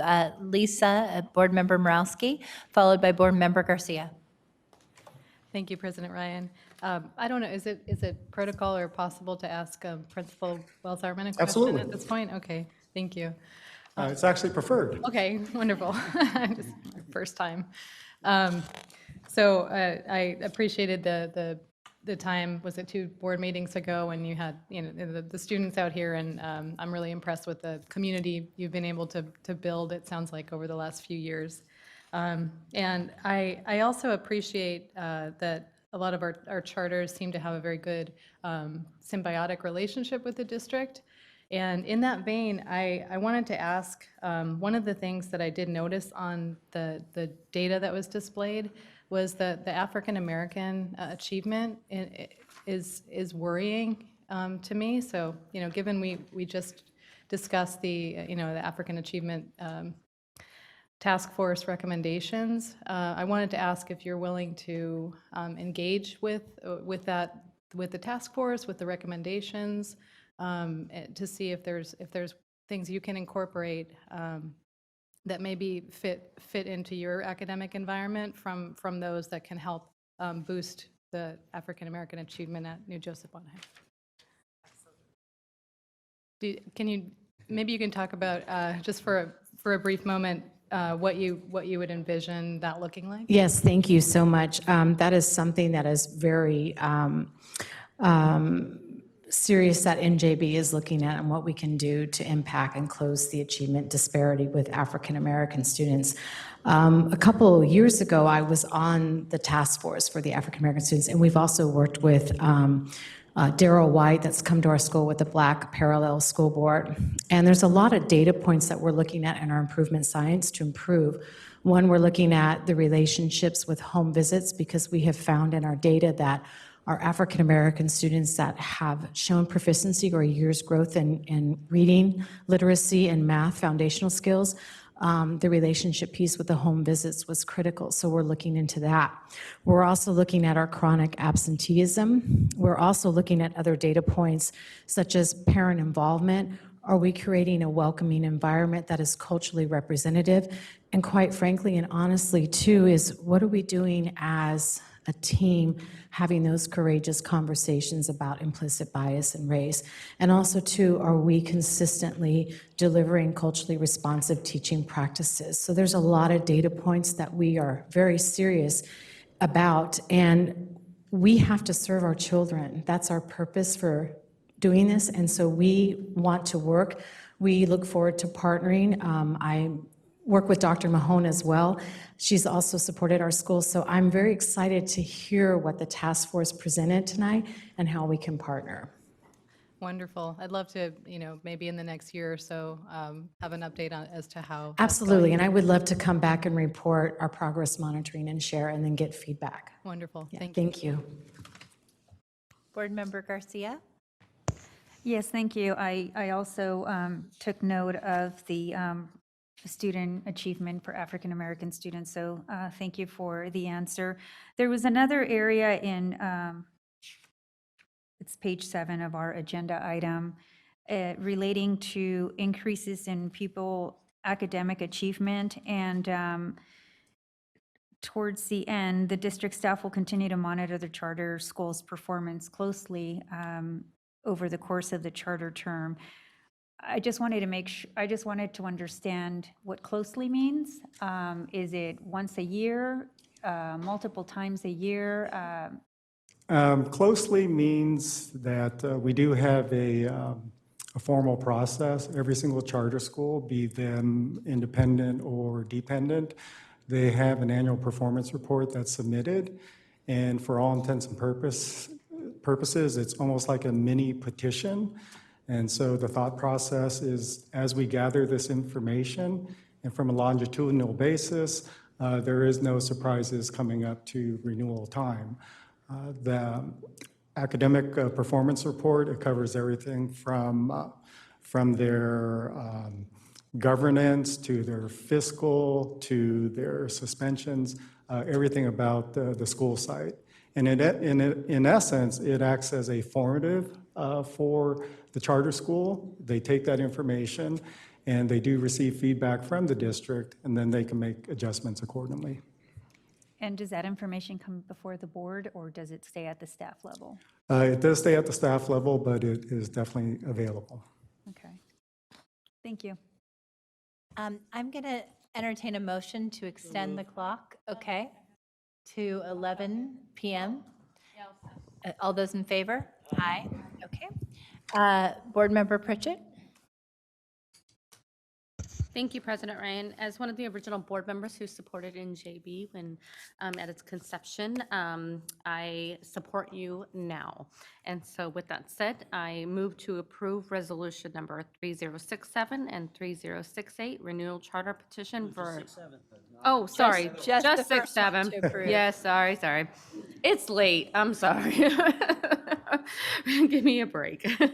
For the renewal charter of New Joseph Bonheim. On my motion? So we'll go ahead so we have a motion and a second, but we have one more question from Board Member Garcia. Thank you. On page 9 of our staff report, I just wanted to just get assurance that all the deficiencies and the information that was incomplete was cured. There's just some pretty, I think, serious inadequacy. So I just want to make sure that that information was all provided and the deficiencies were cured moving forward. Yes, as a renewal petition, the process does allow for petitioners to get a letter, a formal letter from the district about all of the concerns and deficiencies that we see in the petition. And they do have about a week to provide a written response. And I will say that NJB, they did provide a resolution for all of our concerns, great and small. Okay, thank you. Thank you. Board Member Wu. Thank you, Member Ryan. I was here also 5 years ago, and I can't believe it's already been 5 years. I do recall, though, that I voted no 5 years ago because I didn't think that 1 year to plan to open up a charter was sufficient, and I wanted them to go another year to continue on the planning. But seeing that how successful you have been these past 5 years, I'm going to second Member Pritchard's motion to approve Resolution 3067 and 3067 only. Okay, and we had a second? That was a second. Okay, all those in favor? Aye. Our Preferential student vote. preferential vote. Aye. All those in favor? Aye. Any opposed? Any abstained? The motion carries. Congratulations. Congratulations. Okay. So now we are going to be moving backwards in the agenda for a moment. Just Student Board Member Halbo, my apologies, but since we didn't record your preferential vote on item 7.1, the approval of the resolution for National Women's Day, Aye. you aye. On item 7.2, the approval of Cesar Chavez Service Learning Day. Aye. And then finally, the African American Achievement Task Force preliminary recommendation approval. That's not an action item. That was Oh, sorry, that was information. Okay. It would have been 9.1. 9.1, the approval on the fiscal recovery plan. Aye. Thank you. Thank you so much. Moving on to item 9.2, resolution number 3073, resolution in the event of a concerted refusal to work by employees, presented by Raul Bozio, Dulcinea, and Kansi McKern. Thank you, President Ryan. Good evening, President Ryan and Superintendent Aguilar and board. We are here to present the resolution in the event of a concerted refusal to work by employees. Of course, in light of the announcement last week by SCTA regarding the authorization of a strike vote. Yeah, they did. Should, quote, Superintendent Aguilar, Board President Ryan, and the district persist in their unlawful behavior and avoid taking measures to correct their unlawful behavior. So tonight, we are bringing forward this resolution to prepare in the event that such a strike were to occur. Let me see. A little bit of background on strikes in general here. Of course, there are two kinds of strikes that are recognized in school districts. Number one is the negotiations-related strike, AKA post-impasse or fact-finding strike. And the second is the unfair practice strike, which is what we are apparently dealing with currently at hand. The post-impasse fact-finding strike,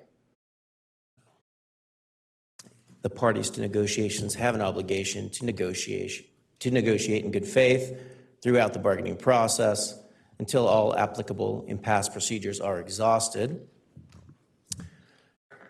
Then the parties would enter the impasse process, which involves the following steps: declaration of impasse, mediation, fact-finding report through PERB, of course, possible imposition of terms by a school district, and possible strike by the bargaining unit.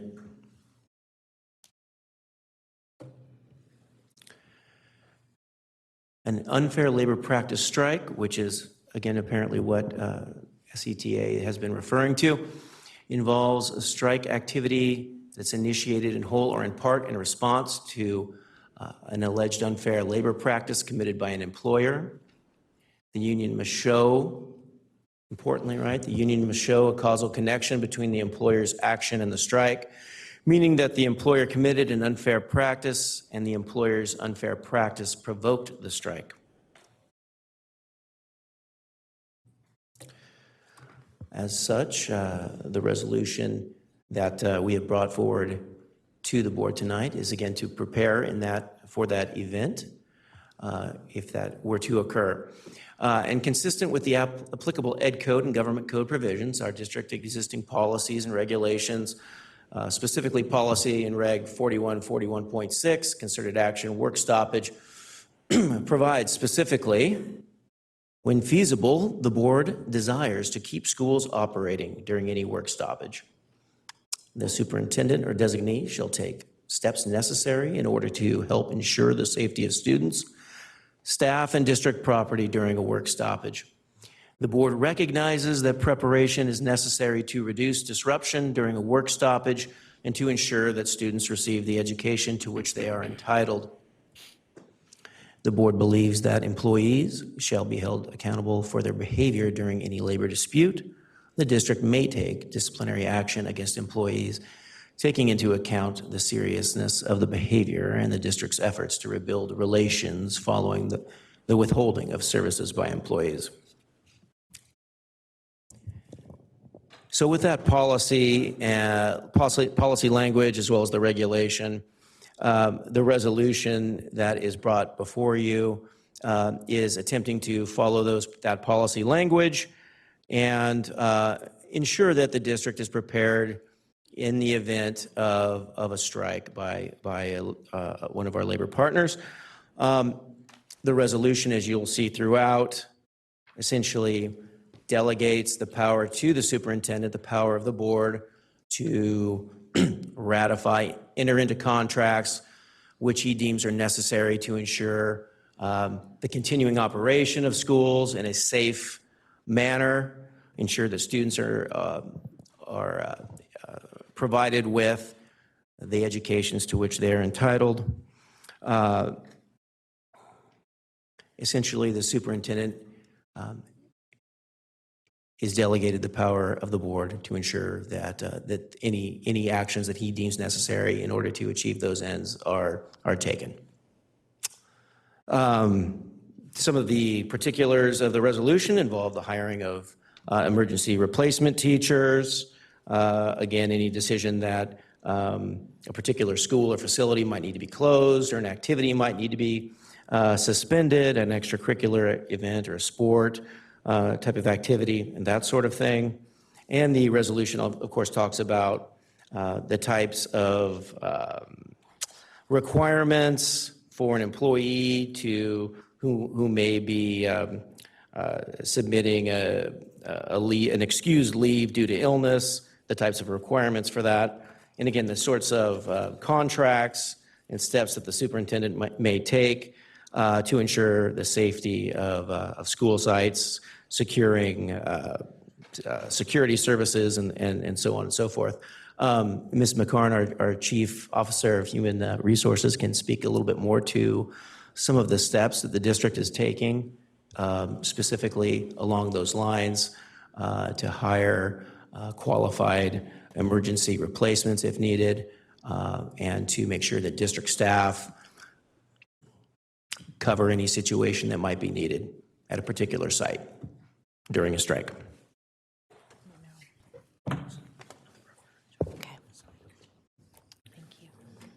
Thank you. Some of the things the district would need to do to prepare include, a big portion of it would include hiring emergency replacement teachers. Our current substitutes are part of the SETA bargaining unit, thus making it a little tricky and making us a little unique in that way. So in going out to recruit and onboard emergency replacement teachers, ensure that they are appropriately vetted, fingerprinted, go through mandatory training, go through training on curriculum, materials and what they would need for that, as well as employing other temporary adults on campus. So increasing our campus monitor pool, increasing our instructional aid pool, things like that. In addition to contracts such as security on campuses to ensure that the resolution could be carried out. We're happy to, I guess maybe the last thing that I would say on that end is that we would also be looking to deploy central office staff, whether they are certificated or classified, to school sites to help support the work taking place there. So with that, I think we're happy to answer any questions.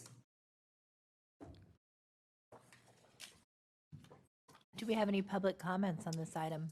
One card, Nikki Molesky. I believe she left. Okay. Nikki Mlesky going once, twice? Nope. Looks like she's not here.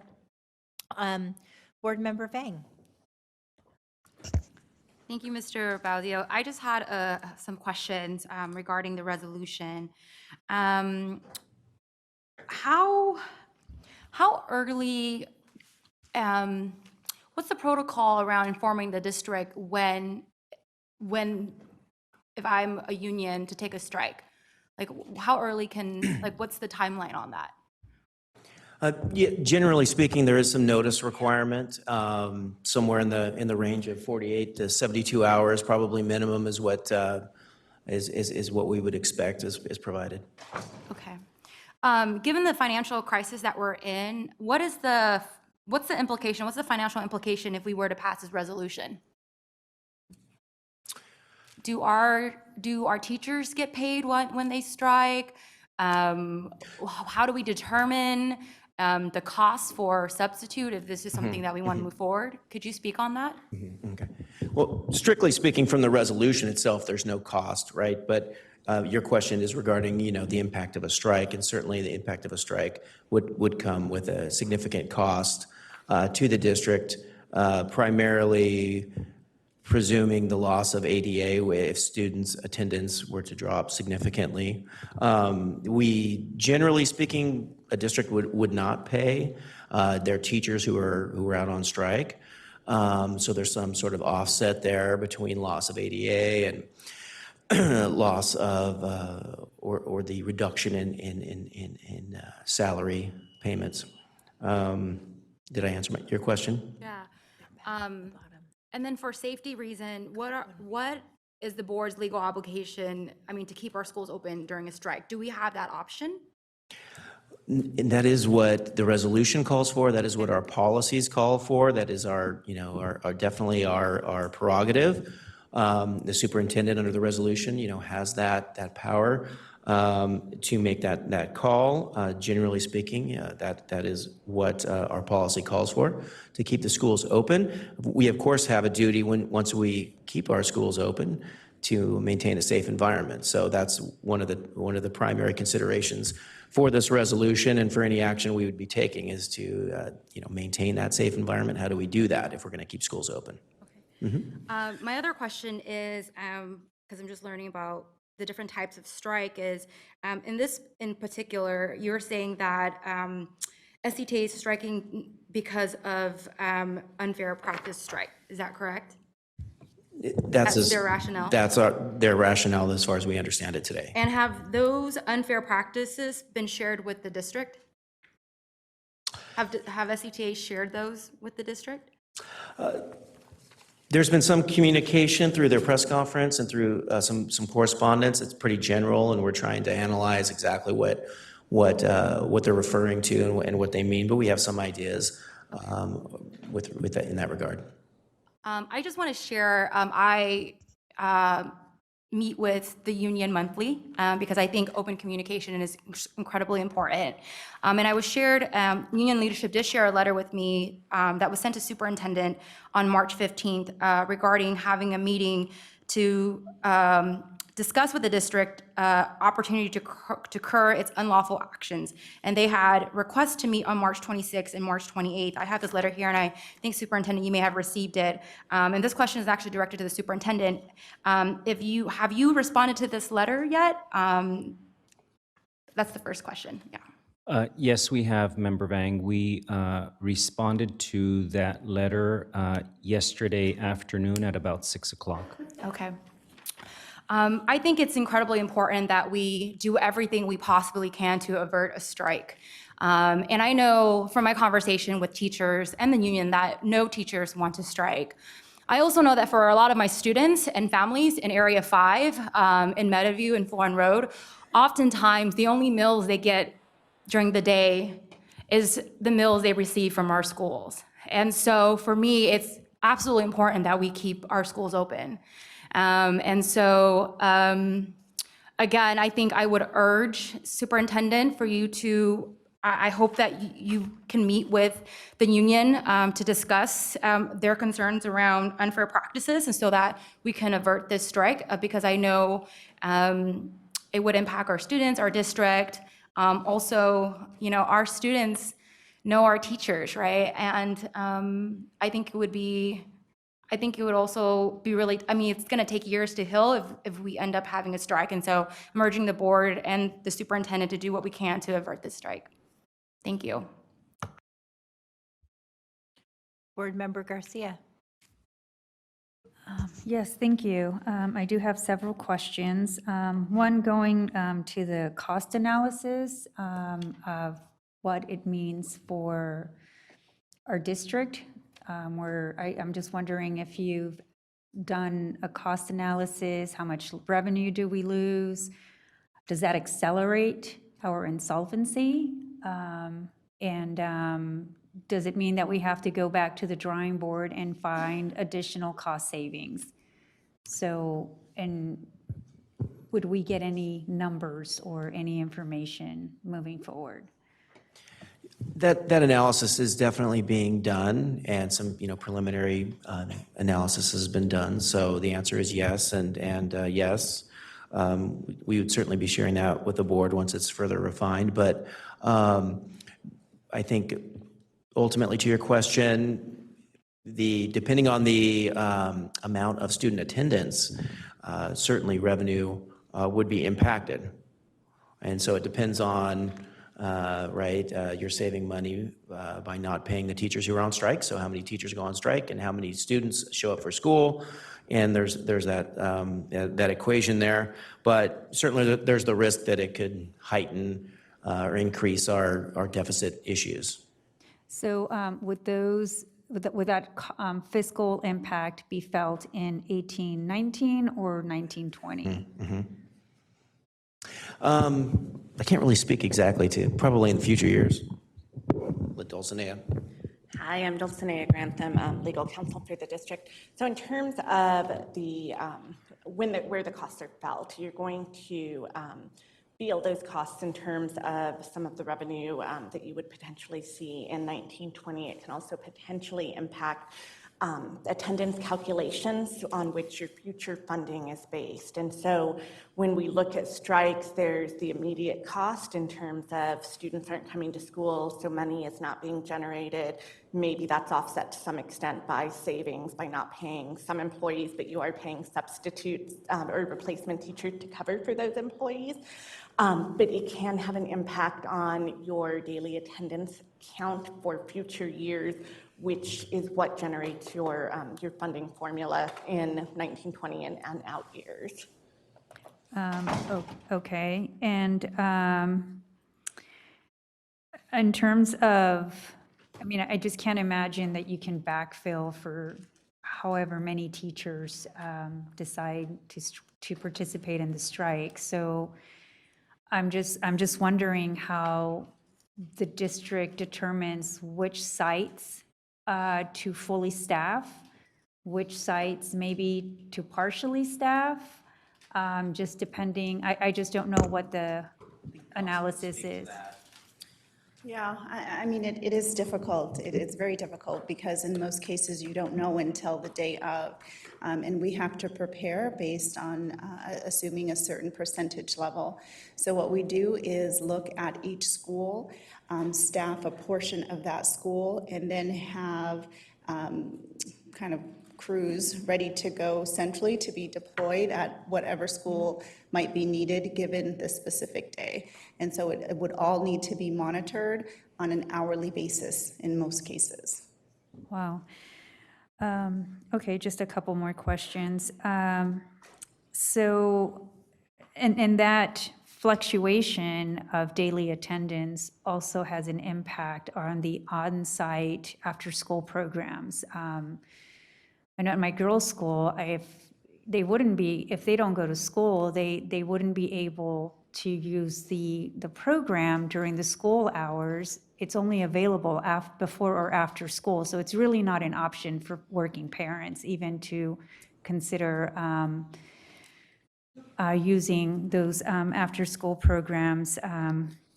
But I wanted to just learn maybe how we work with our after-school program, before and after-school programs in terms of preparing with them, since they serve the same kids that we educate. Yeah, should the resolution be approved and we move forward with that?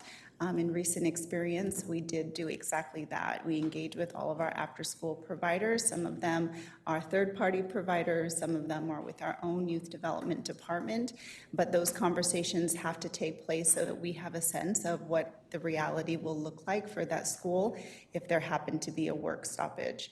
So all of those conversations, both before, after, have to be had. And just two more questions. So in terms of learning time for kids, they lose this learning time because of the strike, and for parents who choose not to take their kids to school, or even the kids who are at school, I mean, it's a completely different learning environment. Do they get those days back? So they don't necessarily get the days back. What we do try to do in onboarding our emergency replacement teachers and working with the curriculum and instruction office is as they go through their onboarding process, which includes, in addition to some mandatory training, some training specifically around the instructional materials. So special instructional materials are ordered for a potential work stoppage, deployed to sites, and the people coming in are trained specifically on that so that there is some level of consistency across the district with what they should be learning. But you're right, we can't get back those days. We have to, move forward and prepare the best that we can. What happens to the class size? Do we still honor the K to third grade? I don't know. I mean, what happens? Are we going to have kindergarten classes that are like 30 kids in order to balance the few What subs? we will be doing is working hard to ensure safety and some level of learning is still taking place. And so what that looks like at different schools on different dates, depending who shows up, both within the student population and the adults on campus, what that might look like. So it will be site by site based on attendance, and it will be monitored on an hourly basis. And my last question. What happens if the resolution is not adopted? Then the superintendent is not given the authority to implement emergency procedures, one of which would be getting replacement teachers at the salary noted in there. Another one related to contracts, to ensuring that we have enough adults on campus to ensure safety. Those things couldn't take place, and we would have to work within the constraints that we have.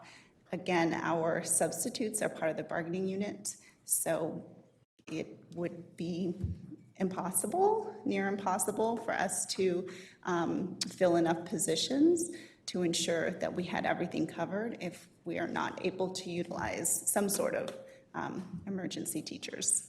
Thank you. Board Member Wu? Thank you, President Ryan. I have a few questions. I've seen this resolution before with a different date and a different number. But in looking at page 2, employee participation in strike, and then it says, be it further resolved that all unauthorized absences shall result in the deduction of salary and paid benefits for each day of absence. I know what salary is. What paid benefits are we referring to? Sorry, I'm just trying to find where you are. Just page 2, 2/3 the way down, under the heading employee participation in strike. First sentence under that? So, Yes. so I believe it's not referring to health benefits. It's referring to, pension credits, your years of service credits, and that sort of thing can be impacted by not attending work. And so how many days will they not show up for work before the serious impact to their pension? I'll have to do some research and get back to you. Thank you. Board Member Wu. Thank you. Mhm. At the top of the page, Superintendent, the second line is when a work stoppage is imminent or at any other time the superintendent deems the situation warrants such emergency action. Is there a definition for emergency superintendent? I hadn't found one within the resolution, so I was wondering what might, in your mind, trigger taking action, other than the work stoppage that is ordered by the union partners. Pardon me? No, it's how many times have you been beaten blind? I mean, there could be other situations such as noted on the first place, if there was a sick out or not necessarily just the work stoppage in and of itself, what we think of as a strike, but there are other ways as well in which our schools could be significantly impacted by concerted efforts. And so we would want to ensure that the superintendent, the district had the ability to respond appropriately to ensure safety first and as much of a learning experience as we can. Okay, would we be notified, we, the board members, as well as the parents, be notified when such an emergency is declared? Absolutely. Thank you. Then my last question. My last question is on the next page. Be it further resolved in order that superintendent is hereby authorized to allow in his discretion the use of volunteers at any school facility during an emergency. These volunteers will be under the direction of a credentialed employee. All volunteers shall receive clear instructions regarding their responsibilities, and the use and work performed by volunteers shall be in conformance with all applicable laws and regulations. Does that mean that these volunteers would already be live scanned? Would they be holding certificates of clearance in order to be able to come on campus? Yes, that would be our practice, most definitely, to make sure people have passed background clearance. And so, given that a work stoppage could come with only 48 hours of warning, how long does it take to clear volunteers in preparation for that particular work stoppage? That's the question I'm leading up to. And I know Council can speak to that timeline. I would say we have a pretty fair-sized bank of volunteers currently that have already passed the lives, because we do have a pretty rigorous standard where we require most parent volunteers in just about every situation, and all volunteers really to pass the live scan, but. Okay. Thank you. Okay. I need to ask for a motion to extend the board meeting to 11:30. Second? 11:30. All those in favor? Aye. Okay, let's try and finish it by 11:30. Board Member Minnick, and then finally, Board Member Morowski. Thank you. All right, I'll talk fast. Just a couple questions. So one thing you mentioned in terms of hiring emergency substitutes, we call them emergency substitutes, emergency staffing, is the fact that our existing pool of substitutes are members of SETA, which is the bargaining unit that's threatening to strike us. So we don't have access to them, which would be easier because, we could just, plug them in, right? So it seems like there's then a substantial cost then, not only because we have to pay them, these emergency salaries, but just the onboarding cost of getting these people up to speed. Can you speak to that? And then the other part to that is how common is that? Because you said it's, we're kind of atypical in that matter. How common is that for all the permanent teachers and the substitutes to be in the same bargaining unit, essentially causing this potential problem? Yes, I mean, first speaking to the onboarding process, it is a lot of staff time to ensure that the emergency replacement teachers would be ready, because there is not just the fingerprinting part of it. There is the onboarding in terms of additional training, the mandatory training that they're required to receive, and then additionally, individuals from our curriculum and instruction office would be giving trainings on the curriculum so that they would be ready to go and implement that at a school site, as well as the coordinating of the deployment, right, of current employees in the central office who would go out and be at sites. So certainly a time and cost factor there. In terms of how many other districts in the state, I'm not sure of how many, but I can't imagine that there are more than a few. Yeah, it's not common. There are other districts that do have substitutes as part of the certificated bargaining unit, but it's certainly a minority of districts that do that. It's not a common practice. Often and more regularly, substitutes are not part of the certificated bargaining unit. They're unrepresented. Okay, thanks. And then my other question, kind of separate question, and it relates to the third bullet on the screen there. It talks about to make necessary preparations to make sure our students receive the education which they're entitled. I talked to some folks who work for an organization that provides third-party services, direct service, educational services to students in the Oakland Unified School District. And so they had every intention of coming to work because we know that, especially during a strike like this, when Oakland was on strike, these might be the only consistent faces that these kids see and the only kind of consistent educational opportunities that they have because they've been working with these kids already. And then what happened was these organizations sent their staff into these schools and were threatened with violence from the people picketing. Now, I'm not suggesting that our teachers would threaten violence against people trying to come into the school, but I also know that when strikes happen, sometimes people join in the picketing that are not members of the striking group.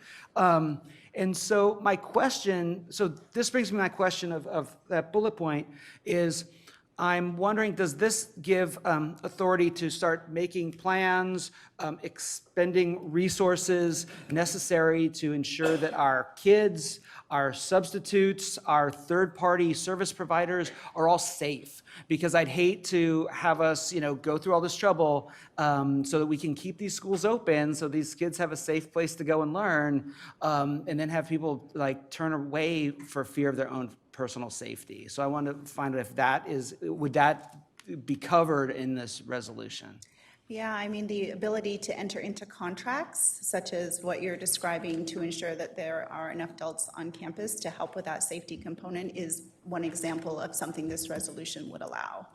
Okay, cool. I just wanted to make, because I'd hate for that to, not only would these kids not have their normal teachers, but then not have their other support services because an organization has to decide to protect their employees first. So, all right, thanks. That's all. Thank you. So I know that Board Member Wu is ready to make a motion. Before he does, I just want to say, obviously, this is sobering action to have to take, but necessary in preparation in light of SCTA's announcement on Friday. Certainly, I think we've heard repeatedly that a strike would not be good for our families, our students, would potentially set the district on a path towards fiscal insolvency and state takeover at an expedited rate. With that being said, we have to do what we can to ensure that we prepare while continuing to work diligently to avoid this very difficult, very disruptive, and detrimental to the long-term health of the district option of a strike. And so with that, I will call for a motion to adopt the resolution. This does not require a student preferential vote.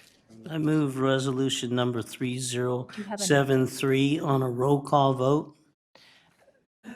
Board Member Morowski has another question. Did that come on after? Her light was on earlier. Huh, it wasn't even up. My light Okay. was on and it somehow it must have flipped off. I'm sorry. I apologize. I'll try to be quick. Thank you. So I wanted to ask if you could explain sort of the legal background of I know there's like constitutional rights that our students have to an education and so forth. So how does that play into this? I mean, we're obligated to provide an education for our students, correct? Legally. So just going to the question, yes, you're constitutionally obligated to provide an education to students. Students have to have access to their education. And so in this type of situation, you don't really have an option of just shutting down the school district. So your job is to try to do everything you can to keep your schools open and to continue to provide educational opportunities for students and for those students that have specific needs, whether they are educational or health related, continue to provide those services. And so that's part of the preparation, is you can't keep your schools open if you don't do the necessary preparation. Okay, appreciate that. I'll just add to that, because I think Dulcinea brought up a really important point. Part of our preparations, a lot of our preparations in the past and will currently be making sure that all the school sites and all the personnel at every site have the students' IEP plans and 504 plans and any other health information that they need. And that's a big part of our planning. And Thank you. And the right to strike is very important in general, you know, in just for our labor unions. Of course, you know, it's not anyone's preferred option, I think. And I just wanted to ask, I'm a little bit less familiar with it, like the unfair practices strike. And is it common? Are there, you know, has this happened before? Are there other, if you could speak quickly to the maybe other options that are available remedies for unfair practices? Like, I have to think that a strike is not something that anyone really wants, you know, if there are other ways to solve whatever the problem is. So the California Public Employment Relations Board, which oversees the relationships between employers and employee organization, provides a recourse for employers or employee organizations to file unfair practice charges. So if somebody believes an unfair practice is happening, then they can go to the Public Employment Relations Board, file a claim, and have their claim addressed through that process. And so that's available. Unfair practice strikes are, I would say, pretty unusual. They are not the strikes that you've heard about in the news. Oakland was not an unfair practice strike. That was a labor negotiation strike. LA Unified was a labor negotiation strike. Unfair practice strikes don't happen that often because the threshold that has to be met is a high threshold. It's not just that there's an unfair practice or practices, but that the only recourse available to correct those unfair practices is to strike. And so when the Public Employment Relations Board looks at whether a strike is appropriate, if an employer challenges it, that's the test that they put the rationale for the strike through. That answer the question? Okay, so an unfair practice could be filed and go through the Public Employee Relations Board process, or is there like arbitration, or what? So there's other remedies available depending on what the unfair practice is. So the Public Employment Relations Board has a process. A filing gets made, a response gets made to the filing. A settlement conference is almost always required, so the parties go through a settlement conference. If after all of that, it can't be resolved, then there's a hearing, and both sides get to present their evidence, and then a decision is reached. So there is, essentially a quasi-judicial process by which unfair practices can be filed, addressed, and potentially resolved. Okay, thank you. I had one final quick question, hopefully, on, there's on page 2, there's a provision about student grades given during the emergency will stand as recorded and will not be made up or modified at the end of the emergency. Can you speak to the necessity of that piece? I think the intent of that language is that in the event the strike occurs at a time that student grades have to be issued, the replacement teacher may be the one who is issuing the grade.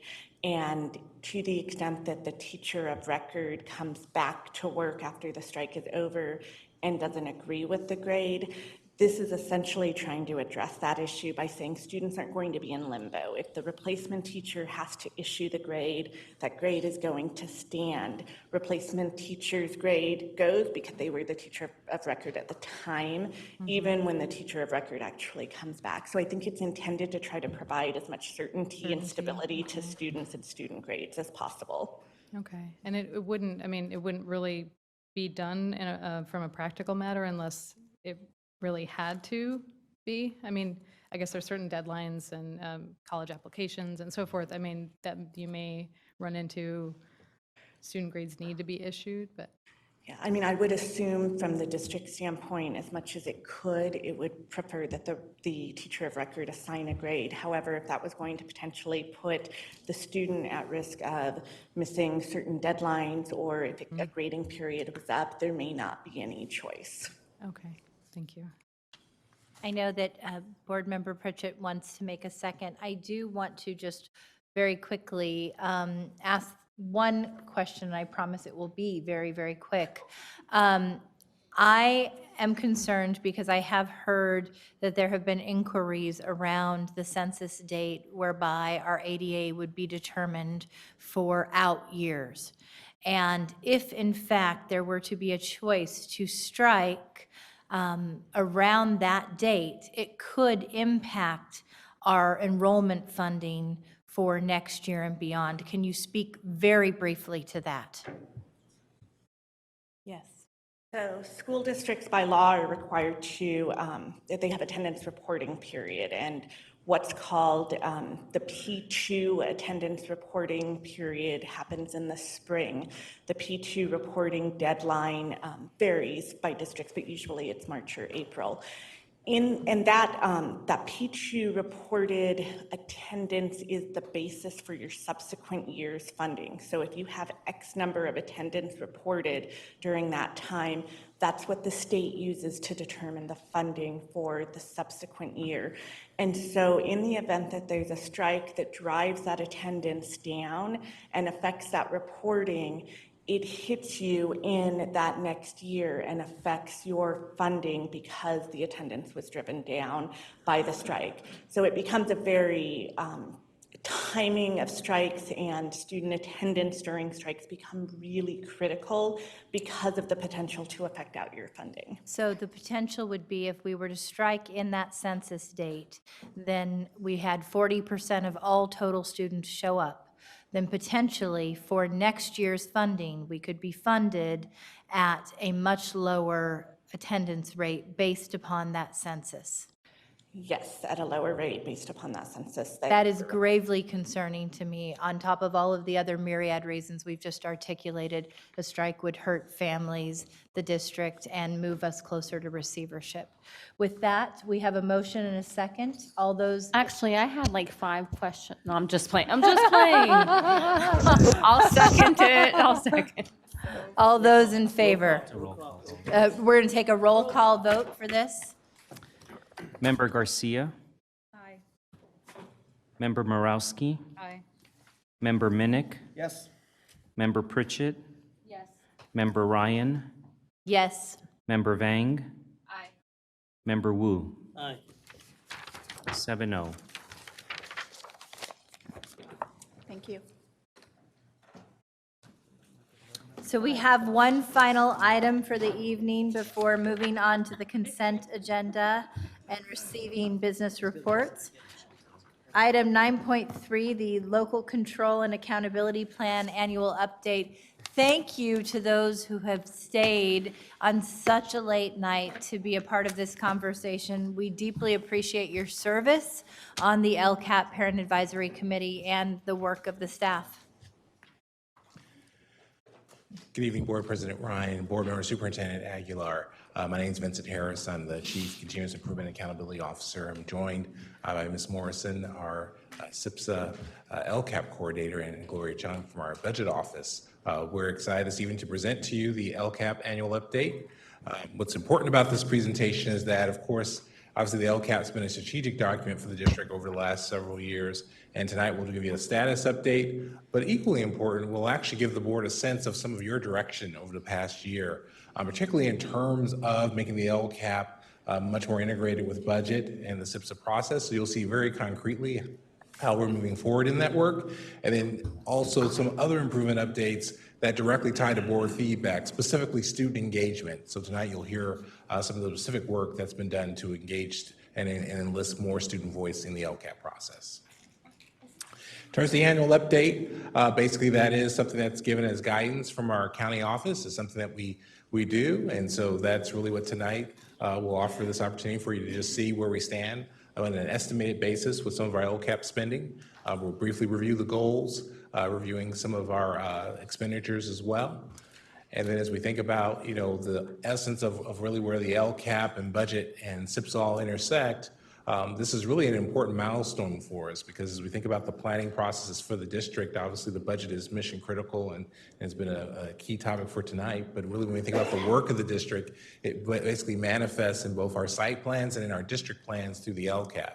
And so we've shown this graphic to you now several times, really an attempt to try and reinforce the work of staff to make these all kind of a cogent, seamless process in which our budget really actualizes our plans. And so you see ultimately the student orientation of our work really through the LCAP and of course through our site plans as well. And all of that then gets integrated in how we talk about our budget versus the budget being a separate process, the school site planning process being separate, and the LCAP being separate.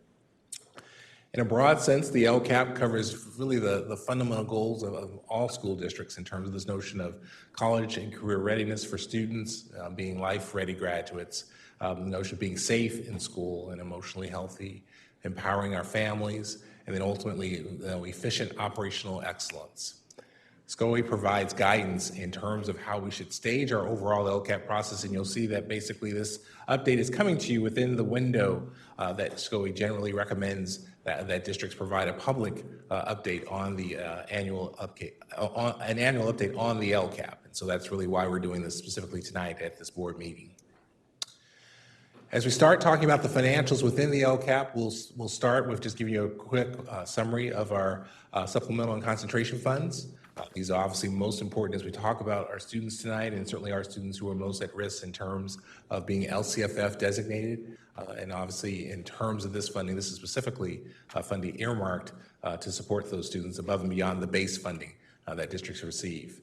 With that, I'll transition the presentation to Ms. Morrison, who will give you a greater sense of other funds, but also most importantly, some of the process improvements that have been underway this school year specifically to strengthen the LCAP budget and SIPSA connections. Good evening, Board President Ryan, board members, superintendent. I'm Kathy Morrison, LCAP and SIPSA coordinator. The next four slides are a snapshot of the LCAP planned and estimated actual expenditures by goal. There are four categories in which we have grouped the funds. We have our general funds, the supplemental and concentration funds that Mr. Harris just mentioned, federal funds identified as Title I, II, and III, and then grant or other funds. The draft of estimated actual expenditures was included with the board packet. and it is a work in progress. We are also simultaneously working with department heads and program managers who are working with LCAP actions to receive a narrative of the implementation of their action, and will receive a corresponding report that will go into the LCAP as well. This is a new process that we started last year and brought a lot of detail and richness to the LCAP. As Vincent said, this work is ongoing through the end of March, when we will provide a draft to SCOE for their consultation. It's not a final at all. It just gives us some guidance as to whether we've hit all their expectations. So here you see that Goal 1 is the largest investment in the LCAP, with a focus on providing actions and services that support college, career, and life readiness, such as class size reduction, our academic counselors, and career technical education. At a summative level, the estimated actual expenditures in Goal 1 are within just about 1% of what was planned. The actions in Goal 2 are those that support our students' health, emotional and physical wellness, and promote positive school climate. So in this goal, we see things such as school nurses, social emotional learning, and expanded learning activities. And in this goal, again, at a summative level, the estimated actual expenditures are about 4% below what was planned. And Goal 3, which is around family and community empowerment, contains actions that increase parent capacity, building their knowledge and advocacy skills so that they can be empowered to support their children academically. And the principal items funded here are the Parent Resource Center staff, the Matriculation and Orientation Center, translators and assessors, and parent-teacher home visits. And in this goal, the estimated actual expenditures are within about 3%. Finally, Goal 4, operational excellence, had just a couple of funded items. They were our Illuminate software that frames our assessments, and Tableau software that provides visual data displays such as the budget dashboard. And for this small area, the Tableau contract was lower than anticipated, and we noted upon putting this together that the requisition was actually written in general fund instead of supplemental concentration. So this is how it appears right now. What I really want to hopefully tell you about is some of the process changes that we've implemented this year that are very, very promising. First of all, we have a committee. It's the LCAP Escape Indicator Committee, and I just want to acknowledge that I think all of the key players in the committee are here tonight. It is a multi-departmental effort, and what we are doing is collaborating to utilize the Escape financial software and connect that to all of our planned actions and expenditures in the LCAP. So it is all-encompassing. We'll see all expenditures from personnel to materials included, all sites that generate requisitions, and personnel who manage and enter LCAP-funded employees will be impacted. But we really believe that this new process that the committee is working on together will clearly connect expenditures to the district priorities and show a return on investment. This is another process change, but at the beginning of this year, state education code changed so that our school plans, the SIPSAs, were required to reference the California School Dashboard in their needs assessment. So in the site budgeting process, we've asked principals or site leaders to identify in one area where they see FTE aligning to a dashboard priority. And again, we're just focusing on building the alignment of the LCAP budget and SIPSA. Excuse me, Ms. Morrison. Can I just ask Elliot very quickly, Mr. Lopez, if you can give a more specific description of this idea that we would tie our escape financial system to the ability to understand expenditures in the LCAP, and what does that involve? And of course, they're a vendor, and why are they interested? Why are we interested, et cetera? Absolutely. We understand that one of the key pieces in integrating the LCAP and the SIPSA with our budget planning process is really being able to monitor in as close to real time as possible how our intentions, as they're being articulated in the SIPSAs and the LCAPs, actually materialize. And one key way to do that is to look at where we're putting our money. And what we have done is approached our fiscal system vendor, Escape, who has agreed to rewrite a component of their software to build into their software the ability to now track at the individual detailed expenditure level any series of indicators that we create, in this case, all of the LCAP sub-goals. So effectively, what we will be able to do once this is implemented is to be able to tag all of our expenditures against the LCAP goals for which they are intended to have some effect, and monitor that and report on that at a very detailed level.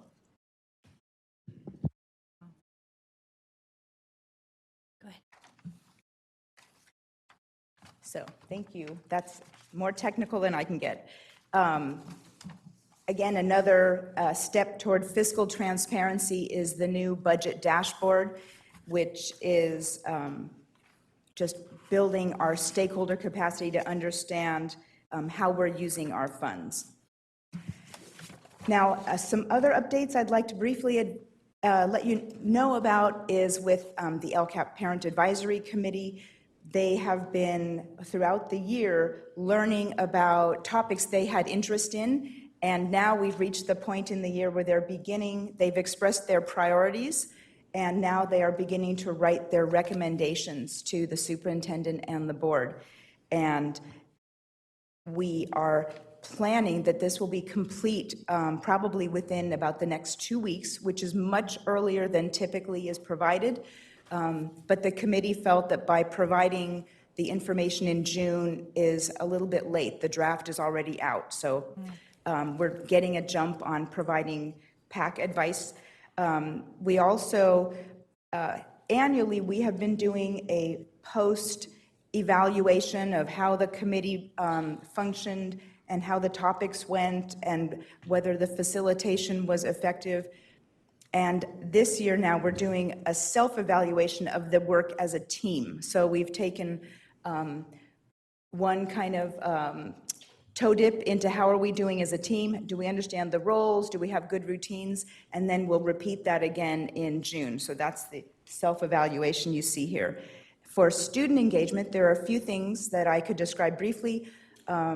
One, we have a student intern from the Met working in the LCAP department who has been helping quite a bit with communication. And so translating the type of things that I need to communicate about the LCAP into language that is student-friendly and then by extension parent-friendly. So one project that he really just caught on was he translated the California School Dashboard measures into a one-sheet description of our district challenges, our district successes, so we have something that we can share out with parents. And honestly, he actually did analysis on which of our student groups were faring better than others, such as what is asked for in the sorry, I'm really tired, in the opening parts of the LCAP.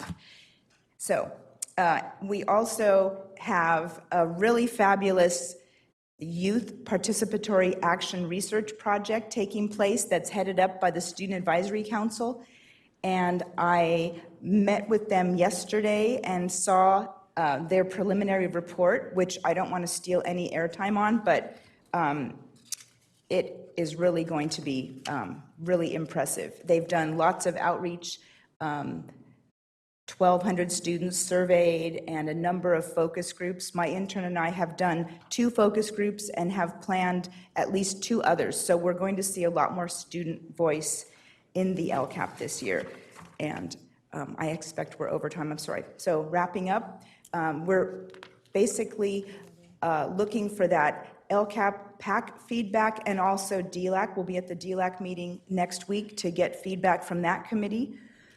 Student Advisory Committee report, they're teeing up to have it ready end of March. Our schools are drafting their SIPSAs, and we will be sharing the first draft of the LCAP May 2nd in anticipation of the June public hearing and adoption.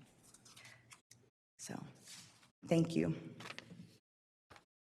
And we need to extend the time once more, unfortunately. I'm going to go ahead and extend it by 15 minutes to 11:45. Second? Second. All those in favor? Aye. Okay. Member Pritchett, followed by Member Garcia. We have a public Oh, comment. sorry, do we have public comments? Do. We do, from our LCAP only. Parent Advisory Committee members who have waited so long this evening. Thank you, Cecile. One of the things that I noticed on the worksheet that is here, and it is in reference to a statement that trustee, or subject matter that trustee Wu brought up a little bit earlier, talking about the Title II. And on the Title II, what I see here in the plan is that Title II has been primarily used for the class size reduction of the 9th grade. I don't know if anybody can see that, but one of the things that I was thinking about with that, because most districts are no longer funding that 9th grade class size reduction, it has been not one of the more effective programs. That amount of money, however, is allowed for, Title II is called Preparing, Training, and Recruiting High-Quality Teachers and Principals. And it states the purpose of this this part is to provide grants to the local educational agencies to increase student academic achievement through strategies such as improving teacher and principal quality. That sounded to me very much like professional development. This would be an excellent use of those funds should they continue, hopefully they will, in the future, especially when it comes to professional development for that cultural diversity. I know when we brought it up last year, there was only about 200,000 or 300,000. Right. You mentioned at that time that it would be 1.2 million just to do the certificated. Well, this is 1.8. It could do the certificated, and it could still have money left over to do much of the other staff. This would be an excellent source. It would not impact the general fund. It would not increase that deficit spending. These are federal dollars, so it could be earmarked specifically for that. So it's something that I hope that the board will perhaps consider, or direct staff to really consider and take a look at. Thank you, Cecile. We appreciate that. Do we have any questions or comments from board members?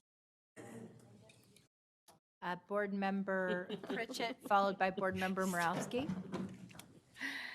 Thank you, President Ryan, and thank you for this presentation. I just have a really quick question in regards to the LCAP PAC. When they come back to do their recommendations to the board, is it going to be in their own words? Or you guys, I get my real, like, I'm trying to figure out, is it going to be like something that they're putting forward, or are you guys kind of taking what they're saying and then forming it and then presenting it to the board? It's always been in their own words, but this year, another process that I haven't described yet is we are placing all of the documents in Google Drive by month. And so what you would see if you looked in the March folder is a chart where their words are typed in. They did a lot of work around their priorities and studying, and wrote notes on chart paper that's recorded. Okay, the reason why I ask is because, you know, our LCAP reps had, my LCAP reps, both of them had reached out to me, and there was some concern around that. The presentations were things that you guys presented and had them approve, right? And so I just want to make sure that their voices are being heard and that we're hearing their own words. And then will they be presenting at the next board meeting? We are still talking about, we would invite PAC members to come to any board meeting, and I think involving community members in the presentation would be impactful, so. Which presentation are they, do you know, that they're presenting on it? Honestly, you know, I don't want to say we haven't. I'm not aware of any presentation outside the monthly that they normally do. Potentially, we obviously would incorporate them in the preliminary and then the final LCAP PAC recommendations to the board. But I don't think there's a presentation that's Okay, scheduled for. both of that my reps session. told me that they were asked to come to the April board meeting, so. There's the regular board communication, and so at the end of each meeting, we say who would like to come speak at the board meeting. We would like to request a volunteer, so it sounds like a misunderstanding. Okay.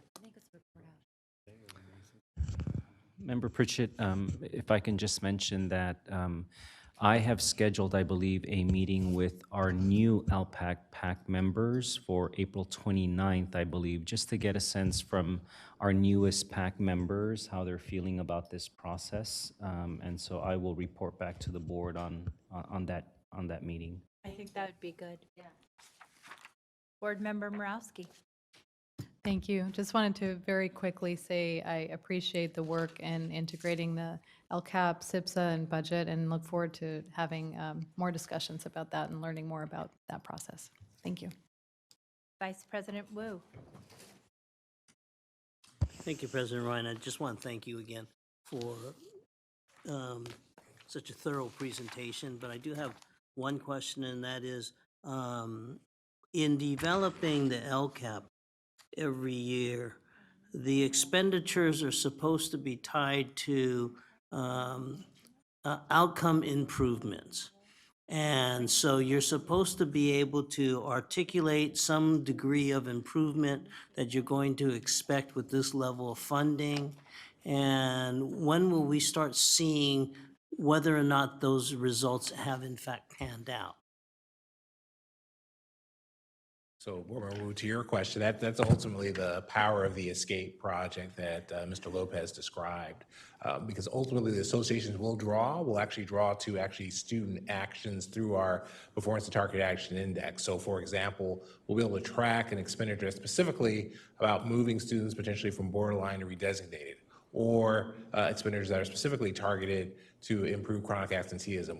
When we have that level of detail, we'll be able to do very specific return on investment analysis. And so that project actually will give us the ability to have a concrete way of making direct associations between this expense and this student outcome. As Ms. Morrison described, a starter for that process is actually the staffing allocation process that you saw on the ONSTOP, where we took staffing decisions and actually allocate them to California dashboard measures. Building on that work, we'll be able to actually answer those kind of questions very concretely. Excellent, because that wasn't clear to me in Elliot's software speak explanation. So, I mean, this is exactly the purpose for which the LCAP funds are to be used, the identification and target of benefits from those targeted expenditures, and then we can see whether or not, in fact, the targeted money is getting the outcome that we desire. So I appreciate that. Thank you, Vice President Wu. Board Member Garcia. Yes, thank you. So I just have a couple of questions. One of the FICMAT findings was that there was no strong alignment between the LCAP and the budget. And is ESCAPE sort of the way to correct that? Or where are we at with aligning our LCAP with our budget? And so I'd say there's multiple steps in that process, Board Member Garcia. One is the one-stop process being intentional about staffing decisions, tying those to the California dashboard, because that directly ties to our LCAP. I'd say the escape project is a big one because it's going to be probably the most granular way that we'll make those connections. But also process-wise, we meet regularly now with the budget team to just talk about expenditures in the short term until the escape project's up and running. Now we're being much more intentional about meeting with the budget office to say, so where are the expenditures landing in the LCAP versus budget, so that we have intentional conversations about trying to reconcile things, not as an event, but as an ongoing way to improve being able to answer questions specifically about how are the LCAP projects going. But really the escape project is probably our biggest opportunity to be the most concrete with resolving that thick map finding. Okay, well, but it's good to hear that you're talking to each other. Right. Yes, you need to. Let's see, this second question is, just moving forward as we're addressing this fiscal crisis and we have to find savings, how does that affect the development of the LCAP and the timeline? And I'm just trying to figure out if it's going to be changed in order to reflect the lower level of resources. Then does the LCAP committee have those conversations? Is the LCAP modified, amended, and does it come back to the board? So I'm just trying to figure out what happens when we are cutting $35 million from our budget. I'm not the budget decision maker, so. Right, no, fair enough. I think we're still evolving on that. I think one element of your question that has surfaced in the LCAP pack is what you just asked.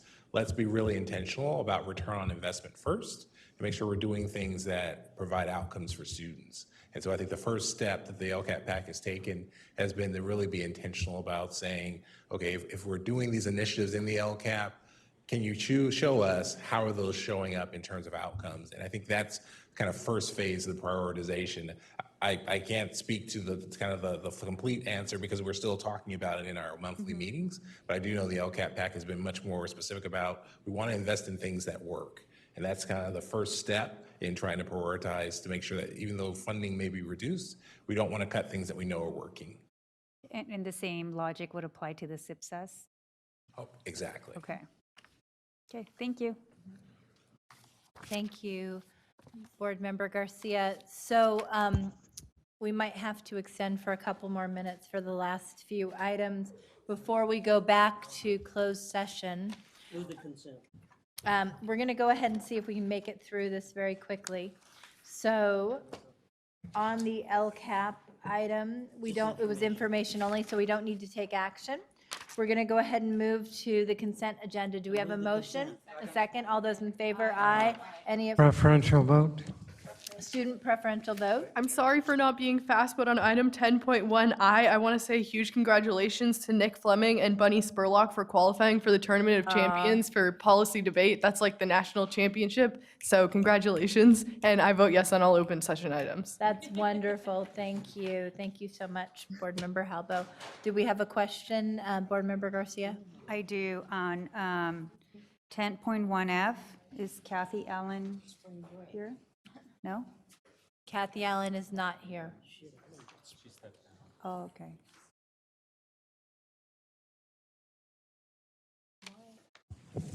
Perhaps I could answer it.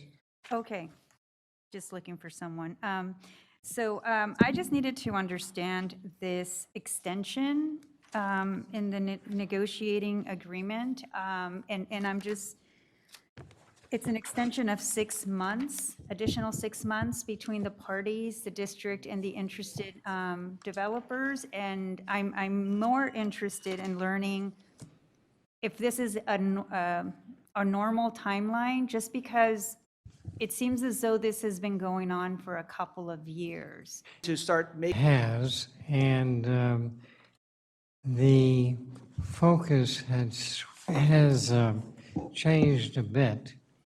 And this was the subject of real property negotiations. So the developer is asking for more time, and the vehicle by which it will be done is still in process legally. And I can explain in a little bit more detail because it's tied to negotiations, which is a closed session real property matter. Okay, so I would be interested in just learning in terms from a systems perspective, if on average, how long these types of issues take for our district to resolve. And I know that they're on a case-by-case basis. This one just seems to have a lot of community support. I've heard a lot about this. And the community's anxiously awaiting for, and they have been for a long time, to see progress. So, so I just needed to understand sort of why there was a request for an additional 6 months for negotiation, and if there is some sort of end Member in Garcia, sight. if I can just interrupt, we discussed this in the Facilities Committee meeting. This is an extension. I'd be happy to sit down with you and Kathy Allen to go over the details. Okay, thank you. Thank you. Okay, so with that, we had a motion, a second, student preferential vote, also voting in favor of all items adopted on the consent agenda. All those in favor? Aye. Any against? Okay, none. Item 11.0, which is business and financial information reports. Get reports, including the 11.2 monthly suspension report. Do we need to extend by 5 minutes? Yes, and if you want to include closed session adjournment, you might want to go to midnight. Motion to extend until midnight. Second, all those in favor? Aye, thank you. It wasn't because of me, and I got 2 minutes. Well, of course, I'm here, and for the African, I can barely see, for the African-American suspension rate, it is now at 16.3, and that is getting closer and closer. Rather than the suspension rate just only going at 2% per month or a little over 2%, it's now appearing that it is accelerating, because last month it was at 13.68. It's now over at 16. It is, I believe, 3 times the next nearest subgroup, which is extremely concerning. Again, I keep making the same argument. I cannot make it enough that this is, we need a sense of urgency on this issue. I was really happy to hear Trustee Wu even asking that we need some of this breakdown by school site, because when you do look at it by school site, you do have 5 elementaries, Bret Hart, Cesar Chavez, Ethel Phillips, John D. Sloat, and Woodbine Elementary that are over 6% just by themselves. On the middle schools, you have Albert Einstein, John Still, Rosa Parks, and Wilsey Wood. Again, all of those are over 7%. At the high school level, you have Hiram Johnson, Kit Carson, Luther Burbank, Rosemont are all over 7%. One of those is at 11%. In contrast, West Campus is even below 1%. They're at 0.12%. And then for the foster youth, of course, there's additional concern. And so I just always feel it's so important that we just have to bring those issues out and name it. West Campus does, however, have a smaller African-American student population, so I think it's important to note that. I would, on that final item, like to request that, given the recommendation of the African-American Achievement Initiative and the work that we're doing in the policy committee to eliminate the willful defiance policy, I would like to include in the suspension data moving forward the number that fall under that catch-all category, because I think that that is often a dubious way of suspending without actually justifying the means. All right. Okay, thank you so much, Cecile. Thank you. Sorry for lateness. With that, thank you so much for your patience. We're going to adjourn back to closed session.